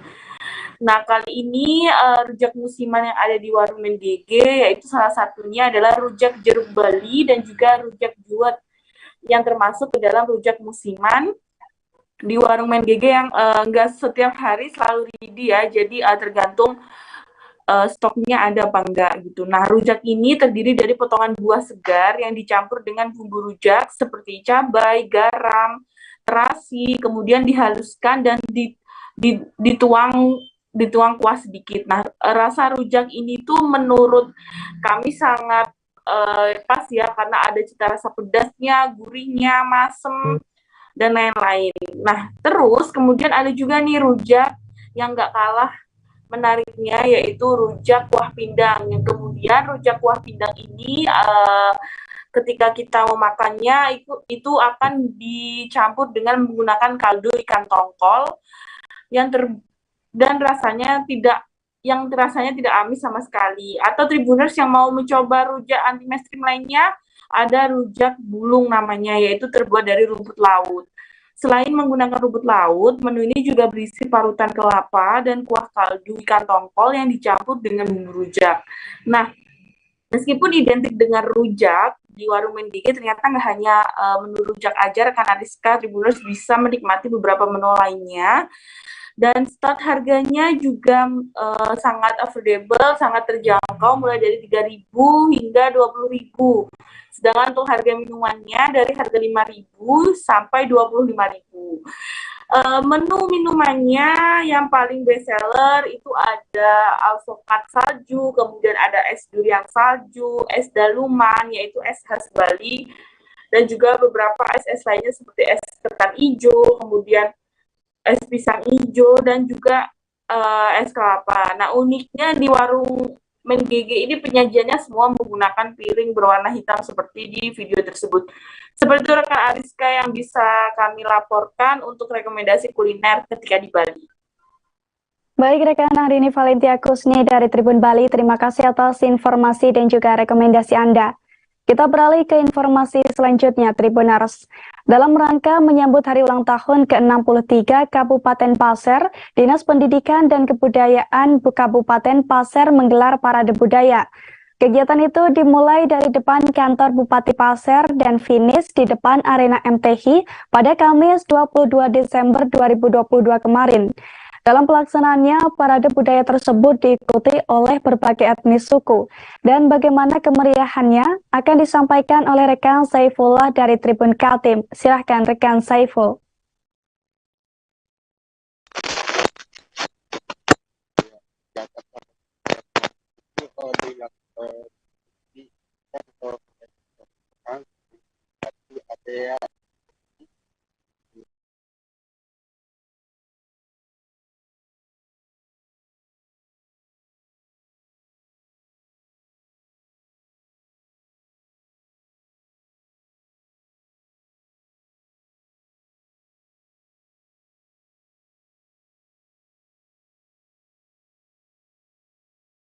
Yang ikut menyaksikan atraksi parade budaya yang dilaksanakan oleh Dinas Pendidikan dan Kebudayaan Kabupaten Pasir, Kalimantan Timur. Parade budaya itu juga bertujuan untuk sebagai upaya pelestarian seni budaya maupun seni tradisi yang ada di Kabupaten Pasir dengan mengenalkan dan menanamkan seni budaya daerah kepada masyarakat dan mengapresiasi seni budaya khususnya seni tradisi yang ada di Kabupaten Pasir. Parade budaya ini juga merupakan referensi dari kearifan lokal, yaitu budaya Pasir dan suku-suku lainnya yang ada di Kabupaten Pasir. Untuk peserta parade budaya itu terdiri dari pegiat seni yang diikuti sebanyak 32 peserta paguyuban, etnis Nusantara dan komunitas, serta juga melibatkan 1.900 orang. Dengan kegiatan tersebut diharapkan dapat mempersatukan kebinekaan sehingga masyarakat di kabupaten merasa aman serta hidup dengan rukun. Ya, sekian rekan Ariska. Baik, terima kasih atas laporan Anda rekan Saifullah dari Tribun Kaltim. Tribuners, acara Pedati ke-12 Kota Bukit Tinggi digelar pada Rabu 21 Desember 2022. Dalam rangkaian acara tersebut, pengunjung disuguhkan dengan aksi memukau dari Sanggar Titian Rajo. Para penampil tersebut melakukan aksi pecahkan piring dan mengoleskannya ke wajah penari. Selama aksi berlangsung, musik dari Tabua Tasa pun turut mengiringi Tribuners. Dan bagaimana kemeriahan di sana akan disampaikan oleh rekan Alif Ilham Fajriyadi dari tribunpadang.com. Silakan rekan Alif.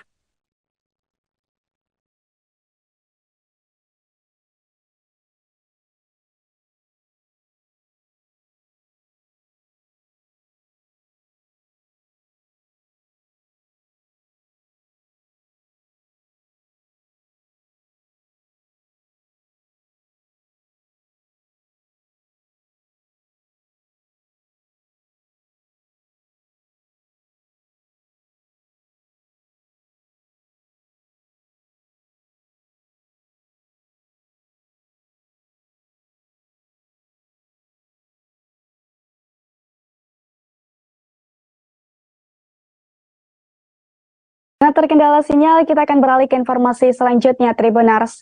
Kemenangan Timnas Argentina dalam Piala Dunia 2022 tentu menjadi hal yang membanggakan bagi negaranya. Tak heran saat kembali ke negaranya, para pemain Timnas Argentina disambut meriah dan penuh sukacita. Banyak pula warga Argentina yang membanggakan Lionel Messi sebagai kapten Timnas Argentina, Tribuners. Bahkan karena kemenangan di Piala Dunia 2022 itu, pemerintah Argentina turut menyiapkan kejutan untuk Lionel Messi dan kawan-kawannya. Dilansir dari tribuntravel.com melalui Daily Mail, Lionel Messi kini juga menjadi pusat diskusi untuk memasang wajahnya pada uang kertas pecahan 1.000 peso yang baru. Menurut surat kabar El Financiero, Bank Sentral Republik Argentina sangat ingin menandai kemenangan bersejarah Timnas Argentina di Qatar. Pihaknya pun telah menyiapkan sejumlah ide sejak sebelum kemenangan timnas Argentina. Mock-up uang kertas 1.000 peso dengan sketsa wajah Lionel Messi pun kini sedang dibahas dan viral. Dalam gambar-gambar yang beredar, terlihat uang kertas pecahan 1.000 peso dengan sketsa wajah Lionel Messi di sisi kanan. Sementara itu, seluruh skuad timnas Argentina akan diletakkan pada bagian sebaliknya dengan gambar timnas saat mengangkat trofi Piala Dunia. Rencananya, uang pecahan 1.000 tersebut akan didominasikan akan didominasi warna biru muda khas jersey Argentina. Ada juga sentuhan warna kuning di bagian kanan dari sketsa wajah Lionel Messi. Pasalnya, hal itu bukanlah pertama kalinya dilakukan oleh Argentina, di mana momen penting sebelumnya juga pernah diabadikan dalam mata uang, yakni koin peringatan ketika Argentina memenangkan Piala Dunia pertamanya pada tahun 1978. Koin peringatan juga diproduksi pada peringatan 50 tahun kematian Eva Perón, mantan ibu negara Argentina. Sebelumnya, pemerintah Argentina memiliki cara tersendiri untuk merayakan keberhasilan timnas sepak bolanya dalam Piala Dunia 2022. Presiden Argentina, Alberto Fernandez, mengumumkan pada Selasa 20 Desember 2022 lalu menjadi hari libur nasional di seluruh negara pasca Lionel Messi JS membawa pulang trofi Piala Dunia. Diketahui sebelumnya, timnas Argentina meraih gelar juara Piala Dunia 2022 seusai mengalahkan Prancis, yakni melalui babak adu penalti dengan skor akhir 4-2 di Stadion Lusail, Qatar pada Minggu 18 Desember 2022. Atas keberhasilannya itu, timnas Argentina membawa pulang trofi Piala Dunia 2022 serta sejumlah sejumlah hadiah fantastis lainnya.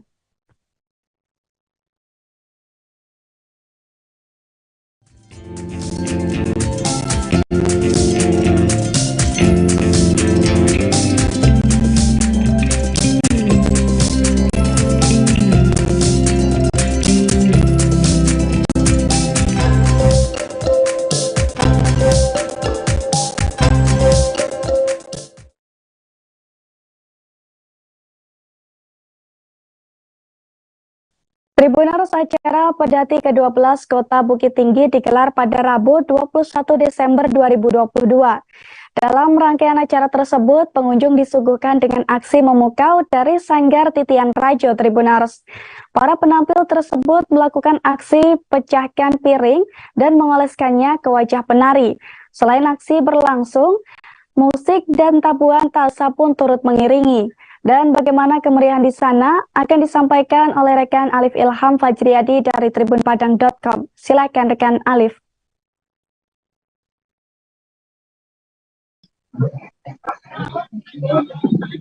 Terima kasih rekan Ariska.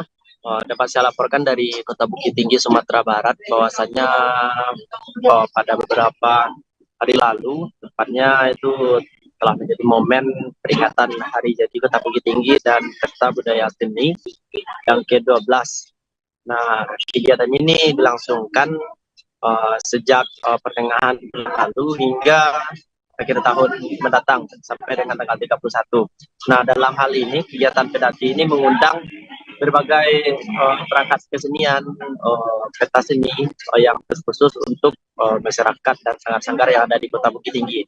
Salah satunya itu adalah yang Tribun Padang temui di lapangan, itu seperti Sanggar Titian Rajo, yang mana merupakan sanggar asli dari Kota Bukit Tinggi yang baru berumur 3 tahun dan telah dilahirkan dari 2019 lalu.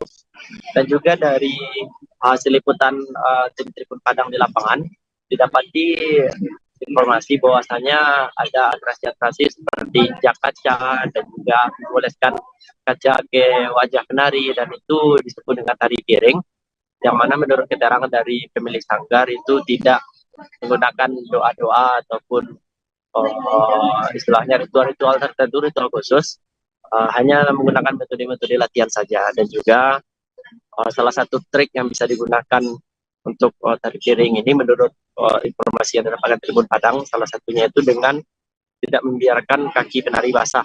Sebab jika kaki penari basah, maka cenderung untuk menyebabkan luka karena tergencer di serpihan kaca itu. Dan juga kaca yang digunakan adalah kaca keramik yang mana tidak berpotensi besar untuk menyebabkan luka, berbeda dengan kaca beling atau debus gitu. Terima kasih rekan Ariska. Berikut laporan saya, Alif, untuk Tribuners. Baik rekan Alif Ilham Fajriadi dari tribunpadang.com, terima kasih atas laporan Anda dan selamat bertugas kembali. Tribuners, unggahan video di salah satu akun TikTok wisatawan asing di Lombok Tengah mendadak viral di media sosial. Sebab dalam video tersebut berisi pengakuan dari turis asing yang mengaku ditipu saat membeli selendang kain tenun di desa adat Sade, Rembitan, Lombok Tengah. Di dalam video yang diunggah oleh akun @davud_akh, terlihat turis asing itu mendatangi seekor nenek, maksud kami seorang nenek, untuk memberi selendang.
Saat menanyakan harga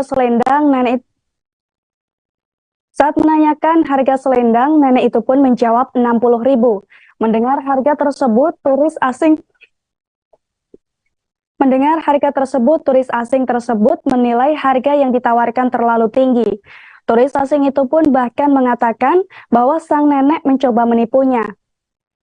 Meski begitu, turis asing bernama Davud itu tetap memberikan uang 100.000 kepada nenek tersebut.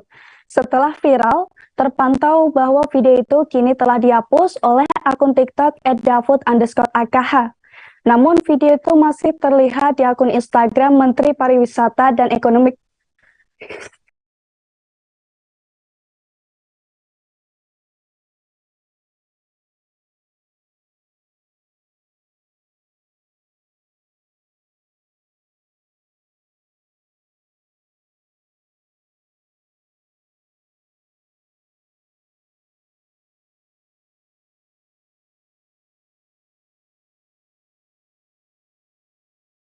Namun video itu masih terlihat. Namun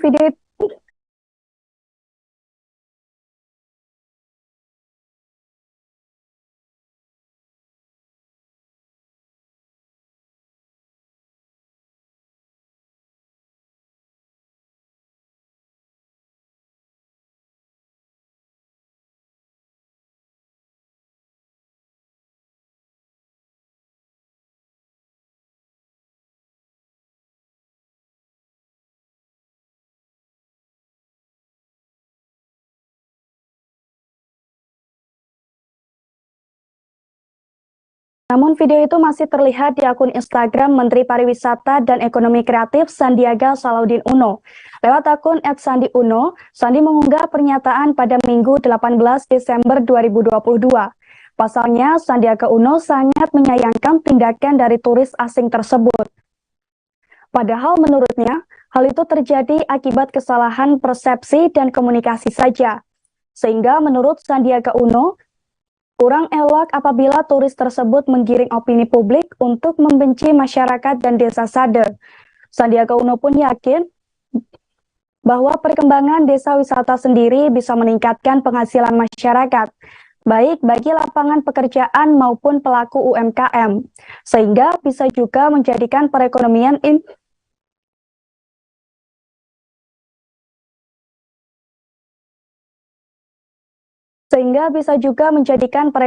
Indonesia semakin baik.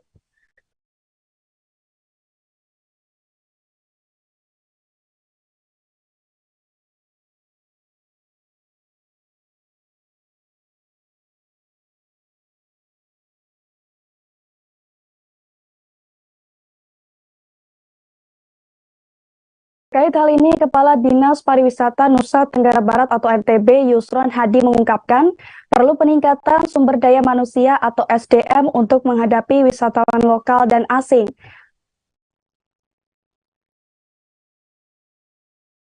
Dari bahasa, manajemen usaha, hospitality, dan lainnya. Selama ini, Dinas Pariwisata juga memberikan program pelatihan kepada pelaku wisata setiap tahunnya. Selain itu, perlu adanya penguatan promosi digital dan Menurut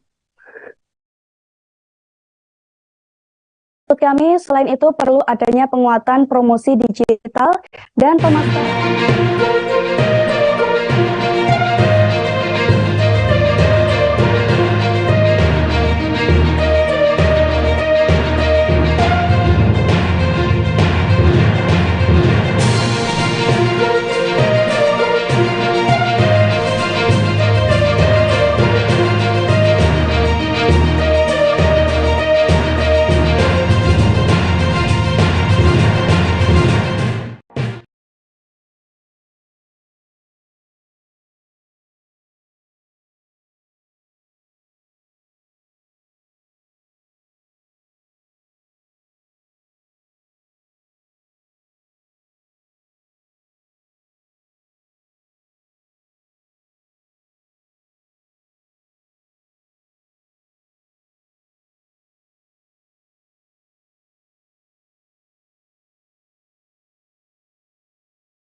Halo Tribuners, kembali hadir di hadapan Anda live update sore edisi Jumat 23 Desember 2022. Sore ini akan kami sajikan informasi teraktual dan terpercaya dari berbagai wilayah di Indonesia dan akan dilaporkan secara langsung oleh reporter kami di lapangan. Bersama saya Rima Anggi, inilah live update selengkapnya.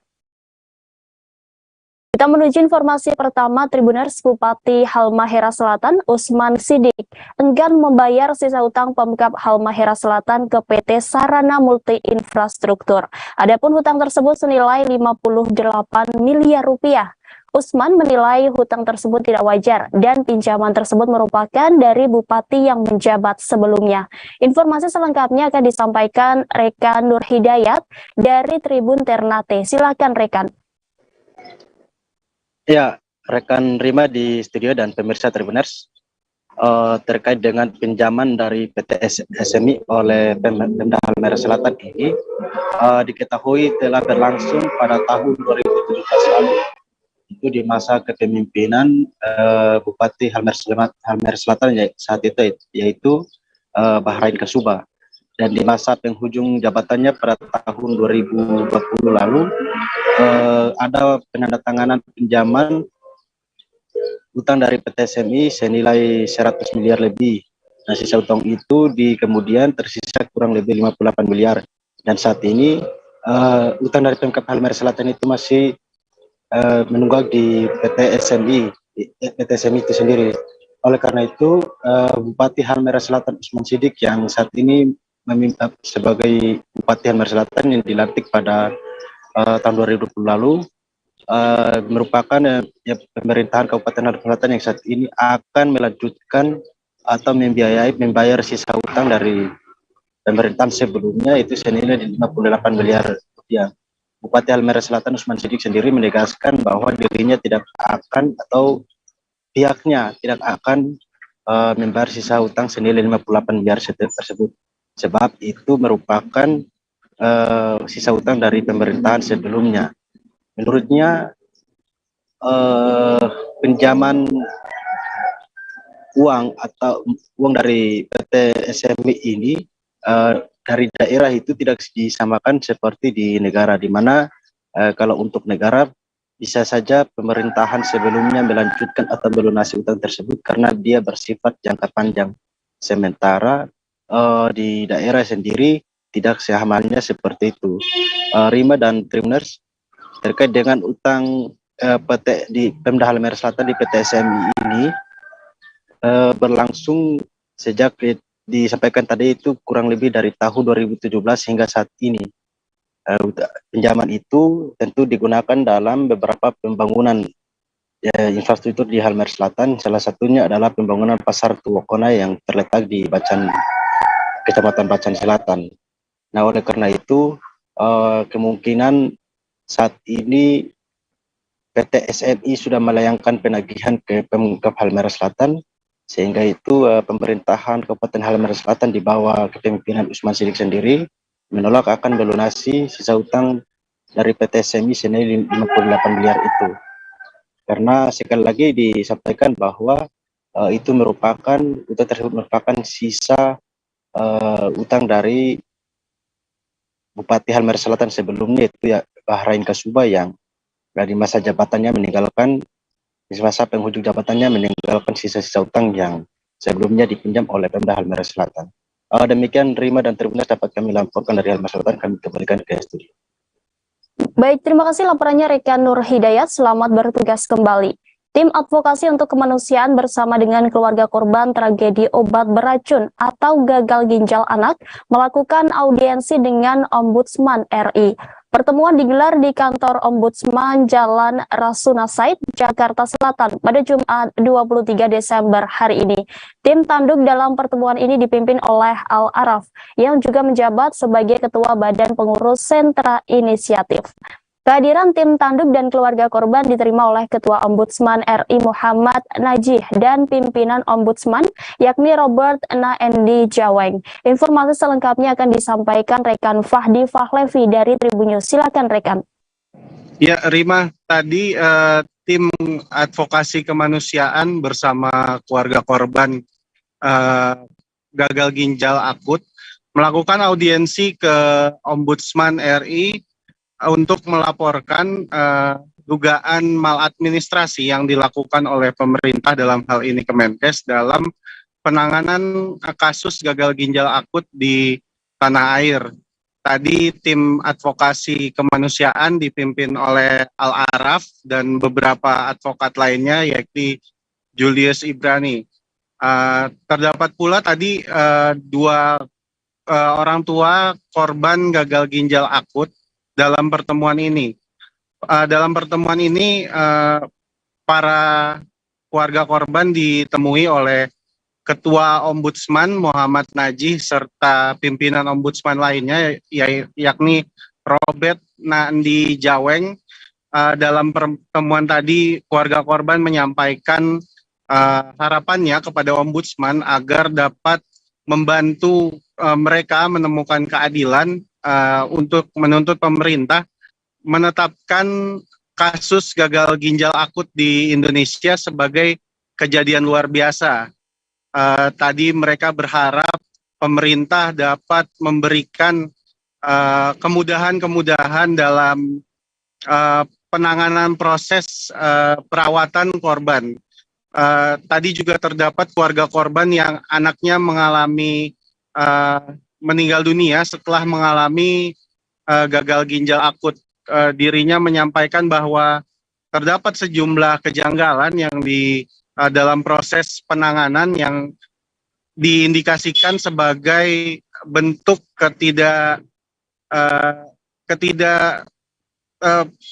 kemampuan pemerintah dalam menangani gagal ginjal akut.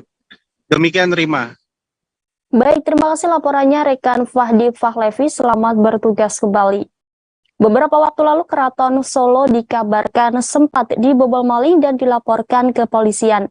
Beberapa perhiasan hingga koleksi jari kuno milik Putri Keraton Surakarta raib.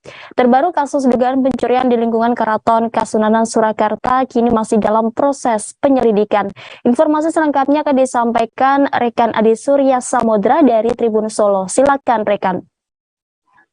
Ya baik Rima, seperti yang disampaikan tadi memang telah terjadi kasus dugaan pencurian di kawasan Keraton Kasunanan Surakarta Diningrat.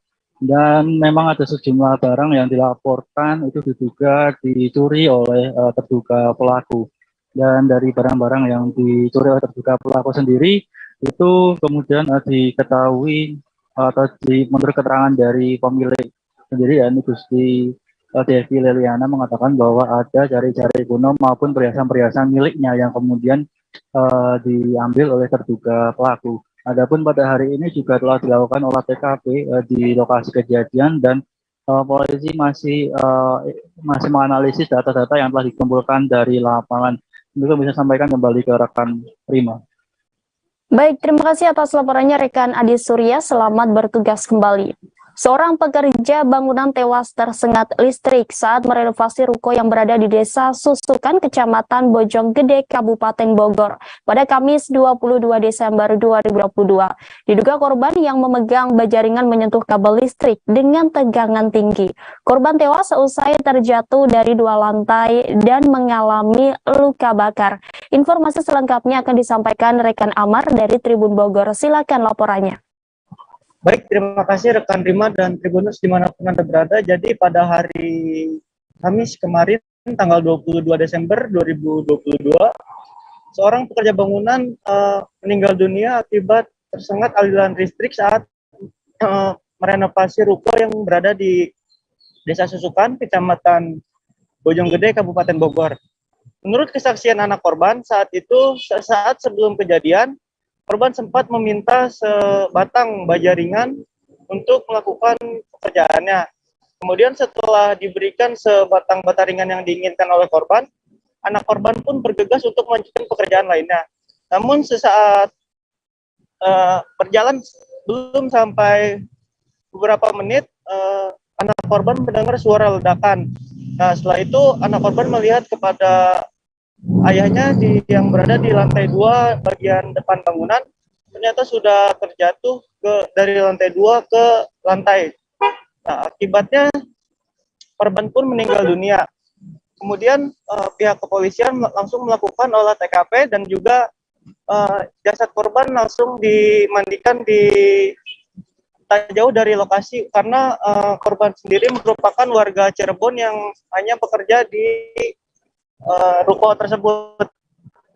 Kemudian dari keterangan bahwa korban itu mengalami luka pada bagian kepala karena terjatuh dari lantai 2 dan mengalami luka bakar pada bagian kanan.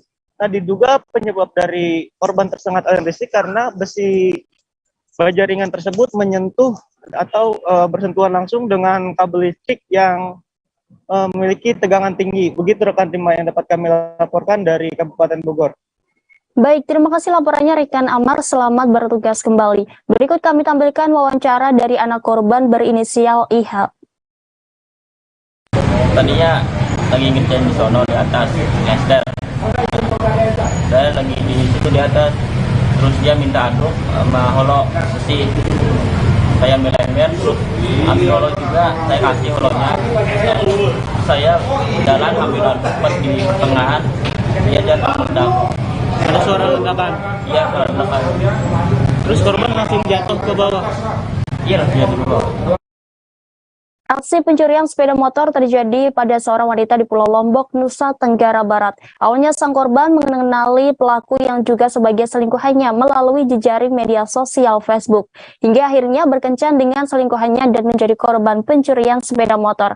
Hal ini disampaikan oleh Kapolsek Sandubaya, Kompol Moh Nasrullah saat konferensi pers pada Kamis 22 Desember. Informasi selengkapnya akan disampaikan rekan Jimmy Sucipto dari Tribun Lombok. Silakan rekan. Baik, terima kasih Rima. Selamat sore, siang, pagi, ataupun malam, dimanapun Anda berada, Tribuners. Kali ini terdapat sebuah aksi pencurian sepeda motor yang terjadi di Kota Mataram, Nusa Tenggara Barat.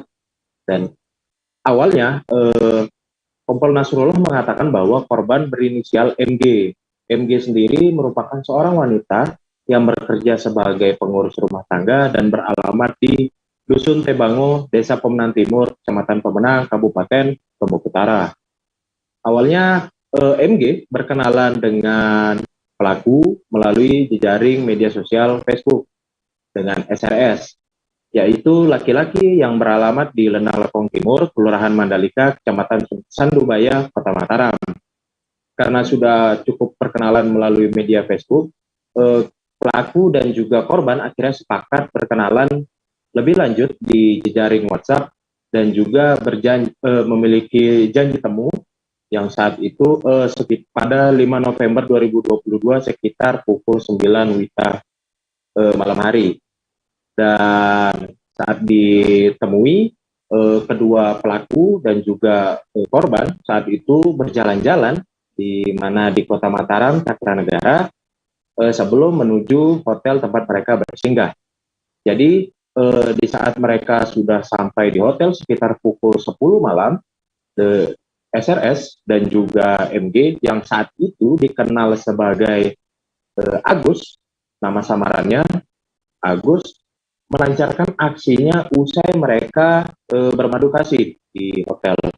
Dan saat itu SRS beralasan bahwa dirinya akan pergi meninggalkan korban sebentar untuk membeli makanan. Di saat itu juga SRS tanpa ragu menggasak sejumlah uang tunai 2 juta rupiah di dalam tas milik korban, yakni MG, yang dimana juga sepeda motor milik korban ikut turut dibawa oleh MG, ikut turut dibawa oleh SRS, maaf.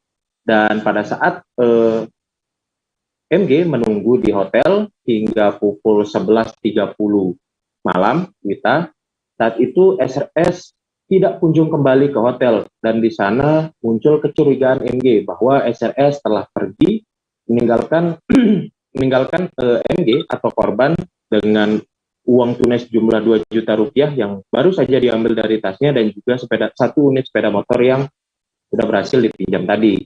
Dan atas kejadian tersebut, korban pun melapor ke Polsek Sandubaya dan melakukan penyelidikan. Usai melakukan penyelidikan, SRS pun ditangkap di kos-kosannya yang juga beralamat di Cakranegara, Kota Mataram, tanpa melakukan perlawanan. Saat konferensi pers di Polsek Sandubaya pada hari Kamis 22 Desember 2022, SRS mengaku bahwa dirinya sengaja mengambil uang tunai sebesar 2 juta rupiah milik dari korban MG yang sebelumnya sudah memiliki suami tadi, dan juga mengambil sepeda motornya dengan beralasan kebutuhan konsumsi sabu. Dan atas dasar tersebut, SRS diamankan dengan sangkaan pasal 362 KUHP atau 372 KUHP dengan ancaman hukuman 5 tahun penjara. Demikian, terima. Baik, terima kasih laporannya rekan Jimmy Sucipto. Selamat bertugas kembali. Berikut kami tampilkan wawancara dari Kapolsek Sandubaya Kompol Muhammad Nasrullah. Saling kita kenakan 362 sama 372 karena dia pinjam dan dia ambil uangnya. Pada saat ini korban sama pelaku ini bertemu di sebuah hotel, kenal via Facebook, lanjut ke WA, kenal ketemu di hotel. Setelah tanda koma, tanda petik, ceweknya masuk kamar mandi, bersihkan diri, tersangka pinjam motor untuk dengan alasan beli makan, namun ternyata dia bawa motor tersebut dengan gadekan, dan sebelum dia pamit dia sudah ngambil uang sebesar kurang lebih 2 juta di dompet cewek tersebut. Tersangka untuk saat ini kita kenakan pasal 362 dan atau 372 pencurian dan penggelapan dengan ancaman maksimal 5 tahun penjara. Ditangkapnya di rumah. Kepala Dinas Perhubungan Kota Mataram M. Saleh menanggapi keluhan masyarakat tentang lampu lalu lintas Simpang Tanah Haji. Lampu lalu lintas Simpang Tanah Haji diaktifkan kembali sebagai solusi kemacetan di U-turn Jalan Sriwijaya, tepatnya di depan Bank NTB Syariah. Biasanya pada waktu sibuk seperti pagi hari, waktu pulang sekolah dan kerja, jalan ini rawan macet dan mengalami penumpukan kendaraan. Informasi selengkapnya akan disampaikan rekan Laila Tuniam dari Tribun Lombok. Silakan laporannya. Baik, terima kasih rekan Rima. Selamat sore Tribuners semua dimanapun Anda berada. Saya Laila Tuniam, jurnalis tribunlombok.com, melaporkan dari Kota Mataram. Terkait dengan dibukanya kembali Simpang Tanah Haji, ini menuai pro kontra di masyarakat. Banyak sekali yang mengeluhkan Simpang Tanah Haji ini dibuka kembali dengan alasan semakin memperparah kemacetan dan kepadatan kendaraan yang berlalu lalang. Menanggapi hal ini, Kepala Dinas Perhubungan Kota Mataram, M. Saleh, menanggapi bahwa situasi atau pro kontra yang ada di masyarakat ini dianggap sebagai karena masyarakat belum terbiasa dengan Simpang Tanah Haji tersebut, sehingga Kades mengklaim ini adalah solusi yang paling efektif untuk mengurai kemacetan di wilayah tersebut. Sebelum diaktifkan kembali, wilayah macet itu ada di Jalan Pejanggi, tepatnya di U-turn di depan Bank NTB Syariah. Dan sekarang dapat dipantau di U-turn tersebut aktivitas kendaraan itu lancar, tidak ada penumpukan ataupun kemacetan seperti biasa. Kemudian simpang Tanah Haji ini dilengkapi dengan kamera pemantau untuk memaksimalkan pemantauan kendaraan. Apabila terjadi kemacetan akan langsung turun dari pihak Dinas Perhubungan untuk mengurai kemacetan tersebut. Sekian rekan Rima. Baik, terima kasih atas laporannya rekan Laila Tuniam. Selamat bertugas kembali. Pemudik Nataru di Manokwari rela berangkat lebih awal untuk membeli tiket kapal untuk jauh hari. Satu dari calon penumpang bernama Herlina Sesa mengatakan ia mengantre membeli tiket KM Ciremai tujuan Jayapura untuk keberangkatan pada Senin 26 Desember. Herlina Sesa memilih membeli tiket H-5 keberangkatan agar tak kehabisan tiket. Informasi selengkapnya akan disampaikan rekan Kresensiawati dari Tribun Papua Barat. Silakan laporannya rekan.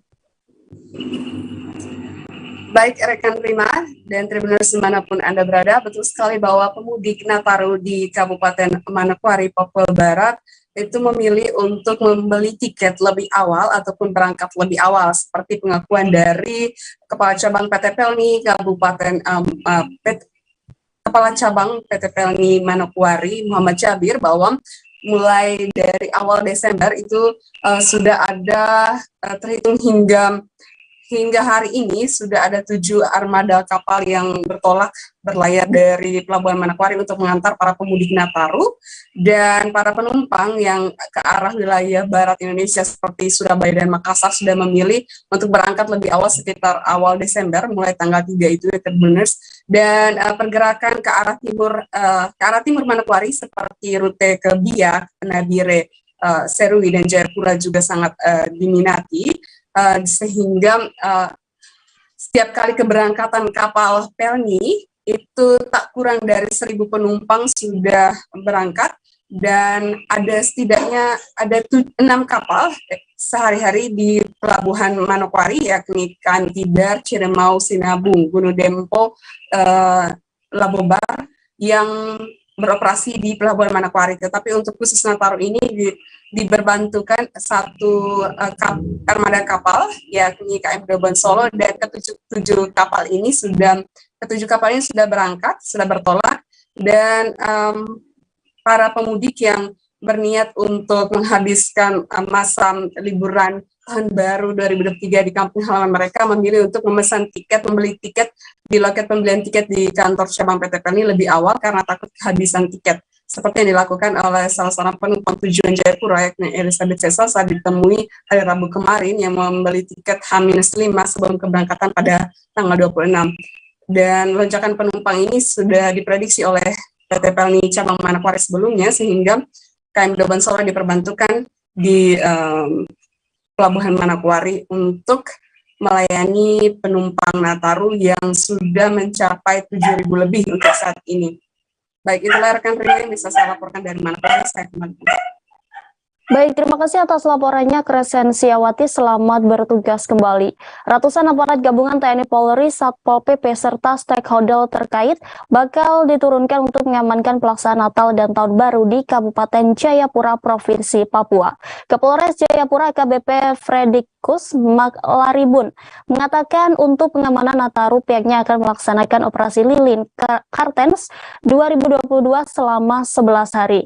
Dalam pengamanan nanti menurut Diskus, pihaknya bakal menyiapkan 5 posko. Informasi selengkapnya akan disampaikan rekan Calvin dari Tribun Papua. Silakan laporannya rekan. Baik Tribuners dan juga Rima di studio, di mana kami melaporkan terkait pengamanan Natal di menjelang Natal dan Tahun Baru di Kabupaten Jayapura, Provinsi Papua ini. Polres Jayapura menurunkan ratusan personil untuk mengamankan pelaksanaan Hari Raya Natal khususnya. Dan juga sesuai informasi yang kami dapatkan dari Kapolres Jayapura, di mana dalam pengamanan Nataru ini sendiri Polres Jayapura menyediakan 5 posko utama dan 1 diantaranya untuk posko utama yang ditempatkan di Bandara Sentani untuk memantau bagaimana aktivitas mudik yang dilaksanakan oleh masyarakat khususnya. Dan juga 4 posko lainnya itu ditempatkan di sepanjang jalan utama Sentani, Kota Sentani, Kabupaten Jayapura, Provinsi Papua. Dan juga di dalam pelaksanaan pengamanan Natal ini sendiri, Kapolres Jayapura juga menghimbau agar masyarakat tetap terus menjaga keamanan agar dapat pelaksanaan Natal ini sendiri dapat terlaksana dengan damai dan sukacita. Demikian Rima dan juga Tribuners. Baik, terima kasih laporannya rekan Calvin. Selamat bertugas kembali. Berikut kami tampilkan wawancara dari Kapolres Jayapura AKBP Fredikus Maglaribon. Jadi untuk pengamanan Natal dan Tahun Baru, Polres Jayapura melaksanakan operasi dengan polsek atau dengan nama Operasi Lilin Kartens 2002. Itu selama 11 hari. Nah, tentunya persiapan kita di sini Polres Jayapura ada 5 pos pengamanan. Satunya pos pelayanan terpadu. Itu pos pelayanan terpadu terdapat di bandara sebagai sentra penerbangan jalur udara. Nah, yang sisanya adalah di jalur darat.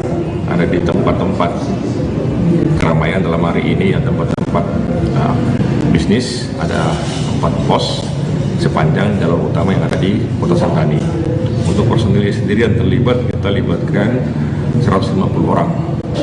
Itu di luar daripada nanti pengamanan ibadah pada saat perayaan malam kudus, perayaan Natal, sampai dengan Tahun Baru. Jadi untuk pengamanan Natal dan Tahun Baru, Polres Jayapura melaksanakan operasi dengan polsek atau dengan nama Operasi Lilin Kartens 2002. Itu selama 11 hari. Nah, tentunya persiapan kita di sini Polres Jayapura ada 5 pos pengamanan. Satunya pos pelayanan terpadu. Itu pos pelayanan terpadu terdapat di bandara sebagai sentra penerbangan jalur udara. Nah, yang sisanya adalah di jalur darat. Ada di tempat-tempat keramaian dalam hari ini, ya tempat-tempat Polres Sintang Polda Kalbar menggelar apel gelar pasukan operasi terpusat Lilin Kapuas 2022 di Mapolres Sintang pada Kamis 22 Desember 2022. Apel gelar pasukan dalam rangka pengamanan Natal dan Tahun Baru 2023. Operasi terpusat Lilin Kapuas 2022 menggandeng lintas sektoral dengan total tim gabungan sebanyak 340 orang. Informasi selengkapnya akan disampaikan rekan Agus Pujianto dari Tribun Pontianak. Silakan rekan. Baik rekan Rima dan juga Tribuners dimanapun Anda berada, benar sekali Polres Sintang, Kalimantan Barat itu melibatkan 340 personel gabungan lintas sektoral, tidak hanya dari personel Polres Sintang tapi juga TNI, kemudian ada juga Dinas Kesehatan dan juga tim lainnya untuk mengamankan jalannya Natal dan juga Tahun Baru.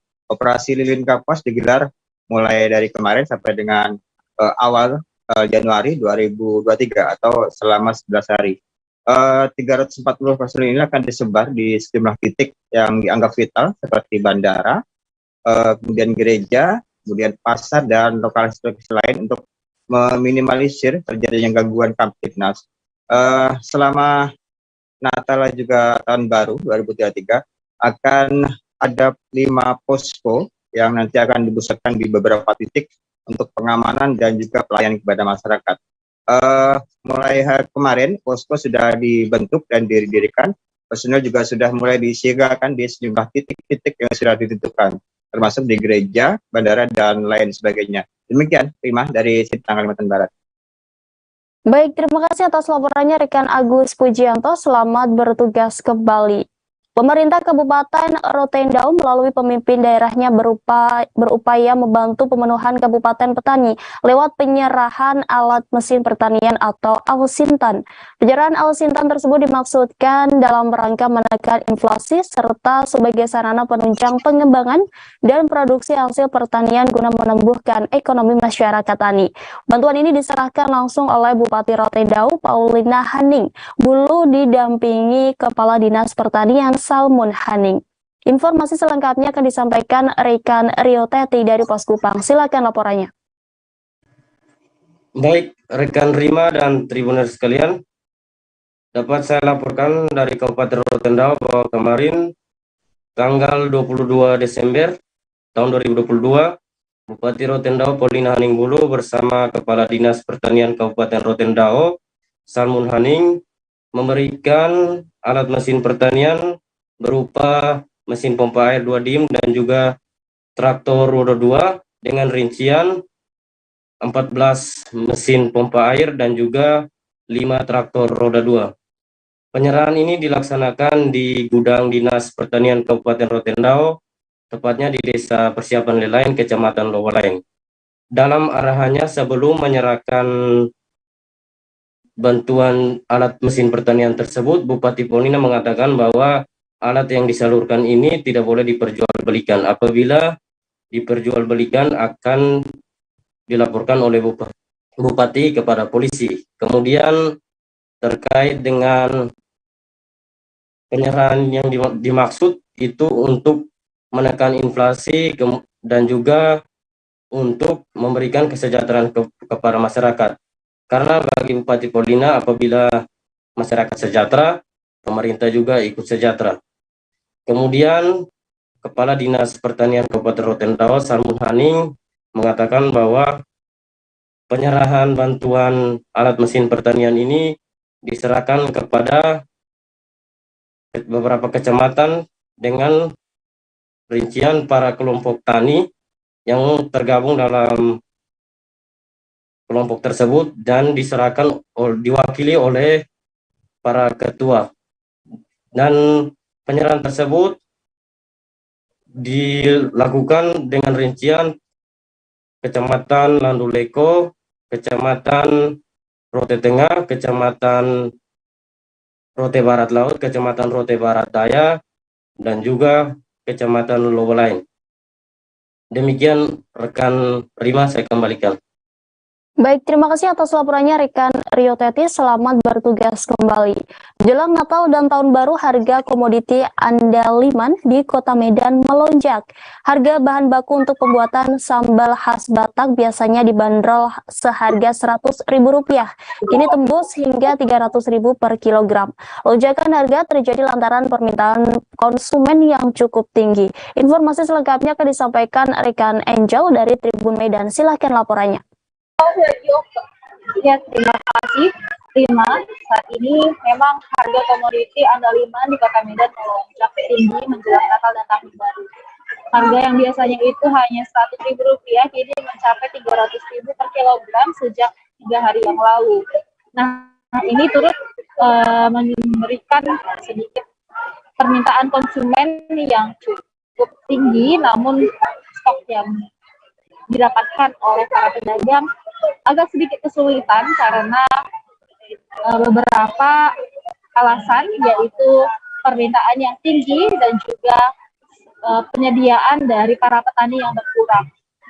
Nah, selain itu juga memang pasokan lainnya juga turut mengalami kenaikan harga, mulai dari cabai rawit, bawang, dan juga sayur-sayur lainnya.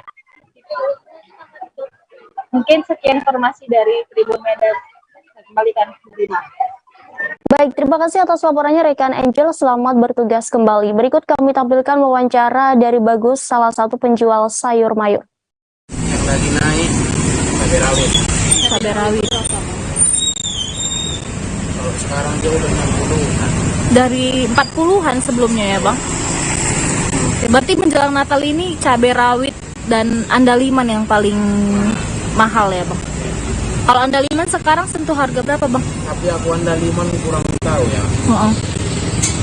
Kalau enggak tomat. Tomat ya, Bang? Berapa tomat sekarang? Sekarang dia variasi. Yang paling murah dia itu kalau meter 16.000. 16.000. Paling murah ya. Mahal. Mahal 20. Oh, ini udah berapa hari bang naik tomat ini? 3 hari lah. 3 hari ya? Bang, ini berarti karena menjelang Natal atau karena memang cuaca yang cuaca ya? Tahun ini karena cuaca. Oke. Persediaan bahan bakar minyak di sejumlah SPBU Kota Kendari, Sulawesi Tenggara diklaim normal atau aman jelang Natal dan Tahun Baru. Ketersediaan stok BBM itu dianggap normal jelang Nataru karena tidak ada kesiapan berlebih menjelang libur akhir tahun tersebut. Informasi selengkapnya akan disampaikan rekan Ridwan Kadir dari Tribun News Ultra. Silakan laporannya. Ya, terima kasih rekan Rima. Dapat saya sampaikan memang persediaan untuk bahan bakar minyak atau BBM di SPBU yang ada di Kota Kendari, Provinsi Sulawesi Tenggara diklaim normal atau aman jelang Natal tahun 2022 dan Tahun Baru 2023. Untuk ketersediaan sendiri memang dianggap normal karena tidak ada kesiapan berlebih, baik itu dari Pertamina maupun SPBU yang ada di Kota Kendari. Karena sampai sejauh ini tidak ada penambahan maupun pengurangan stok atau distribusi ke sejumlah SPBU yang ada di Kota Kendari. Dapat saya sampaikan pula bahwa ada 2 SPBU yang menjadi pantauan Tribun News Ultra kali ini, yaitu ada di SPBU Banggoya yang terletak di Kecamatan Wawa, kemudian ada di SPBU Teratai yang berlokasi di Kecamatan Kendari Barat. Untuk di SPBU Banggoya sendiri, yaitu berdasarkan keterangan dari pengawas di SPBU tersebut bahwa ketersediaan BBM dipastikan aman jelang Natal dan Tahun Baru dan tak ada kelangkaan. Untuk stoknya sendiri, untuk jenis Pertalite itu tiap harinya di stok sebesar 24 kiloliter atau 24.000 liter. Kemudian untuk solar sendiri itu mendapatkan jatah di SPBU Banggoya sebanyak 16 kiloliter atau 16.000 liter per harinya. Kemudian untuk di SPBU Teratai sendiri, berdasarkan keterangan juga dari SPBU tersebut, itu normal dan tidak ada penambahan maupun pengurangan. Untuk stoknya sendiri saat ini di SPBU tersebut untuk jenis Pertalite itu sebanyak 16.000 kiloliter, 16.000 liter, dan untuk jenis solar itu di jatah sebanyak 16.000 liter. Mungkin itu saja yang dapat saya sampaikan. Kembali ke rekan Rima. Baik, terima kasih atas laporannya rekan Ridwan. Selamat bertugas kembali. Hujan mengguyur Kota Pekanbaru pada Rabu malam hingga Kamis dini hari 22 Desember, mengakibatkan banjir di beberapa titik daerah di Kota Pekanbaru. Tidak hanya banjir, hujan tersebut juga menyebabkan beberapa rumah warga roboh karena dihantam longsor yang dekat dengan pemukiman warga. Dalam menanggulangi bencana tersebut, pihak BPBD Kota Pekanbaru mengirimkan Satgas untuk melakukan pendataan masyarakat yang terdampak dan potensi yang mungkin masih bisa terjadi serta mendirikan tenda pengungsian. Informasi selengkapnya akan disampaikan rekan Alexander Kitonanma dari Tribun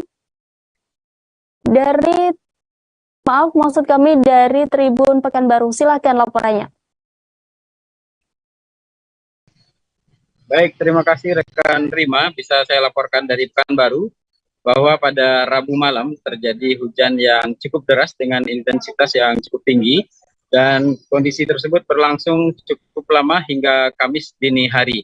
Dan pada ketika itu terdata oleh pihak BPBD di mana sudah tercatat 261 rumah terdampak banjir dan longsor yang disebabkan karena hujan deras yang terjadi pada Rabu malam tersebut.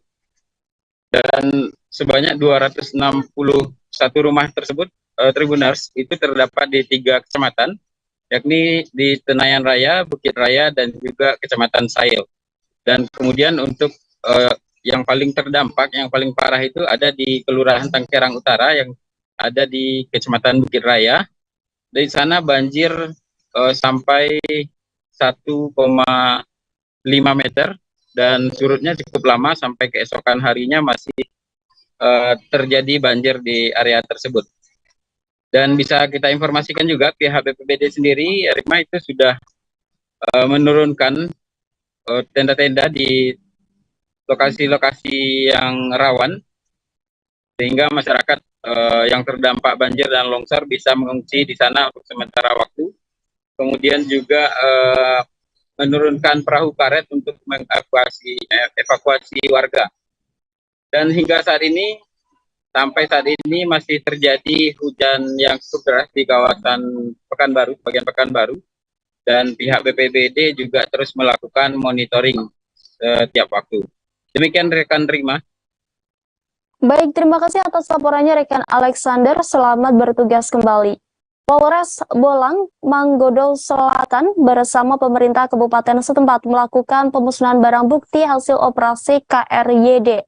Kegiatan tersebut digelar di markas Komando Polres Bolsel, Kecamatan Bolang, Uki pada Kamis 22 Desember. Diketahui terdapat ribuan liter minuman keras, juga obatan terlarang, dan makanan kadaluarsa akan dimusnahkan. Informasi selengkapnya akan disampaikan rekan Indra Lapa dari Tribun Manado. Silakan laporannya.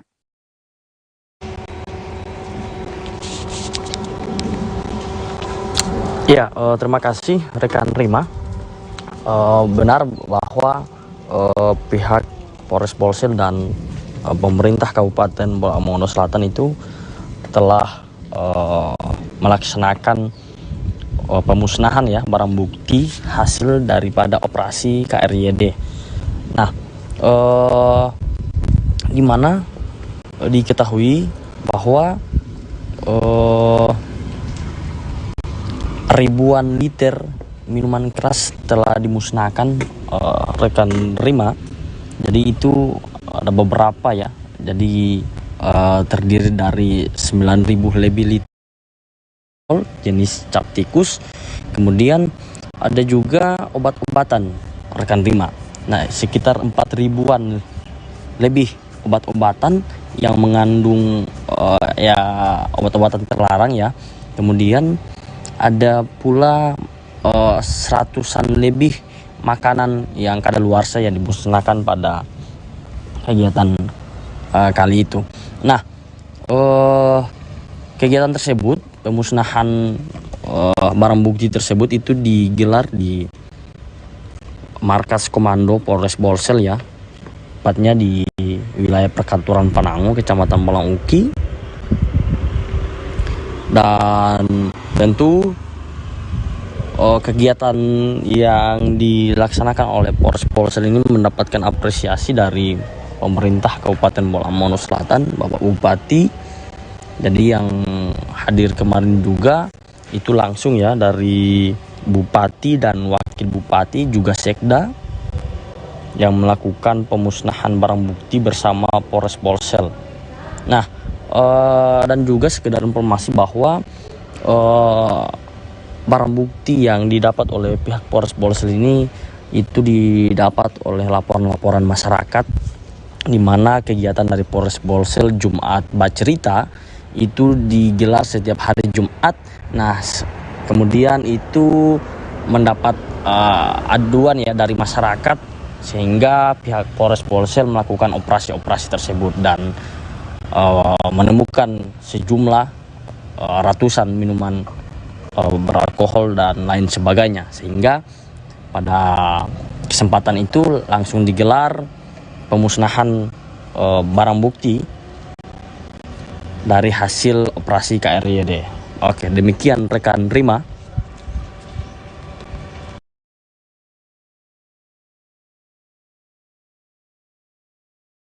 Baik, terima kasih atas laporannya rekan Indra Lapa. Selamat bertugas kembali. Polresta Jayapura Kota memusnahkan barang bukti hasil sitaan dalam 6 bulan terakhir yang terdiri dari minuman keras, ganja, minuman lokal dan obat-obatan. Pemusnahan barang bukti hasil sitaan tersebut digelar di lapangan Karang PTC Kota Jayapura, Papua pada Jumat 23 Desember 2022 siang. Polresta Jayapura Kota memusnahkan sebanyak 1.324 botol dari berbagai merek dan 18 kg ganja kering siap edar. Sedangkan untuk minuman lokal jenis Sopi dan cap tikus sebanyak 293 liter dan obat-obatan psikotropika sejumlah 925 butir. Informasi selengkapnya akan disampaikan rekan Raymond Latumahina dari Tribun Papua. Silakan laporannya. Ya, terima kasih Rima. Selamat sore Tribuners. Bahwa tadi siang, Jumat 23 Desember 2022, Polresta Jayapura Kota memusnahkan barang bukti hasil sitaan yang terdiri dari 1.324 botol minuman keras, 18 kg ganja kering siap edar, lalu 972 butir obat-obatan jenis psikotropika, dan 293 liter minuman lokal jenis cap tikus dan Sopi. Kapolresta Jayapura Kota, Kombes Pol Victor Dean Makbon mengatakan barang bukti yang dimusnahkan ini merupakan hasil sitaan dari Satuan Narkoba Polresta Jayapura Kota dalam 6 bulan terakhir. Kombes Pol Victor Dean Makbon juga mengungkapkan proses pemusnahan barang bukti ini telah sesuai dengan standar operasional prosedur dan penetapan dari pengadilan. Selain itu juga, mantan Kapolres Jayapura ini menuturkan pemusnahan barang bukti ini merupakan sebuah momentum untuk membuktikan kinerja kepolisian, khususnya Satuan Narkoba di Polresta Jayapura Kota kepada masyarakat dalam memberantas barang-barang larang tersebut. Selain memusnahkan barang bukti hasil sitaan dalam 6 bulan terakhir, Polresta Jayapura Kota juga menggelar refleksi akhir tahun 2022. Dalam refleksi itu, Kombes Pol Victor Dean Makbon menyebut adanya peningkatan di beberapa kasus yang terjadi di Kota Jayapura. Ya, demikian Rima informasi yang bisa saya sampaikan.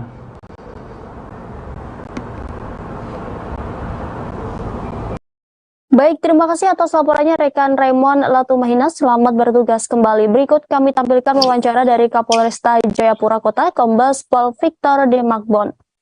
Hari ini kita melakukan pemusnahan barang bukti hasil pengungkapan kasus dari jajaran Sat Narkoba Polresta maupun yang jajaran Polres Kota Jayapura.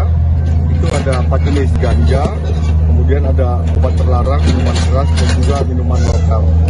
Untuk ganja sendiri itu ada 18 kg lebih ya, yang kita musnahkan. Kemudian untuk obat terlarang jenis psikotropika itu 972 butir. Minuman keras ada 1.324 botol dari berbagai macam merek. Dan juga ada minuman lokal sejumlah 293 liter jenis cap tikus dan Sopi. Ini hasil dari pengungkapan kita sebenarnya kalau setahun cukup banyak, ini kurang lebih 6 bulan terakhir ya yang kita bisa mengungkap. Ya, tentunya ini sebagai momentum kita juga. Ribuan perempuan di Kota Bitung, Provinsi Sulawesi Utara memadati wilayah perkantoran Wali Kota Bitung. Perempuan yang terdiri dari sejumlah organisasi melaksanakan Bitung Kebaya on the Street dalam rangka Hari Ibu ke-94 dan mengkampanyekan kebaya Indonesia Goes to UNESCO. Sambil menggunakan kebaya, ribuan perempuan ini berjalan bakse dan jalan di atas catwalk peragaan busana atau fashion show. Informasi selengkapnya akan disampaikan rekan Christian dari Tribun Manado. Silakan laporannya. Ya, selamat malam rekan Rima dan Tribuners dimanapun Anda berada.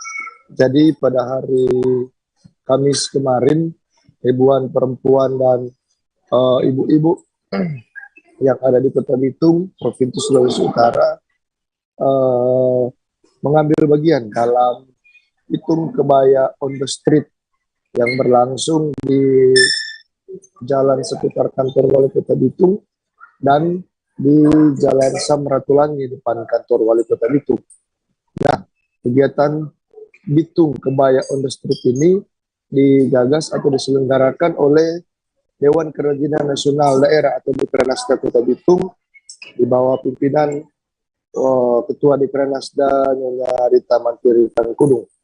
Dan menariknya, ibu-ibu yang semua menggunakan kebaya lengkap dari atas sampai bawah dan menggunakan sepatu yang boleh dibilang agak sulit untuk berjalan-jalan jauh dan lama, mampu berjalan sesuai dengan rute yang telah ditentukan oleh panitia, yaitu mengelilingi ruas jalan di dalam kantor Wali Kota sampai dengan Jalan Samratulangi depan kantor Wali Kota Bitung.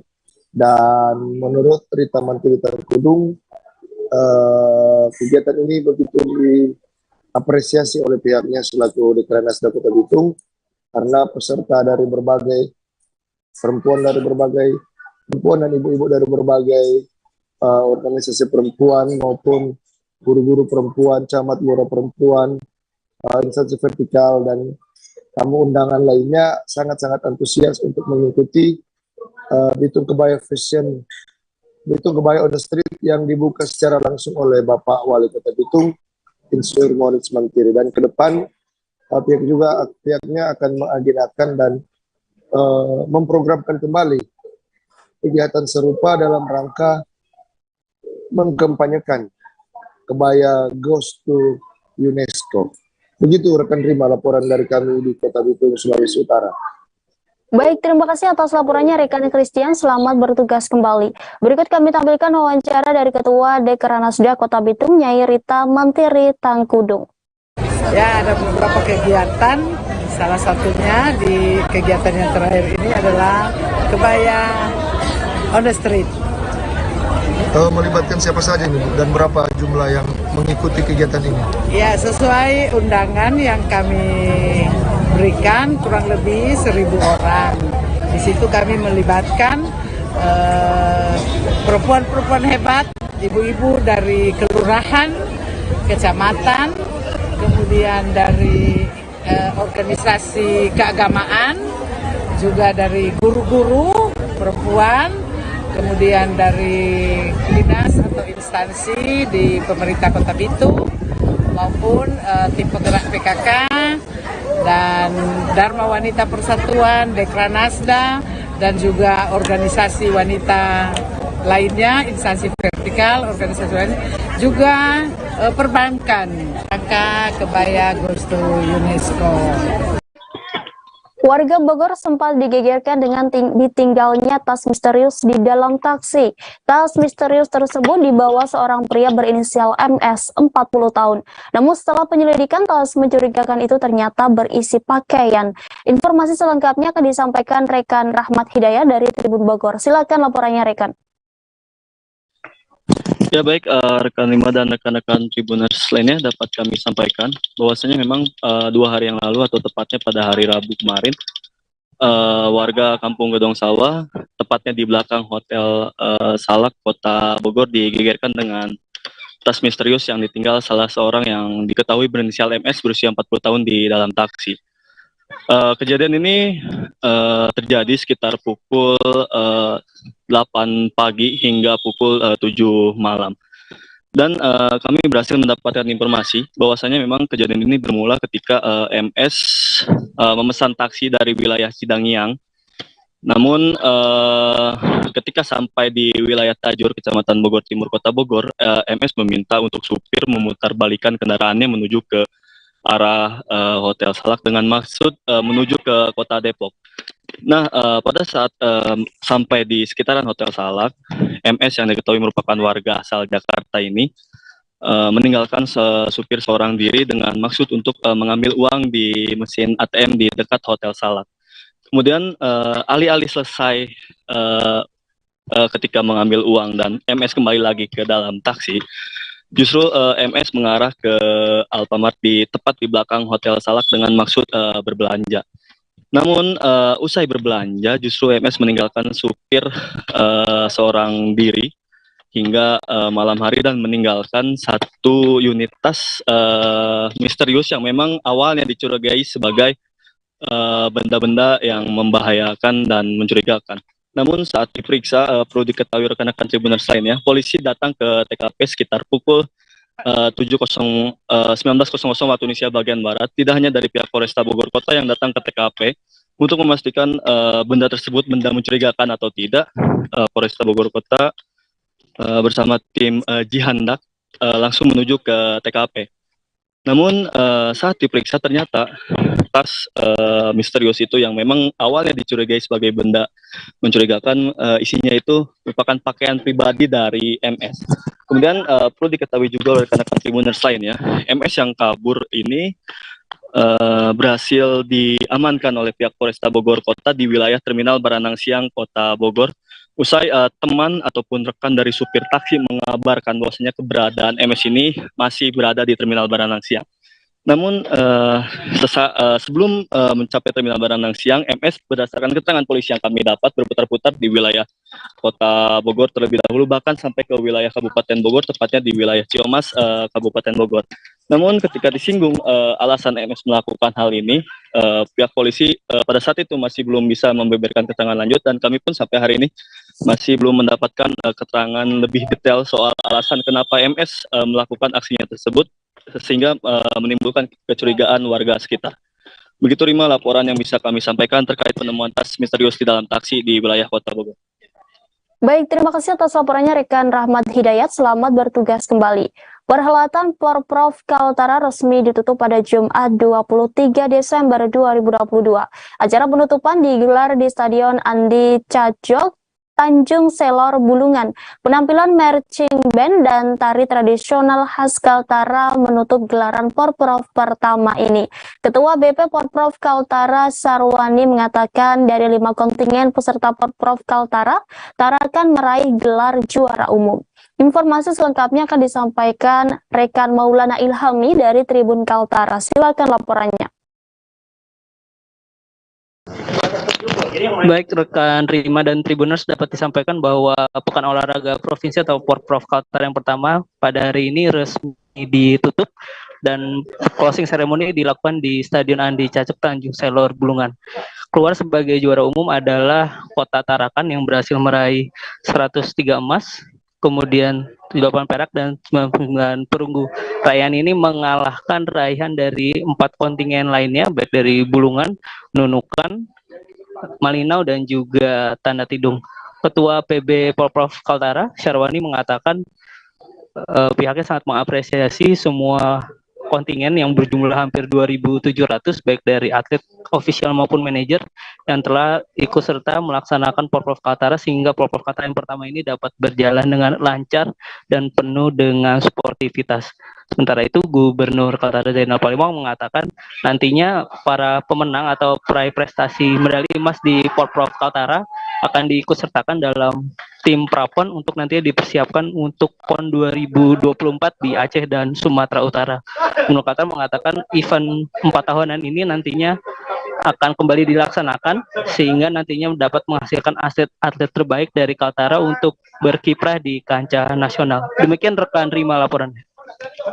Baik, terima kasih atas laporannya rekan Ilhami. Selamat bertugas kembali. 3 tersangka kurir 20 kg sabu diamankan ke BNN RI. Pemilik barang masih berstatus DPO atau daftar pencarian orang pada 18 November 2022. Penanggung jawab pemberantasan BNNK atau Badan Narkotika Nasional Kabupaten Nunukan, Brigadir Nur Rahmat, mengatakan mereka mendapat informasi masyarakat adanya pengiriman sabu dari Nunukan menuju Parere, Sulawesi Selatan melalui kapal laut. 2 tersangka yang terlibat dalam memfasilitasi masuknya barang haram tersebut yakni inisial MA, 47 tahun, beralamat di Desa Sungai Nyamuk, Pulau Sebatik. Tersangka berikutnya berinisial AL, 30 tahun, yang beralamat di Jalan Manunggal Bakti, Nunukan Timur. Untuk mengelabui petugas, sabu 20 kg yang berasal dari Tawau dibungkus rapi menggunakan kemasan teh Cina dan bungkusan Milo produksi Malaysia. Setelah sabu dibungkus rapi lalu disembunyikan di dalam 5 karung bercampur dengan barang sembako lainnya. Setelah sabu diambil oleh AL, ia menitipkan ke pedagang untuk dibawa ke atas KM Thalia dengan tujuan Parepare. Petugas hanya bisa mengikuti barang tersebut sampai ke atas kapal karena tidak ada tersangka. Setelah kapal tiba di pelabuhan Parepare, tindak berantas langsung mengamankan SP yang menjemput barang tersebut. Setelah dilakukan penggeledahan 5 karung yang disinyalir berisi sabu, kata Rahmat ternyata benar, petugas menemukan 20 kg sabu. Jadi sebelum barang diambil dari Parepare, kami sudah memantau AL dan MA, begitu SP yang merupakan suruhan MA diamankan ke BNN RI. Pihaknya langsung bergerak mengamankan AL di Mamolo dan MA di Senyamuk. Menurut pengakuan MA, sabu tersebut merupakan milik AS asal Sidrap, Sulawesi Selatan yang kini berstatus DPO. Tak hanya itu, ini merupakan pengiriman sabu yang kedua kalinya ke AS. Pengiriman sabu pertama lolos 10 kg dengan upah 75 juta rupiah per orang. Untuk pengiriman kedua, tersangka belum mau terbuka soal upah yang mereka terima, termasuk pemilik barang di Tawau. Lanjut Rahman, AS pemilik barang berstatus DPO. Terhadap ketiga tersangka dipersangkakan pasal 112 ayat 2, Subsider 114 ayat 2 Undang-Undang Nomor 35 tahun 2009 tentang narkotika.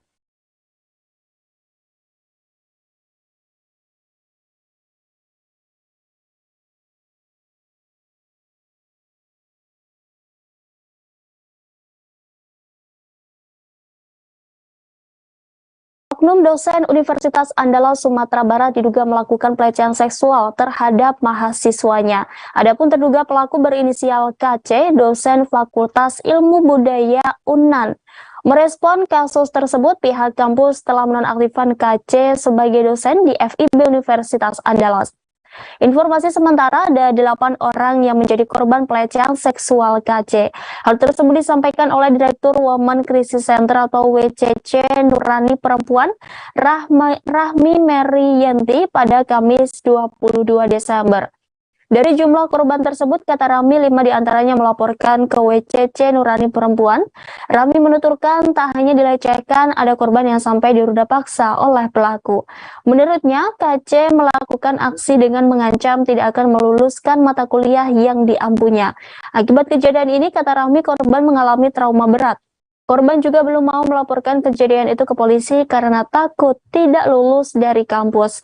Awalnya kasus ini mencuat setelah video rekaman pelecehan seksual yang dilakukan KC beredar di media sosial. Video tersebut diunggah oleh akun Instagram @infounan. Akun tersebut juga mengonfirmasikan sudah ada lebih dari 5 orang yang menjadi korban. Dalam unggahan tersebut tertulis aksi bejat pelaku telah dilakukan berulang kali. Kejadian pelecehan ini juga dibenarkan oleh Kasihumas dan Protokoler Universitas Andalas, Beni Amir. Saat ini pihak kampus melalui Satgas Pencegahan dan Penanganan Kekerasan Seksual tengah menindaklanjuti kasus ini. Beni mengabarkan Satgas PPKS Universitas Andalas telah memeriksa 1 mahasiswi yang menjadi korban. Tak hanya korban, Satgas PPKS Universitas Andalas juga telah memeriksa pelaku. Lanjut Beni, Satgas PPKS Universitas Andalas telah menangani kasus ini sejak Oktober 2022. Sementara itu, Ketua DPRD Sumbar Supardi menanggapi dugaan pelecehan yang dilakukan oknum dosen Universitas Andalas. Menurut Supardi, kasus pelecehan seksual di kampus harusnya tidak saja menyalahkan dosen sebagai pelaku, namun rektor sebagai pemimpin kampus perlu melakukan evaluasi sistem di kampus secara bersama-sama. Supardi menilai rektor harus melakukan evaluasi menyeluruh agar kampus menjadi lingkungan yang aman bagi mahasiswi. Tak hanya itu, ia juga meminta rektor untuk mengevaluasi kewenangan yang dimiliki dosen selama ini dengan mendisiplinkan dosen yang selama ini semena-mena. Pelecehan seksual bisa diantisipasi dan tidak ada kejadian serupa.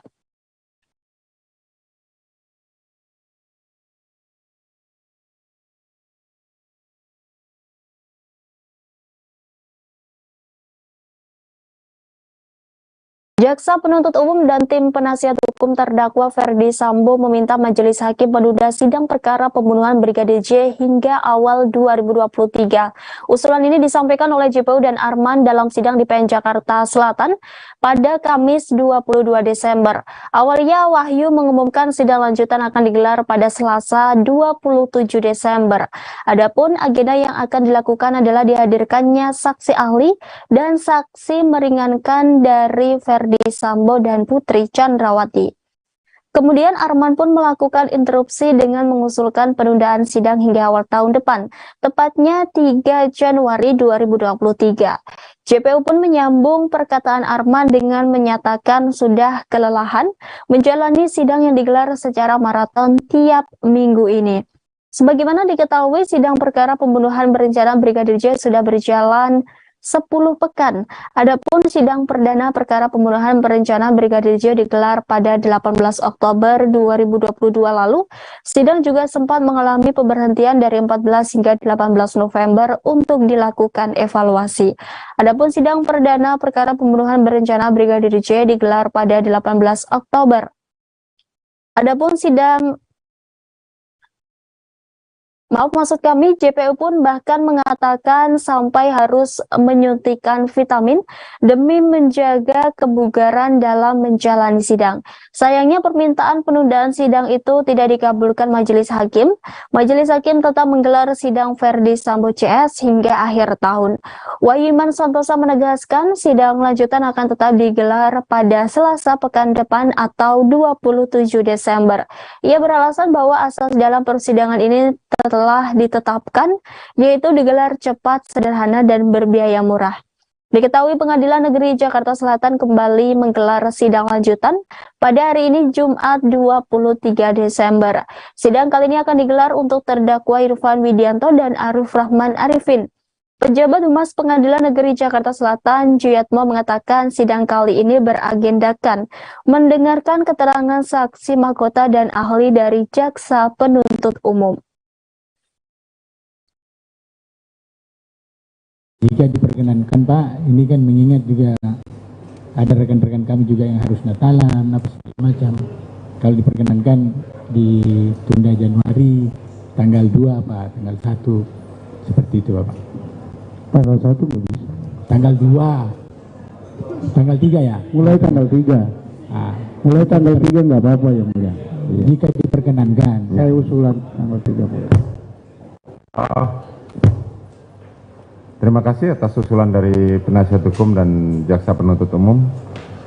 Majelis berpendapat bahwa sidang ini kembali pada asasnya, peradilan yang cepat, sederhana, dan murah, sehingga jadwal tetap seperti semula Selasa yang akan datang tanggal 27.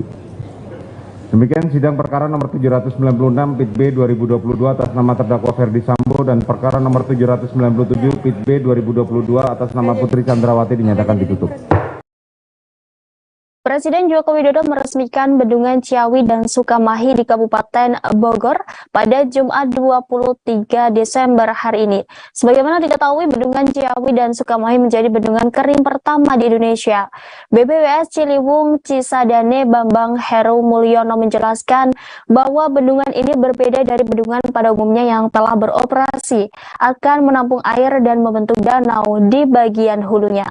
Namun kedua bendungan ini berfungsi sebagai pengendali banjir sehingga digunakan untuk menahan air bila terjadi banjir di wilayah hilir. Menurut Bambang, kawasan Bendungan Ciawi dan Sukamahi juga dapat dimanfaatkan untuk berbagai kegiatan termasuk wisata. Sebelumnya, Presiden Joko Widodo dalam sambutannya mengatakan bahwa Bendungan Ciawi merupakan bendungan kering yang pembangunannya sudah dilakukan sejak 2016 lalu. Proyek Bendungan Ciawi ini menghabiskan anggaran 1,3 triliun rupiah dan bisa menampung kurang lebih 6,05 juta meter kubik air.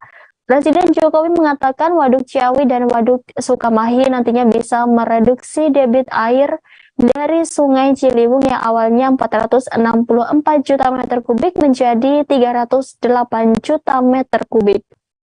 Sebanyak 12 kelurahan di Jakarta diprediksi tidak akan terdampak banjir lagi. Kepada Gubernur Jawa Barat Ridwan Kamil dan PJ Gubernur DKI Heru Budi Hartono, Yang hadir dalam acara tersebut, Presiden Jokowi meminta permasalahan yang berkaitan dengan banjir ibu kota segera diselesaikan secara konsisten. Jokowi meyakini lebih dari separuh wilayah di Jakarta yang selama ini menjadi langganan banjir akan bebas banjir bila proyek sedotan Sungai Ciliwung dan Kanal Banjir Timur rampung. Jokowi mengatakan Bendungan Ciawi dan Sukamahi sendiri diharapkan dapat mengurangi banjir di Jakarta sebanyak kurang lebih 30,6%. Oleh karena itu, ia meminta agar proyek sedotan Ciliwung ke KBT dapat segera dirampungkan. Di samping itu, ia juga mengingatkan bahwa normalisasi 13 sungai di Jakarta harus dilanjutkan. Begitu pula dengan pembangunan tanggul laut maupun Giant Seawall untuk pencegah rob.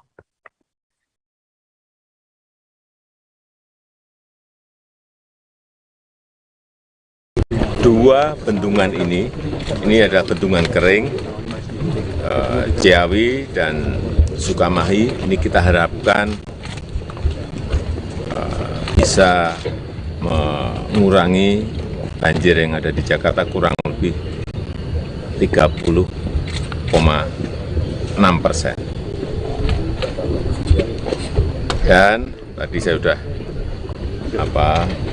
bisiki ke Pak Gub, kalau Pak Gubernur DKI, kalau Bendungan Sukamahi, Bendungan Ciawi ditambah selesainya sodetan dari Ciliwung ke BKT yang sekarang ini masih proses pembebasan lahan, dan kita harapkan nanti bulan Maret juga sudah selesai, itu akan mengurangi banyak sekali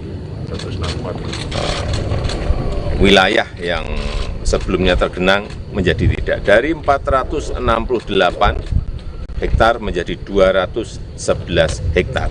Kurangnya separuh, hampir separuh lebih. Jadi Sukamahi, Ciawi, plus sodetan Ciliwung ke BKT. Kalau normalisasi 13 sungai yang ada di Jakarta dilakukan, ini akan sangat konsistensi itu yang saya sampaikan ke Gubernur DKI agar benar-benar terus dilakukan. Kemudian urusan air laut yang masuk ke darat, untuk sementara saya kira tanggul laut sudah dikerjakan, tetapi dalam jangka panjang memang Giant Seawall itu harus juga segera dikalkulasi dan juga segera dimulai. Saya kira urusan banjir di Jakarta itu yang ingin saya sampaikan.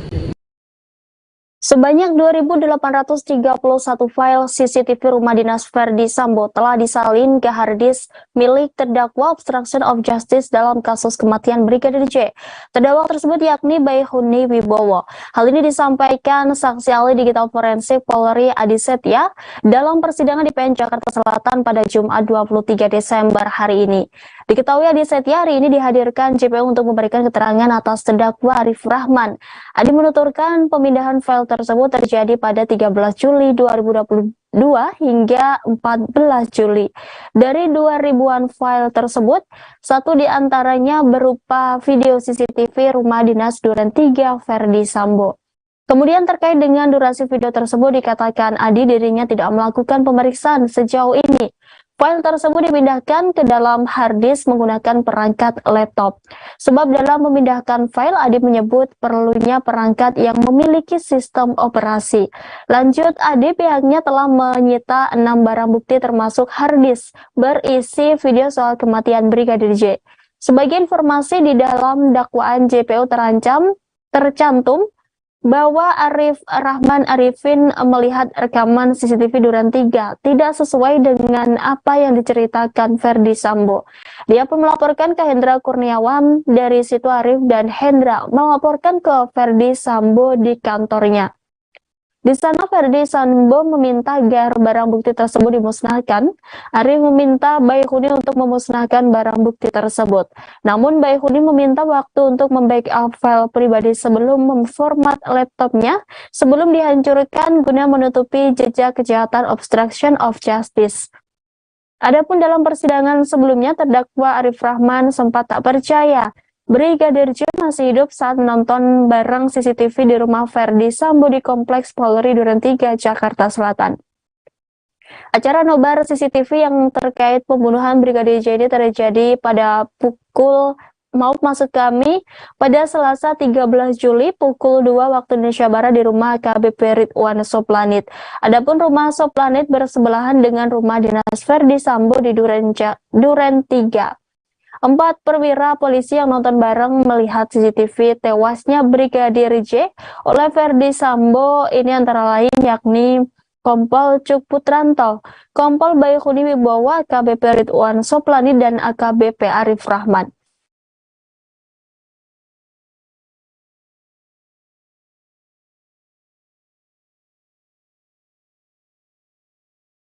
Mantan Kadif Propam Polri Verdi Sambo menyebut dirinya selama 28 tahun bekerja di Polri tak pernah memberi perintah salah kepada anak buahnya. Hal ini disampaikan Verdi Sambo dalam sidang lanjutan kasus Brigadir J pada Kamis 22 Desember. Verdi Sambo mengungkapkan pengalamannya saat menjabat sebagai perwira tinggi di Polri. Ia mengatakan ketika menjabat sebagai Kadif Propam, tiap perintahnya selalu dijalankan anggotanya. Lantas hakim mengaitkan dengan peristiwa ini dengan menanyakan soal para terdakwa tidak menjadikan regulasi ini menjadi pegangan untuk menolak perintah Sambo. Verdi Sambo yang menjawab pertanyaan itu menyebut anggota Polri di bawah pimpinannya kerap melaksanakan perintahnya baik yang tertulis ataupun secara lisan. Lanjut, Sambo ia akan bertanggung jawab atas perintah salah kepada anggotanya untuk menonton dan mengkopi CCTV terkait kematian Brigadir J. Verdi Sambo melanjutkan jika ada seseorang anggota yang berani menolak perintahnya sebagai Kadif Propam Polri, maka orang tersebut harus melapor kepada pimpinan di Polri. Namun sebagian besar anggota tidak berani untuk menempuh langkah tersebut dan memilih untuk mematuhi apa yang menjadi perintah Verdi Sambo. Majelis hakim kemudian menanyakan kenapa para anggota tidak berani menolak perintah tersebut. Menurut klaim Verdi Sambo, selama 28 tahun berdinas sebagai anggota Polri, dirinya merasa tidak pernah memberikan perintah salah kepada anggota.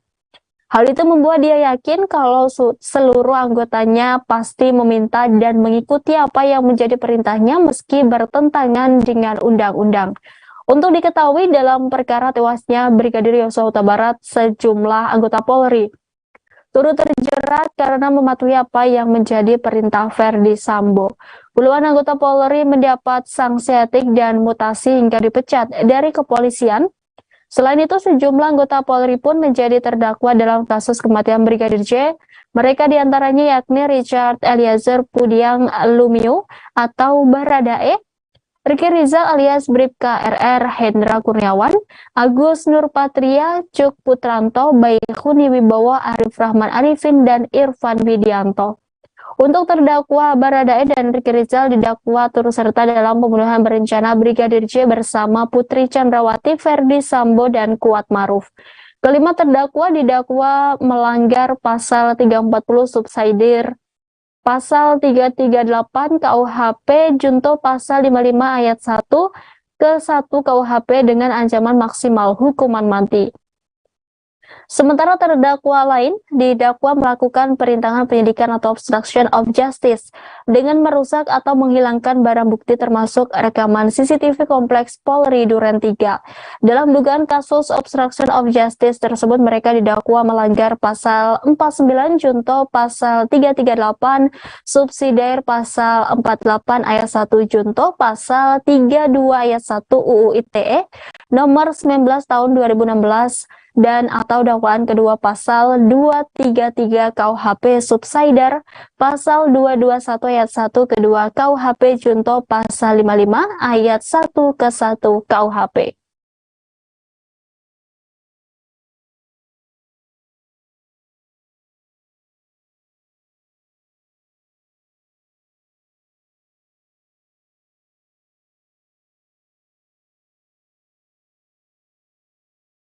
Informasi tadi sekaligus menutup perjumpaan kita dalam live update sore hari ini. Setelah ini masih ada program live update seleb yang akan dipandu rekan kami Danti Wahyu.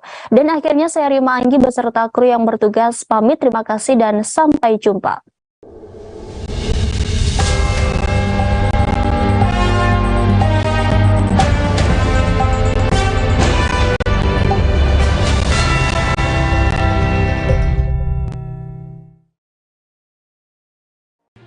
Tribun News Live Update. Tanggal 21. Selamat siang Tribuners, selamat sore Tribuners, selamat petang Tribuners, Anda sedang menyaksikan live update. Informasi teraktual dan terupdate dari siang hingga petang kami sajikan untuk Anda. Menewaskan 2 orang penumpang, yang mana kedua penumpang. Kami perdalam dengan laporan langsung dari lokasi kejadian dan narasumber terpercaya. Benar-benar menghukum mereka-mereka yang terlibat, menghentikan terduga pelaku yang ingin laporan terkait peristiwa pompong hilang kontak menabrak sejumlah pemotor yang melintas tepat. Saksikan live update siang, sore, dan petang hanya di channel YouTube Tribun News.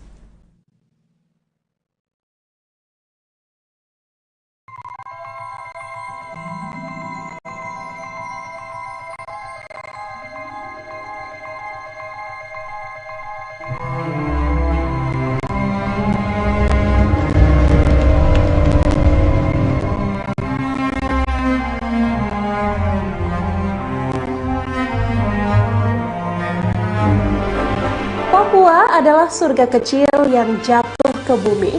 Salah satu surga yang jatuh itu adalah Danau Sentani. Danau Sentani menjadi surga untuk 30 spesies ikan air tawar di dalamnya dan juga bagi masyarakat Papua yang tinggal di sekitar Sentani, Jayapura. Surga kecil yang memiliki luas wilayah kurang lebih 9.360 hektar dan kedalaman 75 meter di atas permukaan laut, merupakan danau terluas di Papua.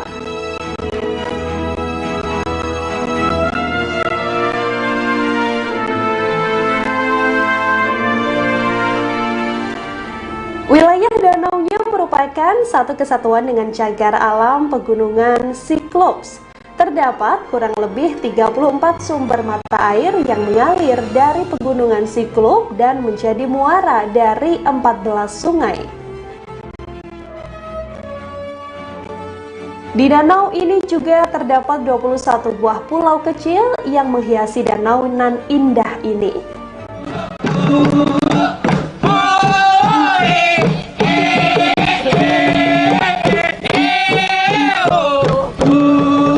Arti kata Sentani berarti di sini kami tinggal dengan damai.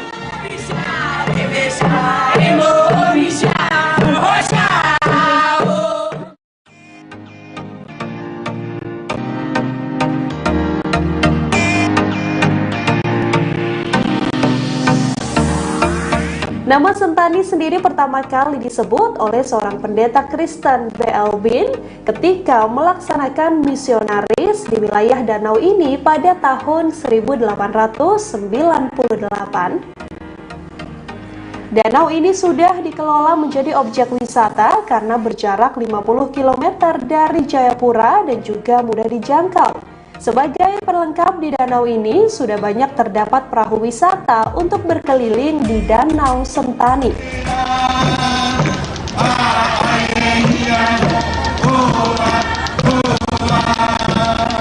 Di danau ini juga diadakan Festival Danau Sentani untuk menarik wisatawan. Festival Danau Sentani biasanya diadakan pada pertengahan bulan Juni setiap tahun. FDS sendiri telah ditetapkan sebagai festival tahunan dan masuk dalam kalender pariwisata utama. Namun, pada tahun 2022, Festival Danau Sentani diselenggarakan pada bulan Oktober berbarengan dengan Kongres Masyarakat Adat Nusantara ke-6 di Papua.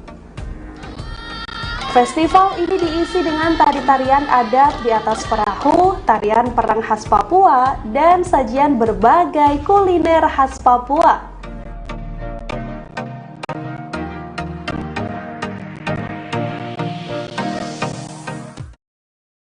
Terima kasih sudah nonton. Jangan lupa like, subscribe, dan share ya.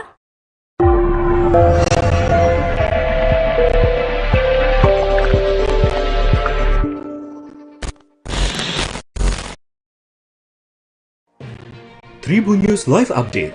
Tanggal tanggal 21. Selamat siang Tribuners, selamat sore Tribuners, selamat petang Tribuners, Anda sedang menyaksikan live up.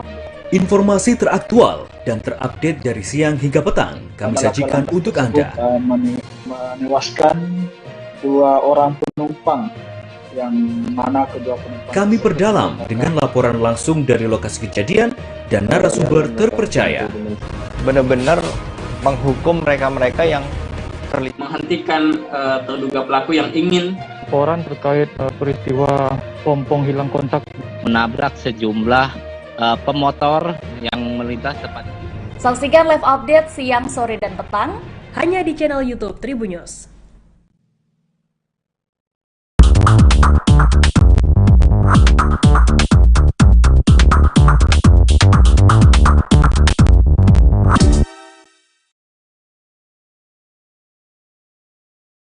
Selamat sore Tribuners, hari ini bersama saya Danti Wahyu akan menemani Anda dalam live update seleb edisi Jumat 23 Desember 2022. Dan inilah informasi terkait sejumlah selebriti untuk Anda. Kita masuk ke informasi pertama Tribuners. Saat ini Nikita Mirzani masih ditahan di Rutan Serang, Banten. Namun semakin hari kondisi kesehatannya semakin memprihatinkan. Seperti diketahui Nikita sudah 2 kali masuk ke rumah sakit sejak ditahan karena kesehatannya drop. Kini Nikita harus kembali dilarikan ke rumah sakit. Nikita dibawa ke rumah sakit Bintaro setelah sebelumnya mendapat surat rujukan dari RSUD Kota Serang. Selama ini yang terlihat Nikita selalu tampil bugar dan percaya diri saat menjalani sidang. Namun siapa sangka jika pengeroposan tulang yang dideritanya itu sebenarnya begitu sakit. Hal tersebut diungkap oleh sang sahabat Fitri Salhutero. Fitri bahkan mengaku kagum karena Nikita selama ini dapat menahan rasa sakitnya itu. Saat ini Nikita harus menjalani serangkaian pemeriksaan terkait penyakitnya itu. Dia ternyata melakukan ini demi mempersiapkan diri di sidang selanjutnya, agar saat bertemu Dito Mahendra di persidangan, mental dan kesehatannya sudah pulih seperti semula. Sementara itu, sahabat Nikita yang lain yakni Pujianto mengungkapkan penyebab pengapuran di leher rekannya itu. Pujianto mengungkapkan pola hidup Nikita Mirzani dinilai kurang sehat. Kondisi itu menyebabkan adanya pengeroposan pada tulang sang artis. Pujianto mengatakan Nikita Mirzani dirujuk ke rumah sakit bukan berdasarkan keinginannya. Diketahui kondisi Nikita Mirzani kini dikabarkan sedang lemah. Sebagai informasi, pada 29 Desember 2022 mendatang, Dito Mahendra akan dilakukan penjemputan paksa lantaran sudah sering mangkir dari persidangan. Nikita Mirzani mengaku selalu siap untuk menjalani sidang dengan Dito Mahendra meskipun sedang sakit. Pihaknya berharap agar Dito Mahendra berani datang ke persidangan untuk menyelesaikan permasalahannya. Saat ditanya adanya kemungkinan Dito Mahendra tidak bisa dihadirkan di persidangan, Nikita lantas menyerahkan hal tersebut ke majelis hakim. Namun pihaknya berharap adanya kebijakan yang bisa menguntungkan kedua belah pihak.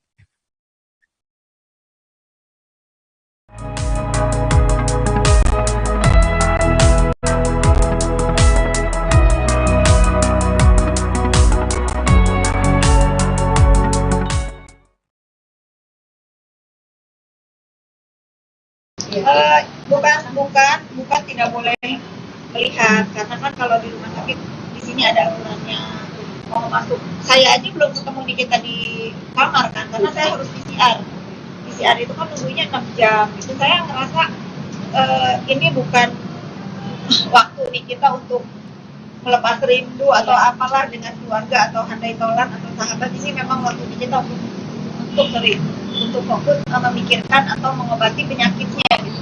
Saya mungkin juga nggak bisa ketemu Nikita kan, karena saya harus PCR, karena saya masih harus kerja juga. Saya kesini ingin bertemu dengan Pak Fahmi karena sudah ada lawyer Nikita di sini yang menunggu surat dari rumah sakit untuk dihantarkan kembali kepada majelis hakim yang terhormat. Terima kasih sekali lagi untuk kesempatan Nikita berobat di Bintaro ini. Anaknya tahu sudah tahu ya, berdoa aja maminya segera sembuh, apalagi kemarin hari ibu kan, mereka berdoa untuk ibunya segera sembuh, segera selesai masalahnya, segera bisa berkumpul lagi bersama mereka. Berarti masih dalam hari ini sampai besok masih kemungkinan ada di sini berarti kan? Saya belum tahu pasti.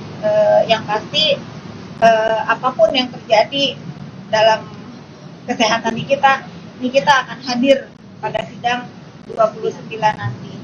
Nanti anak-anaknya juga akan menjadi di sini. Sementara belum boleh. Sementara anak-anak tidak diperbolehkan datang. Mungkin komunikasi mungkin video call saya belum tahu karena kan kita belum nggak tahu ya dia bisa telepon atau enggak. Di sini kan sebagai tahanan tentu tidak bebas memegang telepon atau berkomunikasi. Itu biarkan dokter yang menjelaskan. Setahu saya memang ada pengaturan di tulang dan memang kita harus segera dioperasi. Oh, ada tindakan operasi juga bagi? Iya. Kapan mungkin? Saya belum tahu ya karena saya belum masuk ke dalam. Seperti diketahui, sempat beredar kabar aktor Ruben Onsu tak bayar gaji ratusan karyawan geprek Bensu. Awalnya Ruben Onsu mengaku tak mendengar kabar bahwa banyak karyawan geprek Bensu yang tidak dibayar. Ruben Onsu mengaku kaget saat mendengar kabar tersebut dari media sosial. Bahkan banyak warganet yang menyerbu dengan menuliskan komentar pada akun Instagram Ruben Onsu dan sang adik Jordi Onsu. Suami Sarwendah ini pun langsung memanggil seluruh HRD geprek Bensu. Hal itu dikatakan Ruben Onsu dikutip dari kanal YouTube The Hakim Story pada Kamis 22 Desember. Sebenarnya Ruben Onsu tak langsung memegang PT Onsu Pangan Perkasa atau OPP, namun OPP dipercayakan kepada Jordi Onsu. Ruben Onsu mengaku ada sesuatu yang terjadi kala itu. Sayangnya Ruben Onsu enggan membeberkan masalahnya. Ia pun berusaha berada di tengah-tengah dan tidak menyalahkan salah satu pihak. Diakui Ruben Onsu, kini persoalan geprek Bensu sudah selesai ditangani. Ruben menegaskan siapapun orang yang bekerja dengannya, dia sama sekali tidak ingin membuat mereka kesulitan. Ini dibuktikan dengan tetap bertahannya geprek Bensu selama pandemi meskipun tak menghasilkan uang. Ruben bahkan sampai menggunakan uang sendiri untuk menggaji karyawan, sampai akhirnya dia sudah tidak sanggup lagi. Diberitakan sebelumnya, kehebohan soal gaji yang belum dibayar itu berawal dari curahan hati karyawan geprek Bensu di media sosial baik TikTok maupun Instagram. Atas isu tersebut, banyak warganet berbondong-bondong memberikan komentar ke laman Instagram milik Ruben Onsu. Namun tak hanya Instagram Ruben yang diserbu warganet, Instagram milik sang adik Jordi Onsu juga tak luput jadi sasaran. Beberapa karyawan geprek Bensu protes di kolom komentar Instagram milik Ruben dan Jordi Onsu. Sebagai informasi, Ruben dan Jordi memiliki usaha yang mereka kelola bersama. Usaha tersebut bergerak di bidang kuliner yakni geprek Bensu. Unit usaha mereka sudah tersebar di berbagai daerah di Indonesia maupun di luar negeri.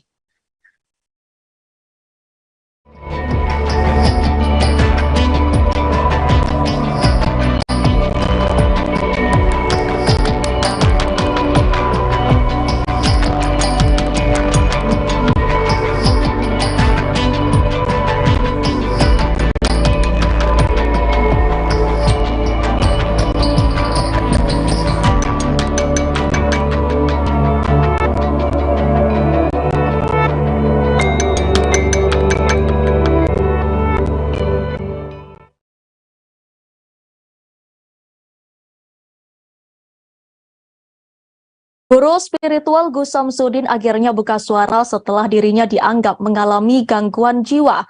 Belakangan Gus Samsudin dituding menjadi orang dengan gangguan jiwa atau ODGJ. Sebab seteru pesulap merah itu kedapatan berperilaku di luar nalar dan tingkah lakunya tidak terkendali. Tuduhan Gus Samsudin mengalami gangguan jiwa beredar di media sosial.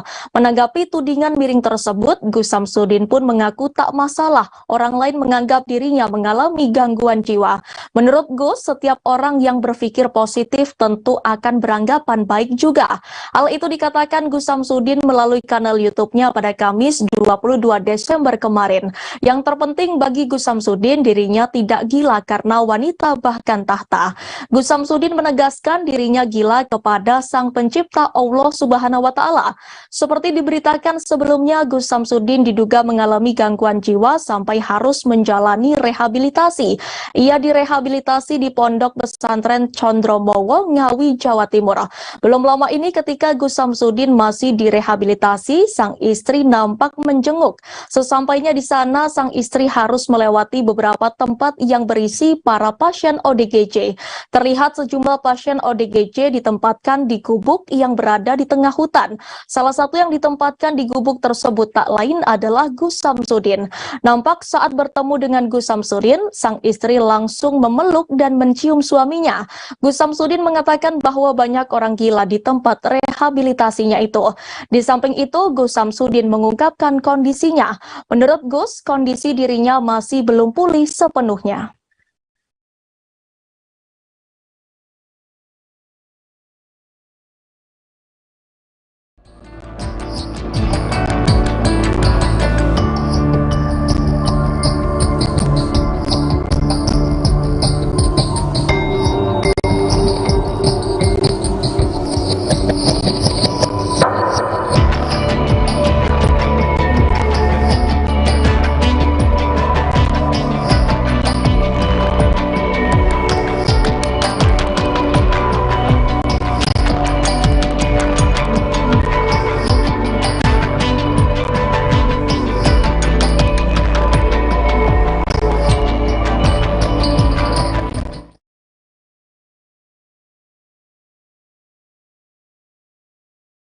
Dr. Richard Lee akhirnya memenangkan gugatan yang dilayangkan mantan pengacaranya Rasman Arif Nasution. Kemenangan itu diraih Richard Lee setelah melalui sejumlah drama yang dilakukan pengacara berdarah Batak tersebut. Diketahui Richard Lee mengaku puas setelah mengalahkan Rasman Nasution di persidangan. Meskipun begitu, ia enggan balik menggugat Rasman Nasution. Sebagai informasi, Rasman melayangkan gugatan seusai dipecat secara sepihak oleh Richard Lee. Selama persidangan, Richard mengaku sudah berusaha bersabar menghadapi sejumlah drama, mulai dari pihak Rasman yang marah-marah selama sidang hingga minta hakim diganti. Seusai menang, Richard dan pengacara sempat berpikir untuk melayangkan gugatan balik. Bahkan Richard sudah menghitung total gugatan senilai 500 miliar kepada Rasman. Namun hal itu akhirnya diurungkannya karena mengingat kondisi perekonomian sang mantan pengacara. Sementara itu, pengacara kontroversial Rasman Nasution sempat mengunggah video lawasnya saat memberikan pernyataan di depan media, di mana dalam video tersebut Rasman Nasution bersedia memberikan uang 500 juta kepada awak media jika memenangkan kasus melawan Dr. Richard Lee. Diketahui Rasman Nasution tak terima kontraknya diputus secara sepihak oleh Dr. Richard Lee. Lantas Rasman Nasution langsung menggugat ke pengadilan uang Dr. Richard Lee sebesar 20,7 miliar. Melalui Instagram pribadinya pada November lalu, Rasman Nasution mengaku telah mempersiapkan uang 500 juta tersebut. Menurut Rasman, Dr. Richard Lee telah salah dan melawan hukum. Tak hanya Dr. Richard Lee, Rasman Nasution juga menyinggung seterunya yang lain, yakni Hotman Paris. Rasman Nasution menilai jika Hotman merupakan orang yang munafik.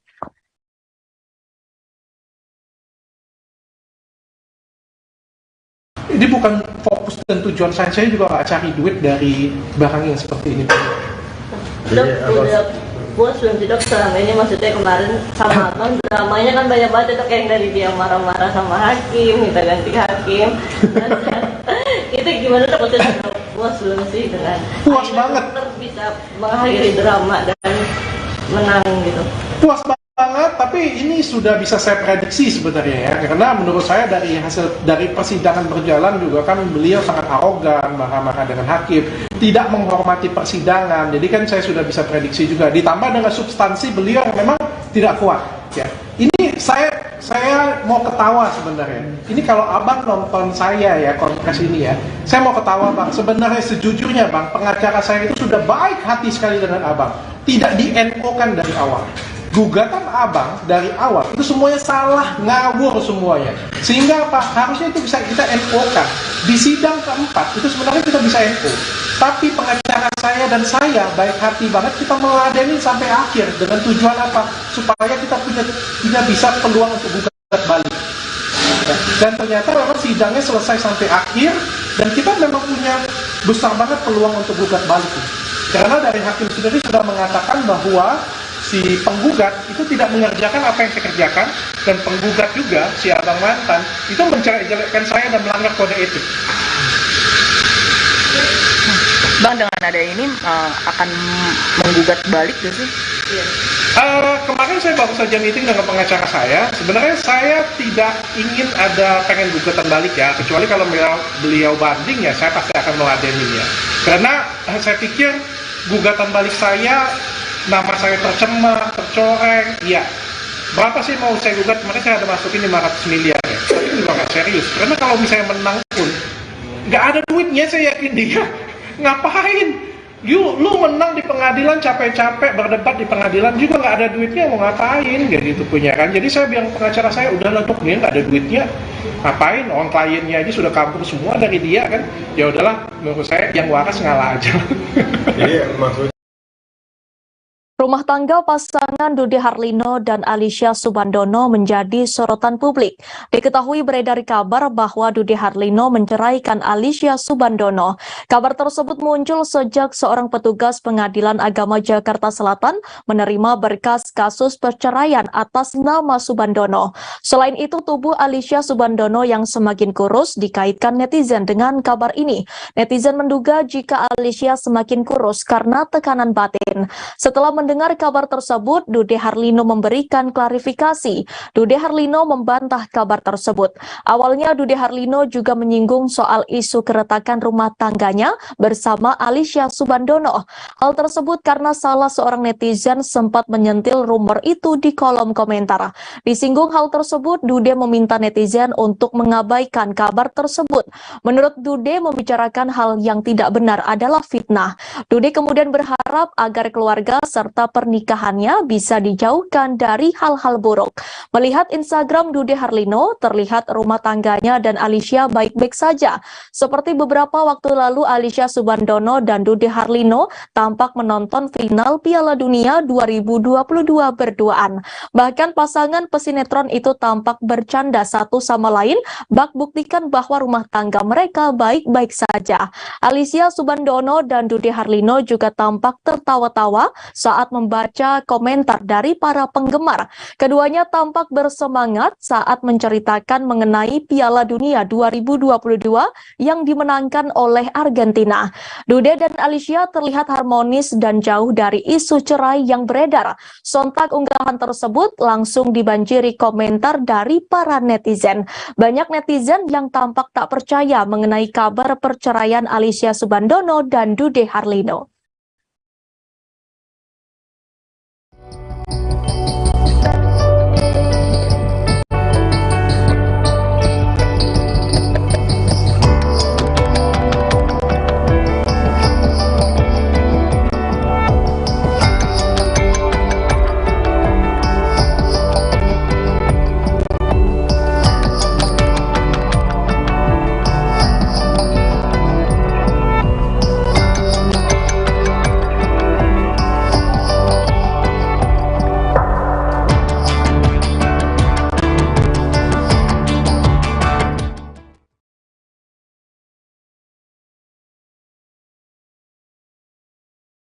Kita beralih ke informasi lainnya, Tribuners. Kabar perceraian Dodi Hidayatullah dengan Aulia Rahmi Fadilah tengah jadi sorotan publik.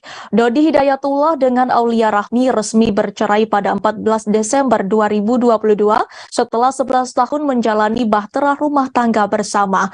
Meski baru bercerai pekan lalu, namun Dodi dan Aulia sudah pisah rumah sejak Juli 2022. Diketahui Aulia yang menggugat cerai Dodi Hidayatullah. Sebagai sahabat Dodi sekaligus rekan dalam grup Ada Musik, Raim Bayang turut memberikan dukungannya. Baru-baru ini Raim Bayang mengunggah fotonya bersama para personil Ada Musik dan pasangannya. Postingan Raim Bayang tersebut jadi sorotan. Dodi sama sekali tak menyinggung soal penyebab dirinya dan Aulia bercerai. Namun pada unggahan tersebut Raim Bayang justru menyinggung soal takbib. Sebagai informasi, takbib merupakan seseorang yang berusaha merusak rumah tangga orang lain. Benarkah rumah tangga Dodi dan Aulia kandas karena takbib? Hingga berita ini diturunkan, baik Dodi Dodi maupun Aulia belum memberikan klarifikasinya. Sebagai informasi, kabar perceraiannya dengan Aulia Rahmi diumumkan Dodi melalui Instagramnya pada Senin 19 Desember lalu. Dalam unggahan tersebut, Dodi Hidayatullah membagikan potret lawas momen pernikahannya dengan Teh Aulia. Dodi dan Aulia menikah pada 2 Juni 2011. 11 tahun menggarungi bahtera rumah tangga bersama, ikatan pernikahan Dodi dan Teh Aulia kandas. Diketahui 5 bulan sebelum sah bercerai, Dodi dan Aulia berupaya mempertahankan rumah tangga mereka. Namun menurut data dari Pengadilan Agama, keduanya dinyatakan resmi cerai pada 14 Desember 2022 lalu. Meski sudah bercerai, Dodi berjanji akan tetap menjadi ayah yang bertanggung jawab. Ia juga percaya perpisahannya merupakan sebuah pembelajaran berharga yang bisa jadi refleksi diri.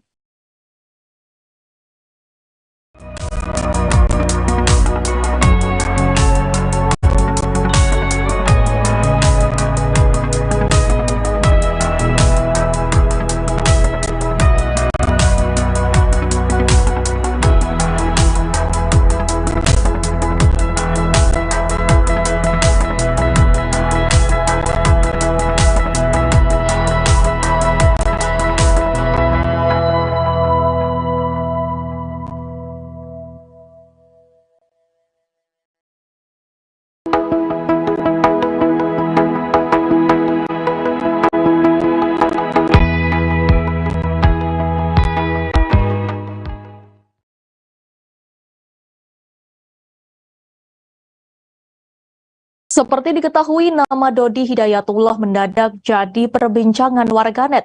Bahkan Dodi jadi trending di Google Trends Indonesia pada Selasa 20 Desember 2022. Diam-diam Dodi Hidayatullah telah bercerai dari sang istri Teh Aulia. Padahal rumah tangga Dodi dan Teh Aulia telah berjalan selama 11 tahun. Lantas siapakah sosok Dodi Hidayatullah ini sebenarnya? Dodi Hidayatullah merupakan personil grup musik Adam bersama Rembayang. Ia lahir di Bandung 30 September 1986 dan kini berusia 36 tahun. Dari pernikahannya dengan Teh Aulia, Dodi dianugerahi 3 anak. Mereka adalah Danis Ibadurrahman, Adifa Zahwa Yusrina, dan Duha Abkori. Mengutip dari keterangan pada bio Instagramnya, selain menjadi penyanyi, Dodi juga merupakan pengusaha. Dodi merupakan salah satu owner dari Haircup Studio yang berlokasi di Bandung. Selain itu, Dodi juga merintis usaha Syai Fashion yang menyediakan berbagai jilbab muslimah. Namun tak diketahui secara pasti usaha Syai Fashion miliknya sendiri atau bersama sang mantan istri. Ia juga aktif menjadi seorang konten kreator di akun YouTube bernama Dodi Hidayatullah. Terakhir, Dodi dan Aulia juga pernah menerbitkan buku yang digarap bersama dengan judul Mahar Ar-Rahman. Hingga berita ini diturunkan, Dodi memiliki jumlah followers Instagram lebih dari 529.000. Di sisi lain, Dodi juga kerap membagikan momen saat berolahraga. Ada beberapa jenis olahraga yang disukai Dodi, diantaranya bersepeda dan sepak bola. Ia juga bergabung dalam klub Vespa bersama Irfan Hakim.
Sudah 8 bulan Nikita Willy resmi menjadi seorang ibu seusai melahirkan Isa Sander Djoko Sutono pada 7 April 2022.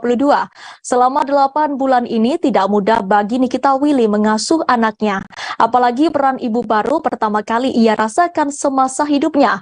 Nikita Willy merasa tantangan utama menjadi ibu baru adalah berusaha tidak mendengar komentar orang terkait pola asuh kepada anaknya. Hal itu dikatakan saat ditemui di kawasan Senayan, Jakarta Pusat pada Kamis 22 Desember. Sebagai public figure, wanita berusia 28 tahun ini menyadari kerap menjadi sorotan warganet terkait apa yang ia lakukan termasuk mengasuh sang buah hati. Ia tak menampik komentar soal pola asuhnya kepada sang anak datang dari lingkungan keluarga. Nikita tak mau ambil pusing soal komentar warganet sebab sejak kecil sampai sebelum menikah dengan Indra Priawan ia sudah menghadapinya. Sementara itu, Indra Priawan memastikan ia bersama Nikita Willy memiliki prinsip tidak pedulikan komentar warganet di media sosial. Mengenai komentar keluarga, Indra Priawan mengakui dirinya bersama Nikita Willy berusaha memberikan edukasi agar mereka mengerti. Selain itu, Nikita Willy juga ingin dipanggil ibu oleh anaknya. Baginya, panggilan ibu sangat spesial. Nikita Willy menuturkan keinginan untuk dipanggil ibu sudah ada sejak ia masih duduk di bangku SMA. Kala itu Nikita Willy sudah berhayal ketika ia memiliki anak ingin dipanggil ibu oleh buah hatinya. Momen Nikita merasa panggilan ibu sangat spesial adalah ketika dirinya melihat teman yang menggunakan panggilan ibu. Sekedar informasi, aktris Nikita Willy melahirkan anak pertamanya bersama Indra Priawan pada April lalu di Los Angeles, Amerika Serikat. Anak yang berjenis kelamin laki-laki itu diberi nama Isa Sander Djoko Sutono. Proses persalinannya dibantu oleh Dr. Thalis Alia Badi yang merupakan dokter langganan selebriti Hollywood. Menurut aku gini loh, kita buat dapetin SIM aja kita harus belajar gitu. Kita buat dapetin match aja kita harus belajar macam masa kita mendapatkan anak kita udah belajar apa-apa gitu. Jadi aku sama Indra sebelum melahirkan banyak banget buku research, workshop, seminar yang memang kita lakukan. Kita juga selalu tanya-tanya sama dokter-dokter dan teman-teman yang masih berpengalaman. Jadi alhamdulillah banyak cerita yang kita ambil terus kita omongin kita maunya yang mana nih, jadi supaya kita isanya juga lebih mudah. Tapi orang tua masih juga nggak sih yang nggak ke barat nggak kasih, tapi lebih ke saya sih. Jadi dengerin mitos. Jadi kalau misalnya berdasarkan sains itu bagus ya kita lakukan. Paling tradisional kadang-kadang suka mengambil dari sains juga kadang-kadang.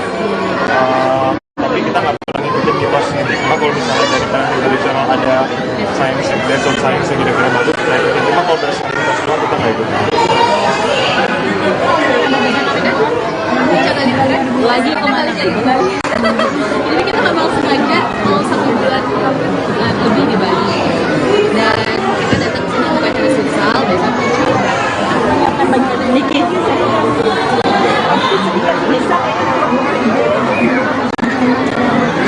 ya ternyata perkembangan bayi itu sangat cepat gitu. Kayaknya kalau kita segitu ini sekarang udah bisa ya kita kecil jadi begitu terus sama banget itu jadi cepet banget kadang-kadang kayak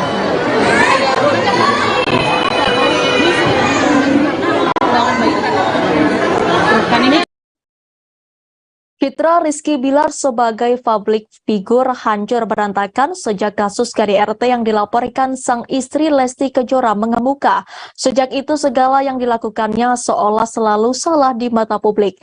Ia jadi sasaran hujat netizen. Belum lama ini Rizky Bilar kembali disorot karena dituding membiarkan Lesti Kejora kerepotan membawa 3 tas sekaligus ketika mereka liburan. Ia geram bahkan mengancam polisikan akun gosip yang menurut dia menebar fitnah fitnah.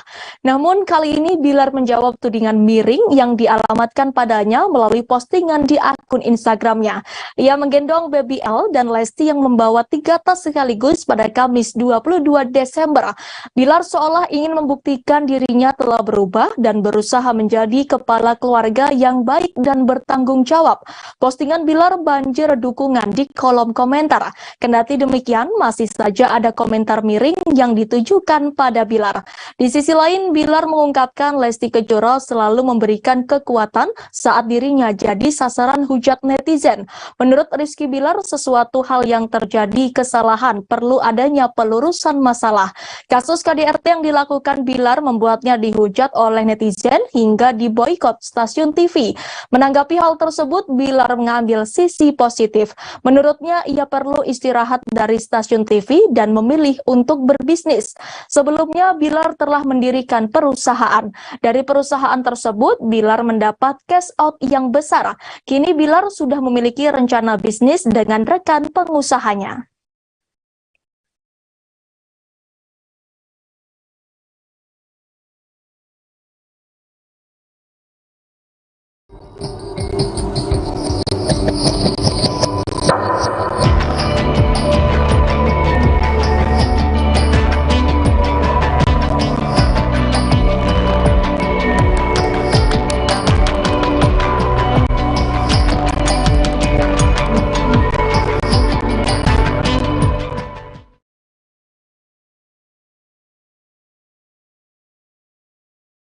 Tanggal 22 Desember selalu diperingati sebagai Hari Ibu. Publik pun merayakan hari spesial tersebut dengan mengucapkan terima kasih pada ibu tercinta. Sejumlah publik figur pun juga turut merayakan Hari Ibu dengan sejumlah kegiatan manis bersama ibunya masing-masing. Seperti halnya keluarga dari Ayu Ting Ting yang turut merayakan Hari Ibu. Hal itu terlihat dari unggahan Instagram milik Ayu Ting Ting. Dalam unggahannya, Ayu Ting Ting membagikan video ketika dirinya membuka kado spesial dari anaknya Bilqis. Diketahui Bilqis memberikan kado branded untuk ibunya. Isi kado yang diberikan Bilqis adalah sweater berwarna putih dengan sedikit garis warna merah dan biru. Sweater yang diberikan Bilqis bukan sembarang sweater. Pasalnya sweater yang diberikan oleh Bilqis merupakan produk dari brand fashion kenamaan Celine. Hadiah itu dibelikan oleh Bilqis menggunakan uang tabungannya sendiri. Dalam momen manis tersebut, Ayu Ting Ting tampak bahagia mendapatkan kado istimewa dari Bilqis. Momen manis antara Ayu Ting Ting dengan Bilqis membuat netizen menjadi terharu. Tak hanya netizen, Ayu Ting Ting pun turut terharu dengan pemberian Bilqis itu. Sebab dalam kado tersebut terselip ucapan atau pesan dari Bilqis. Pesan tersebut ditulis dengan tulisan tangannya sendiri. Bilqis menuliskan pesan yang menyentuh kalbu untuk Ayu Ting Ting. Dalam video yang penuh haru tersebut, Ayu Ting Ting tengah membuka kado yang diberikan anaknya. Dengan perasaan bangga dan haru, Ayu Ting Ting membuka kado tersebut secara perlahan. Terharu dengan kado dari putrinya, pelantun Sambalado itu mengucapkan terima kasih berkali-kali kepada Bilqis. Ia juga tampak menciumi anak satu-satunya itu. Dirinya pun merasa bangga dan mengucapkan selamat Hari Ibu untuk semuanya. Unggahan tersebut pun dibanjiri oleh netizen. Tak sedikit netizen yang turut terharu dan memberikan tanggapan di kolom komentar.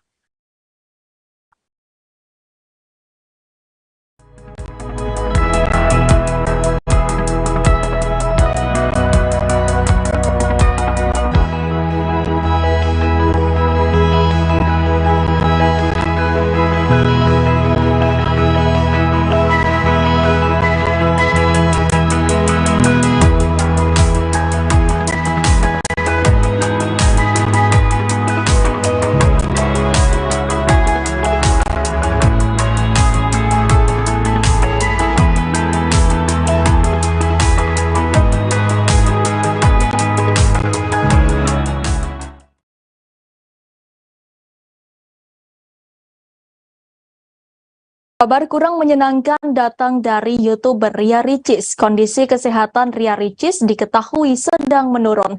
Istri dari Tengku Rian ini jatuh sakit hingga harus dirawat di rumah sakit. Ria Ricis harus rehat sementara dari aktivitasnya lantaran diharuskan beristirahat. Ria Ricis dirawat di rumah sakit dengan didampingi oleh suami dan anaknya Tengku Rian dan Moana. Kabar terkait kondisi adik Oki Setiana Dewi itu tersiar lewat unggahan Instagramnya sendiri pada Rabu 21 Desember lalu. Dalam postingannya, Ria Ricis tampak sedang duduk di atas ranjang rumah sakit sambil memangku sang buah hati. Sementara Tengku Rian tampak berdiri di sampingnya sembari memegang tangan putri kecilnya dan menempelkan pipinya ke kepala sang istri. Lewat caption Instagramnya, wanita yang akrab disapa Ricis itu mengaku sedang kurang enak badan. Bahkan suhu tubuhnya mencapai 40 derajat Celcius sehingga harus menjalani perawatan di rumah sakit. Pada unggahan setelahnya, Ricis tampak sedang bermain dengan putri kecilnya di rumah sakit. Sedangkan pada story Instagramnya, YouTuber tersebut masih berada di rumah sakit hingga artikel ini terbit. Meski tampak ceria dan tak terlihat pucat ataupun lemas, pada punggung tangan Ricis tetap terpasang selang infus. Unggahan YouTuber itu pun seketika menjadi sorotan publik dan banjir doa untuk kesembuhannya. Sementara itu, melansir dari unggahan YouTube Ricis Official, dari pemeriksaan awal, istri Tengku Rian didiagnosis mengalami mastitis. Mastitis merupakan peradangan pada jaringan payudara yang umum terjadi pada ibu menyusui terutama 6-12 bulan. Namun sakit yang dialami Ricis diakuinya telah terjadi sebanyak 2 kali. Suster yang memeriksa kesehatannya pun mengaku kagum lantaran Ricis dapat menahan sakitnya meski sudah demam hingga 40 derajat Celcius. Wanita 27 tahun itu pun mengaku sempat menggigil lantaran demam. Tengku Rian yang setia mendampingi sang istri pun turut mengungkap kondisi Ria Ricis.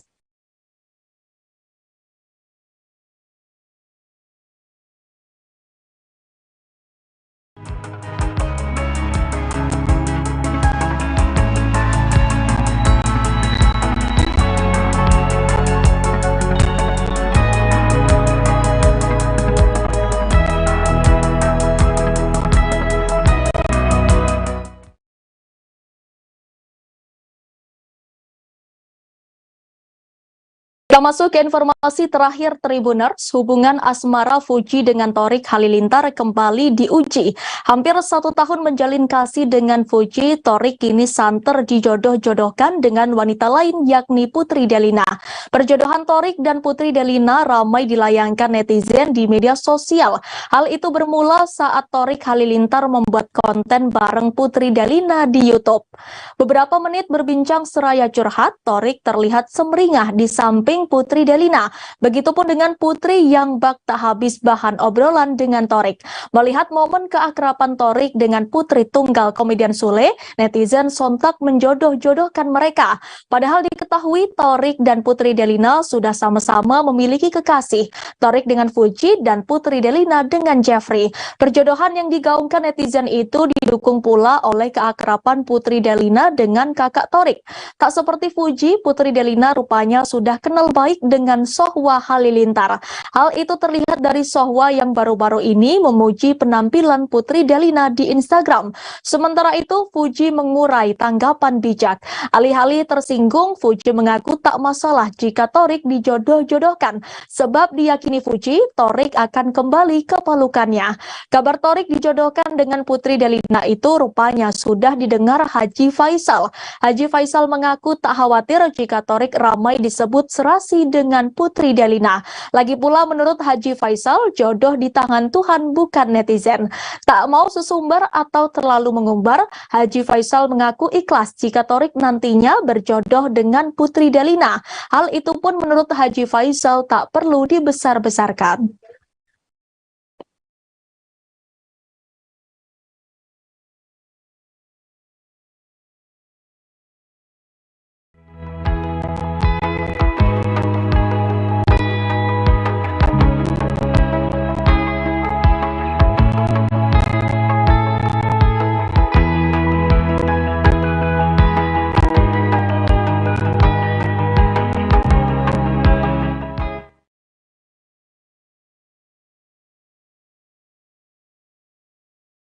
Informasi tadi sekaligus menutup perjumpaan kita sore ini Tribuners. Jangan lupa saksikan live update seleb setiap hari di seluruh kanal YouTube Tribun Network. Saya Danti Wahyu dan segenap kru yang bertugas pamit undur diri. Terima kasih dan sampai jumpa.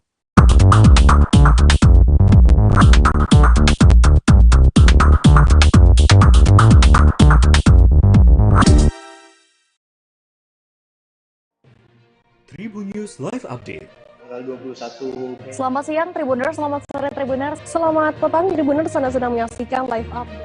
Informasi teraktual dan terupdate dari siang hingga petang kami sajikan untuk Anda. Menewaskan 2 orang penumpang yang mana kedua penumpang. Kami perdalam dengan laporan langsung dari lokasi kejadian dan narasumber terpercaya. Benar-benar menghukum mereka-mereka yang menghentikan terduga pelaku yang ingin Laporan terkait peristiwa pompong hilang kontak menabrak sejumlah pemotor yang melintas tepat. Saksikan live update siang, sore, dan petang hanya di channel YouTube Tribun News.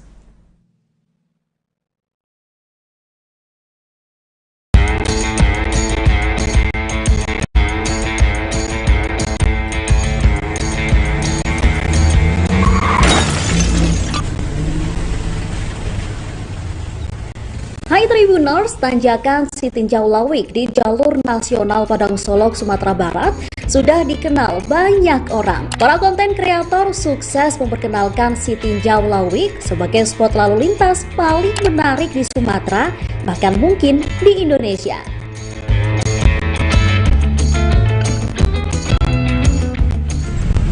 Saya sekarang berada di tanjakan Sitinjau Lawik. Di belakang saya ini persis di tikungannya yang sudah sangat fenomenal, terkenal, bisa disaksikan di berbagai channel yang saban hari memantau lokasi ini.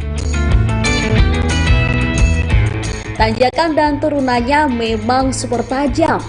Apalagi persis di tanjakan atau turunan Sitinjau Lawik ini, tikungannya lebih dari 90 derajat. Sitinjau Lawik sangat terkenal karena tikungannya yang sangat ekstrem atau bisa dibilang super ekstrem, karena tidak hanya 90 derajat tetapi lebih dari 100 derajat memutarnya dan curam dari bawah, ya, tanjakannya sangat terjal, ya. Kalau yang tidak berpengalaman maka akan mengalami kesulitan di sini. Sudah banyak kejadian, bisa disaksikan di laporan-laporan para YouTuber Sitinjau Lawik. Inilah Sitinjau Lawik, jalur yang sangat sibuk dan belum bisa tergantikan.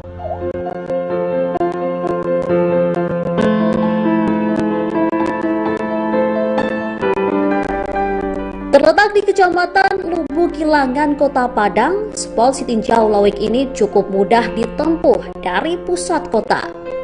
Menggunakan sepeda motor,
Selamat malam Tribuners, jumpa lagi bersama dengan saya Mutiara dalam tayangan berita terkini Lampung di Tribun Lampung. Kami akan menyajikan informasi menarik dan terkini untuk Anda dari berbagai daerah di Provinsi Lampung. Dan inilah berita terkini selengkapnya.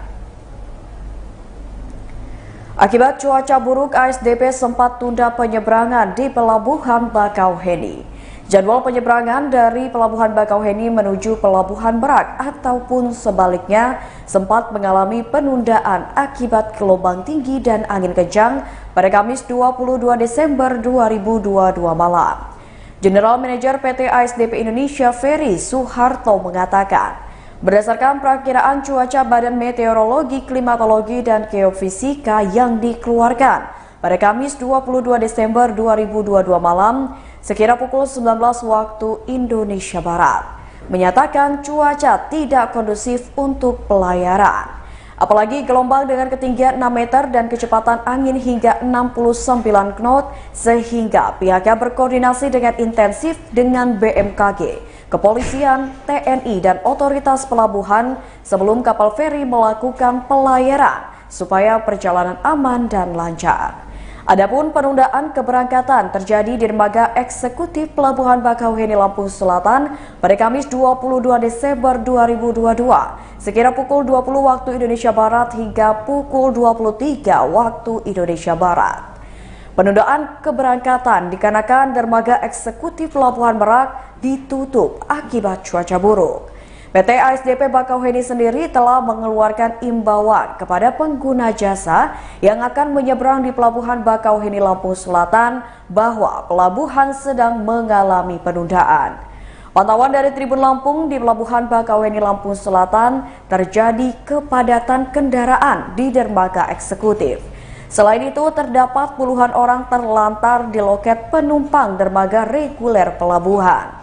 Terdapat penumpang yang tertidur di loket penumpang, ada yang duduk lesehan, dan anak-anak yang sedang asik bermain kuda-kudaan yang disediakan oleh pihak PT ASDP. Menurut salah seorang penumpang yang datang dari Merak, Beni mengatakan, kondisi cuaca di Merak hujan deras dan gelombang laut pun tinggi.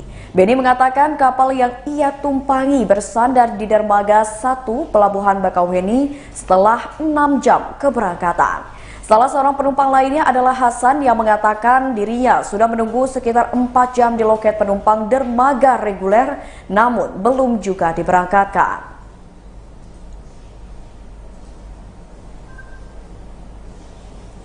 Berita selanjutnya, jelang Nataru penumpang di Terminal Mulyo Jati melonjak, Polres Metro lakukan pengamanan. Jumlah penumpang bus umum di Terminal Mulyo Jati Metro mengalami kenaikan jelang Natal 2022 dan Tahun Baru 2023. Kenaikan jumlah penumpang bus di Terminal Mulyo Jati Metro terjadi pada penumpang keberangkatan maupun kedatangan. Berdasarkan informasi yang diperoleh oleh Tribun Lampung, kenaikan jumlah penumpang paling banyak adalah rute jurusan luar Lampung. Penjaga loket tiket bus Harapan Jaya, Iis, mengatakan, lonjakan penumpang di loket tempatnya terjadi pada penumpang keberangkatan rute jurusan Jawa Timur. Menurut list pada Jumat 23 Desember 2022, peningkatan penumpang didominasi paling banyak penumpang rute Jawa Timur dan sudah terjadi sejak 17 Desember lalu. Ia mengatakan kenaikan jumlah penumpang selalu terjadi tiap akhir tahun, terlebih menjelang Hari Raya Besar Keagamaan. Hal senada juga diungkapkan oleh Yanto, penjaga loket tiket bus rute lokal Lampung, membenarkan adanya kenaikan jumlah penumpang menjelang Natal dan Tahun Baru. Menurutnya, penumpang ramai seminggu terakhir dan untuk jurusan lokal paling banyak keberangkatan ke Terminal Raja Basa. Yanto mengaku kenaikan jumlah penumpang selalu terjadi tiap tahun menjelang akhir tahun. Sementara itu, Polres Metro melakukan pengamanan di Terminal Mulyo Jati Metro menjelang Natal 2022 dan Tahun Baru 2023. Pengamanan dilakukan demi menjaga keamanan dan ketertiban penumpang di terminal setempat.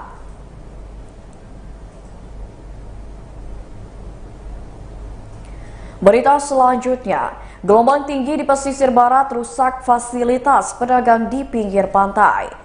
Nelayan tradisional di pesisir barat Lampung keluhkan turunnya hasil tangkap ikan mereka dalam sepekan akibat gelombang tinggi yang sedang terjadi. Bahkan akibat gelombang tinggi tersebut, nelayan di pesisir barat kesulitan melaut dan memilih menyandarkan perahunya di pinggir pantai.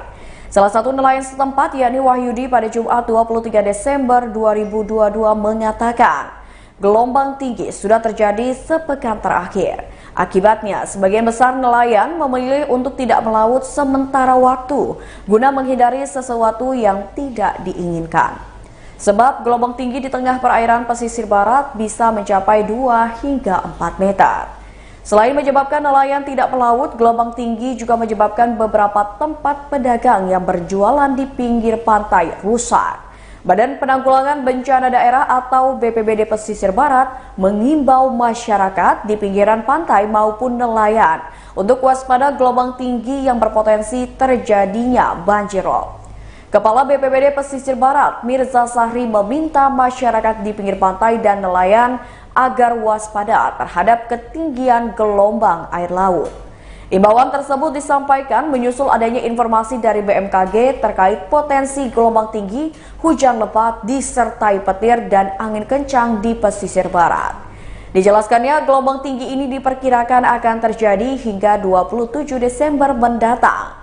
Untuk penyebab gelombang tinggi diperkirakan karena fase bulan baru dan fase perige, yakni jarak terdekat bumi dengan bulan, sehingga menyebabkan peningkatan pasang air laut yang lebih signifikan.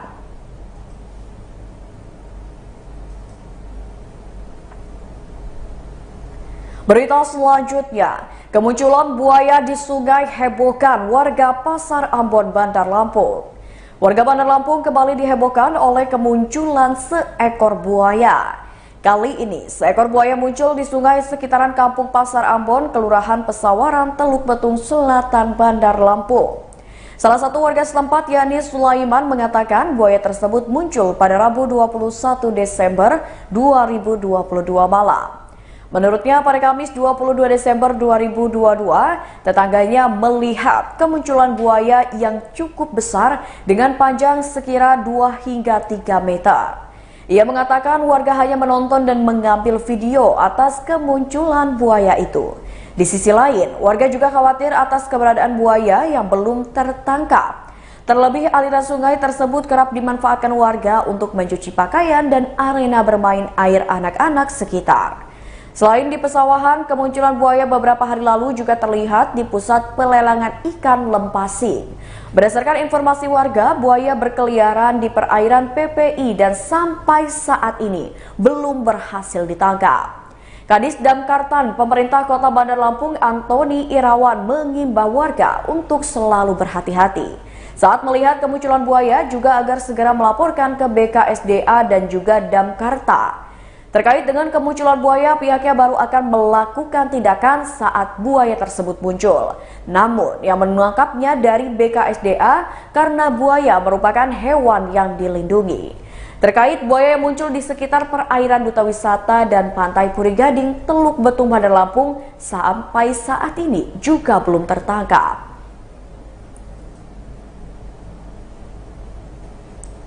Berita selanjutnya, hasil musrah Indonesia di Lampung, nama Prabowo dan Erick Thohir unggul.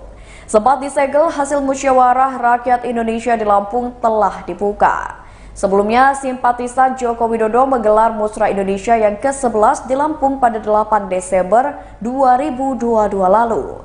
Dalam prosesnya sempat terjadi miskomunikasi antar panitia pusat dengan panitia daerah. Peristiwa miskomunikasi ini merupakan yang pertama kali sejak musrah digelar di 10 provinsi di Indonesia. Ketua Panitia Nasional Musrah Panel Barus dan rombongan sempat walk out saat acara berlangsung. Mereka menolak e-voting manual dengan surat suara dilakukan karena di luar mekanisme musrah dan menginginkan penghitungan suara hanya melalui e-voting yang terintegrasi ke pusat. Namun panitia daerah mengusulkan agar e-voting tidak hanya dilakukan menggunakan aplikasi, namun e-voting dilakukan secara manual menggunakan kotak suara.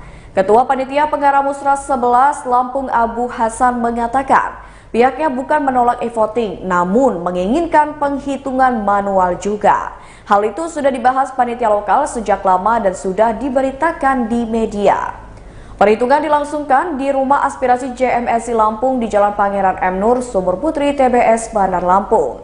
Proses penghitungan dimulai sejak Rabu 21 Desember 2022 pukul 16.30 waktu Indonesia Barat hingga Kamis 22 Desember 2022 pukul 4.30 waktu Indonesia Barat. Total sebanyak 1.863 pemberi suara yang merupakan perwakilan dari masyarakat di Lampung. Hasilnya, Menteri Pertahanan Prabowo Subianto jadi kandidat paling unggul untuk posisi calon presiden dengan perolehan 541 suara atau 29% suara. Disusul oleh Gubernur Jawa Tengah Ganjar Pranowo dengan perolehan 378 atau 20% suara. Kemudian perolehan ketiga, Ketua DPR RI Puan Maharani dengan perolehan 362 atau 19% suara. Perolehan suara keempat diraih oleh Presiden Joko Widodo dengan perolehan 208 atau 11% suara. Selanjutnya, Airlangga Hartarto 123 suara, Muhaimin Iskandar 87 suara, Erick Thohir 60 suara, Anies Baswedan 59 suara, Mahfud MD 19 suara, Agus Harimurti Yudhoyono 10 suara, Ridwan Kamil 9 suara, dan Kaisang Pangarep 4 suara. Sementara nama cawapres Erick Thohir di urutan pertama, di bawahnya adalah Puan Maharani, Muhaimin Iskandar, dan Sandiaga Uno, lalu Mahfud MD, Ganjar Pranowo, Agus Harimurti Yudhoyono, dan Prabowo Subianto.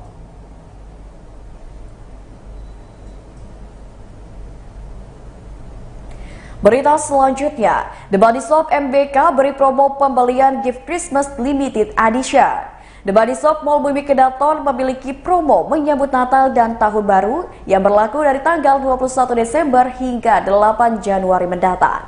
Store Manager The Body Shop Mall Bumi Kedaton, Septiana Ningsih, mengatakan promo ini berlaku untuk pembelian gift Christmas Limited Edition. Menurut wanita yang akrab disapa Ana pada Jumat 23 Desember 2022, gift tersebut berisi shower gel, body lotion, dan juga hand cream. Promonya adalah beli 2 diskon 15% dan beli 3 diskon 20%. Bukan hanya itu, The Body Shop juga memiliki promo yang tidak kalah menariknya, yakni beli 3 produk bisa mendapatkan harga spesial senilai Rp599.000. Promo ini diberikan untuk pembelian body butter, body scrub, body yogurt, facial wash, hand cream, deodoran, hair and body wash. Adapun syarat untuk mendapatkan promo ini, kata Ana, produk yang dibeli haruslah berbeda. Selanjutnya ada promo diskon 50% untuk produk make up tertentu. The Body Shop adalah toko yang menjual skincare, makeup, body care, dan juga parfum. Keunggulan dari The Body Shop adalah semua produk yang terbuat dari bahan vegetarian dan memiliki sertifikat vegan. Vegan adalah tidak ada bahan dasar hewani dalam proses pembuatan dan tidak diuji cobakan kepada hewan. The Body Shop Mall Bumi Kedaton berada di lantai 1 Mall Bumi Kedaton, Bandar Lampung. The Body Shop Mall Bumi Kedaton buka setiap hari mulai 10 pagi hingga 10 malam.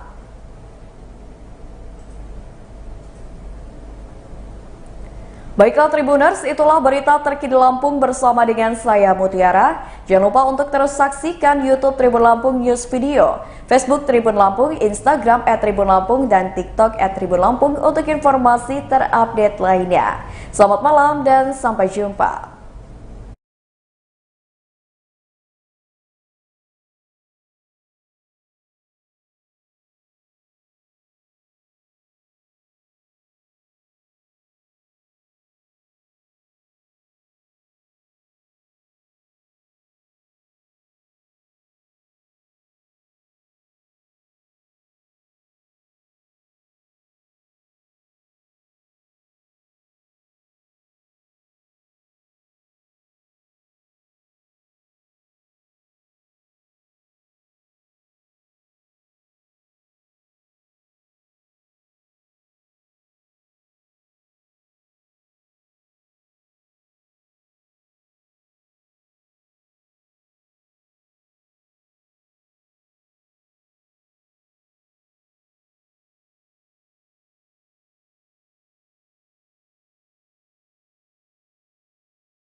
lagi di Wisata Lampung. Saat lewat di sekitaran Tanjung Karang Pusat, pasti akan selalu melihat plang besar berjudul Mie Jogja Pak Karso. Karena sudah melihatnya berulang kali, tentu semakin memperkuat rasa penasaran. Mie Jogja Pak Karso merupakan restoran yang sudah 1 dekade hadir di tengah-tengah masyarakat Lampung. Lokasinya berada di Jalan Jenderal Ahmad Yani nomor 12, Gotong Royong, Karang Pusat, Kota Bandar Lampung. Tetapi bukan hanya di Lampung saja, Mie Jogja Pak Karso sudah memiliki cabang yang tersebar di beberapa provinsi Indonesia.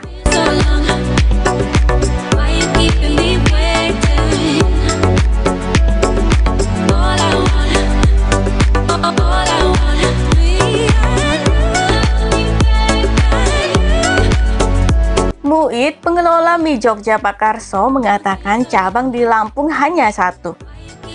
Pihaknya masih berencana menambah cabang lagi di daerah Jalan Urip Sumoharjo. Saat dikunjungi, outletnya menyediakan ruang makan yang mumpuni sampai puluhan orang. Sesuai dengan namanya, Mie Jogja Pak Karso tentu mengandalkan kuliner mie sebagai menu utama. Pada buku menu tersedia mie goreng, mie godok, kue tiaw, bihun goreng, nasi goreng, ayam penyet, hingga nila goreng atau bakar. Sedangkan menu minumannya ada es teh, minuman manis kemasan, dan juga aneka jus buah segar. Halo Tribuners, jumpa lagi di Wisata Lampung ya. Kali ini, siang ini, kita sedang berkunjung ke sebuah rumah makan namanya Mie Jogja Pak Karso. Mie Jogja Pak Karso ini sering kali bikin kita penasaran ya, pelang namanya gede banget di pinggir jalan. Lokasinya kalau Tribuners penasaran ada di depan pom bensin di Jalan Ahmad Yani, Tribuners, Kota Bandar Lampung. Nih, pas banget di depan pom bensin. Nah, kita akan langsung aja masuk ke dalam, kita lihat suasana untuk tempat makannya, juga bagaimana kuliner yang ada di dalamnya. Mari.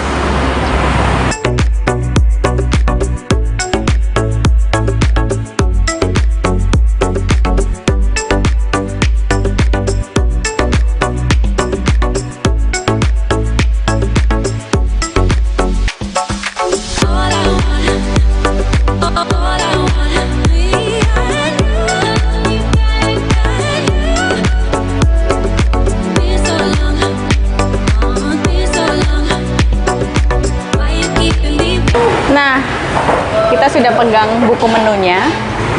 Kita bisa lihat di sini ada menu spesial dan juga ada menu paket dan sayur Tribuners.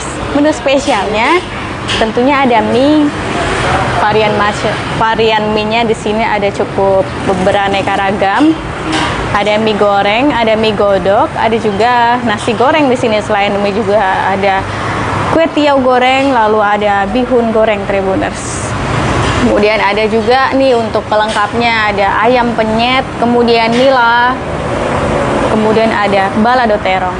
Dan di sini di baliknya juga ada minuman-minuman segar nih Tribuners.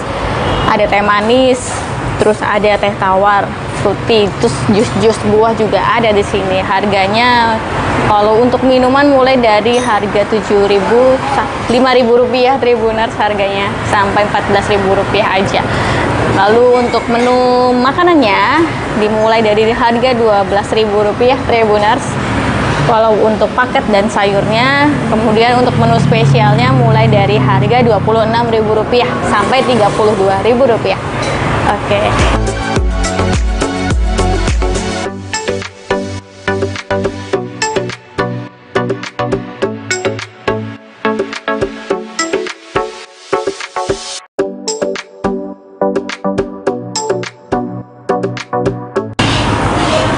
Oke, jadi katanya yang best seller di sini itu adalah mie goreng, lalu ada juga mie godok dan juga bihun goreng juga best seller di sini.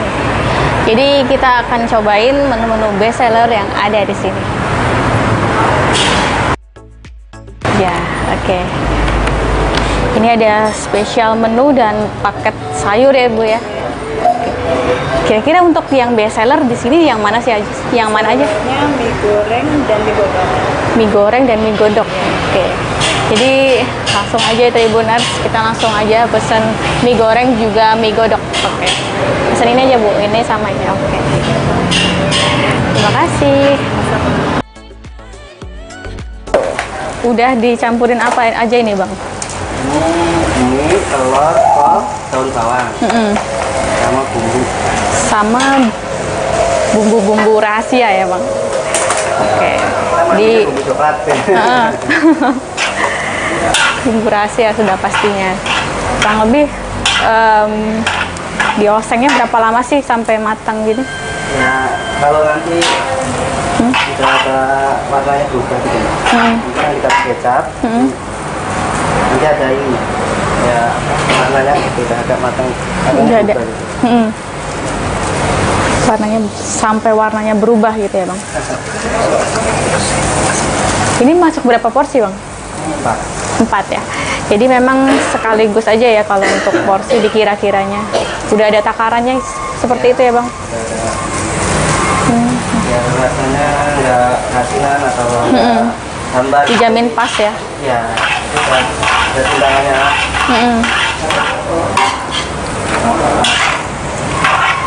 Oke. Kalau ini untuk kuah apa ya Bang? Itu kaldu ayam. Kaldu ayam. Kaldu ayam biasanya dipakai untuk Ya, kita semua pakai Mbak. Untuk goreng juga pakai. Untuk goreng juga pakai. Jadi biar lebih terasa ya Bang untuk rasa ayam.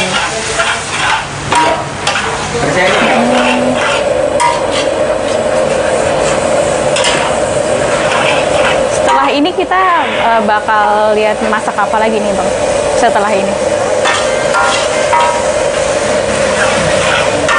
Mie rebus. Ada mie rebus juga.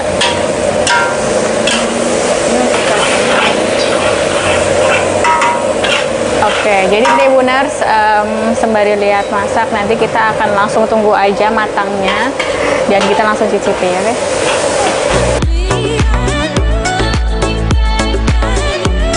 Bila ditanya soal menu rekomendasi saat pertama kali datang ke sini, sebaiknya coba varian mie goreng dan mie godok serta bihun goreng. Masing-masing olahan mie dibuat menjadi 2 pilihan, yakni ada ayam dan juga sapi. Ditambah lagi dengan kuah kaldu aslinya. Mie dimasak dengan campuran yang kurang lebih sama. Terdapat sayur kol serta taburan bawang goreng dan juga seledri. Aromanya sedap, merayu indera penciuman untuk segera menikmatinya. Tanpa menunggu lama, semua menu rekomendasi yang telah dipesan tersebut langsung mendarat di atas meja.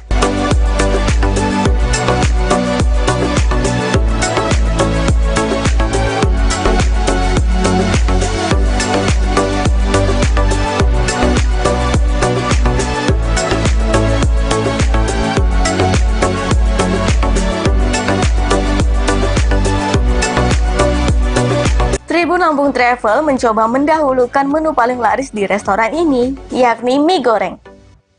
Mie goreng memiliki ukuran yang besar-besar dengan porsi lumayan banyak, seolah membuat otak berpikir tidak akan sanggup menghabiskannya sendirian. Tetapi saat dicoba, ternyata bumbu dan teksturnya membuat semuanya bisa habis disantap sendiri. Rasa bumbunya gurih manis dan tekstur mie-nya juga kenyal.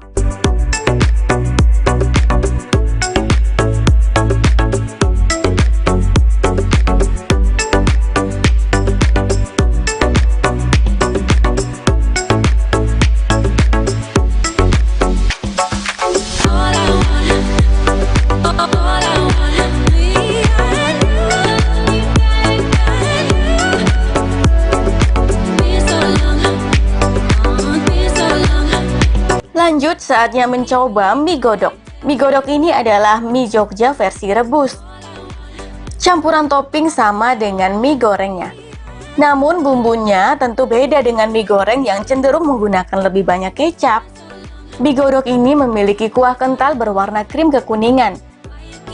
Sangat lezat saat disantap dalam kondisi hangat.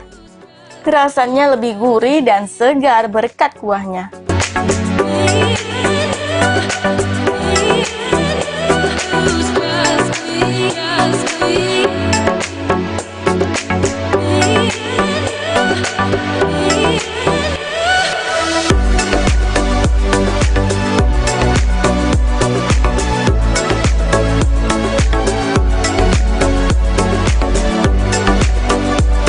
puas mencoba mie godok, lanjut deh. Kita cobain mie bihun. Mie bihun goreng di sini juga jadi yang paling favorit loh. Berbeda dengan bihun goreng pada umumnya. Mie bihun goreng di sini bumbunya begitu terasa dan menyerap ke mie. Tekstur mie tidak lembek, melainkan kenyal dan juga lembut. Semuanya lezat-lezat, semuanya aku suka.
Oke Tribuners, menu kita sudah datang. Menu yang paling best seller di sini yakni mie goreng, juga ada mie godok. Langsung aja ya, kayaknya udah nggak sabar dan wanginya ini udah menggoda banget Tribuners. Oke, langsung aja kita eksekusi. Langsung aja dilihat-lihat, di acak-acak dulu Tribuners. Nah, ini dia mie-nya, teksturnya lumayan besar dan ini pasti dijamin ngenyangin Tribuners. Nih, untuk kuahnya, ini dia kuahnya, tuh bumbunya banyak berlimpah. Kemudian ada bawang goreng di sini. Selain ada bawang goreng, juga ada telur yang diorek. Kemudian juga ada kol di sini Tribuners, ada sayur kol. Kemudian di sini juga ada beberapa taburan dari seledri Tribuners. Oke, langsung aja kita cicipi kuahnya.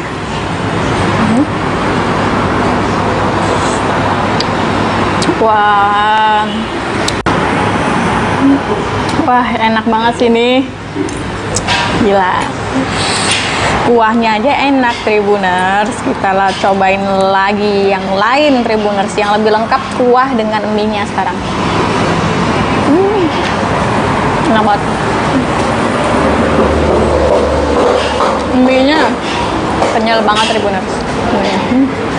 Terus cobain bareng telurnya.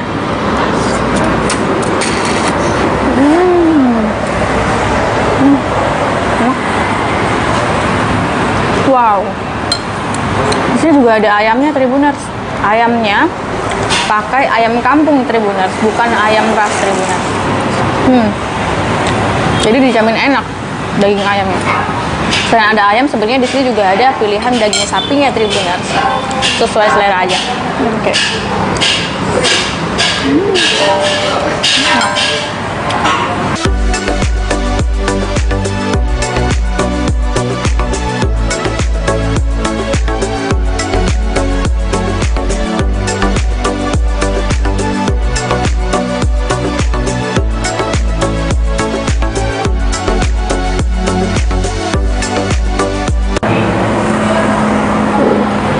Enak banget sini, sumpah.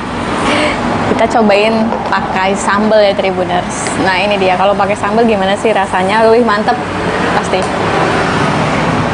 Oke, kita pakai sambal.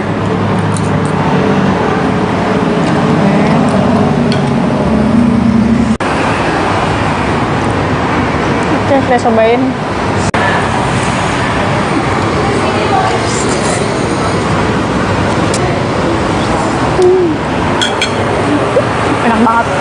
kuah kaldunya makin mantep Tribuners. Jadi kuah kaldunya memang dia untuk kaldu ayamnya dan juga bumbu-bumbu gurihnya itu enak banget, kerasa dan meresap ke mie-nya juga.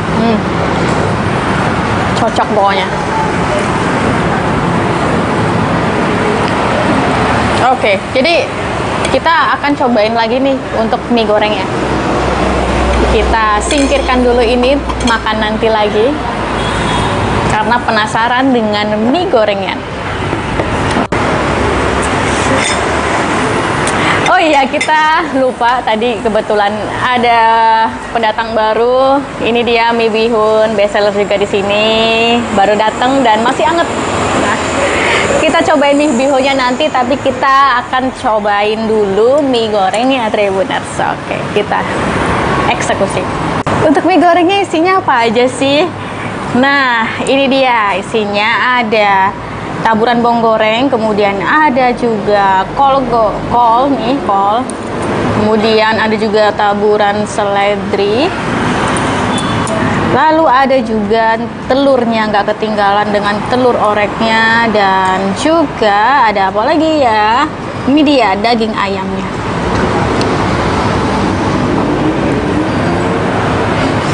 Wah, kita cobain daging ayamnya. Daging ayam kampung nih, enak banget. Lalu kita cobain mie-nya Tribuners. Oke, langsung lahap.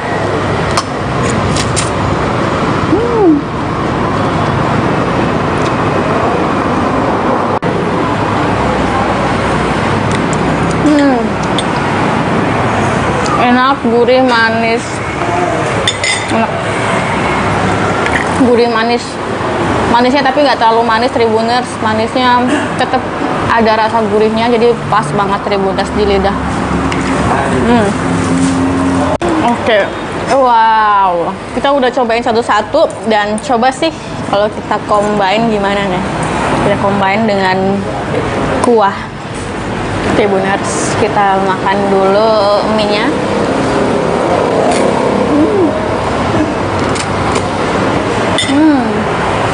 Kita cobain kuahnya.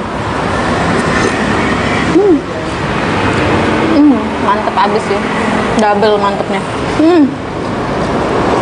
Oke, jadi bedanya Tribuners antara mie goreng dan juga mie godok ini, Tribuners bisa merasakan sensasi lebih bumbu lebih manis di mie goreng Tribuners daripada yang di mie godok. Mie godok ini rasanya lebih ke gurih Tribuners, jadi bisa sesuai selera aja dan rasakan sensasinya.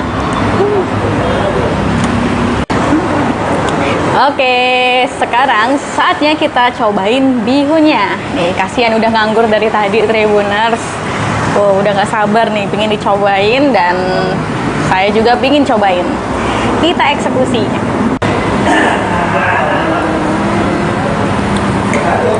Lanjut, kita cobain.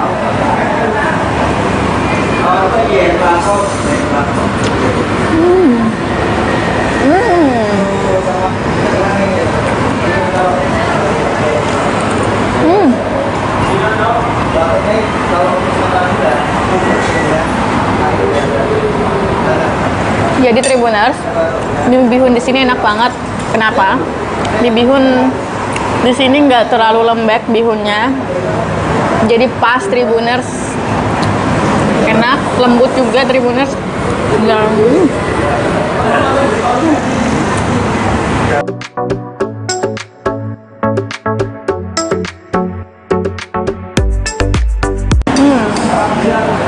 kita coba minum dulu.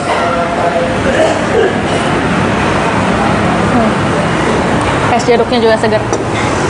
Oke, jadi kalau dibandingin dengan ketiga menu ini, kalau dari aku suka banget sama bihunnya, karena aku emang suka banget dengan bihun, dan bihun di sini nih the best karena dia seperti yang tadi dijelaskan ya, dia tidak lengket, kemudian bumbunya itu meresap banget di mie bihunnya ini, Tribuners. Tapi aku juga suka sebenarnya dengan mie godoknya, Tribuners. Sebenarnya semuanya recommended dan cita rasanya punya cita rasa yang khas masing-masing, Tribuners. Gurih, gurih manis, dan ini gurih lembut. Oke. Jadi Tribuners kalau mau coba ini harganya mulai dari Rp26.000 sampai Rp31.000, Tribuners. Oke, langsung aja cobain. Kita akan habiskan ini semuanya dan sampai jumpa. Harga menu makanan di Mie Jogja Pak Karso ini dibanderol mulai dari Rp26.000 sampai Rp31.000. Bisa dipesan melalui GoFood atau online delivery order lainnya. Bila Tribuners sudah tidak sabar ingin segera menuju ke lokasi, Mie Jogja Pak Karso ini berada tepat di seberang SPBU Pertamina. Dari Bundaran Gajah atau Tugu Adipura jaraknya hanya sekira 600 meter. Dari Tugu Adipura cukup pergi keluar bundaran ke arah barat, dan Mie Jogja Pak Karso berada di sisi kiri jalan.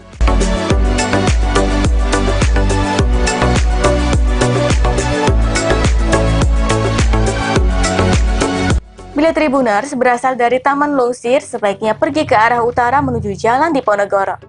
Lurus sejauh 900 meter lalu belok kiri ke Jalan Jenderal Ahmad Yani. Kemudian ikuti jalan sejauh 600 meter maka akan sampai di Mie Jogja Pak Karso.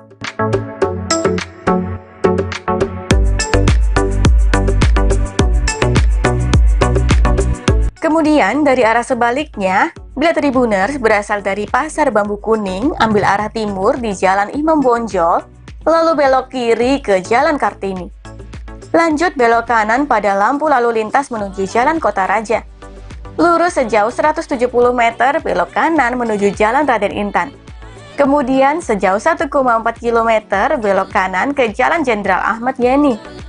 Lalu sejauh 600 meter akan sampai di Mie Jogja Pak Karso pada sisi kiri jalan.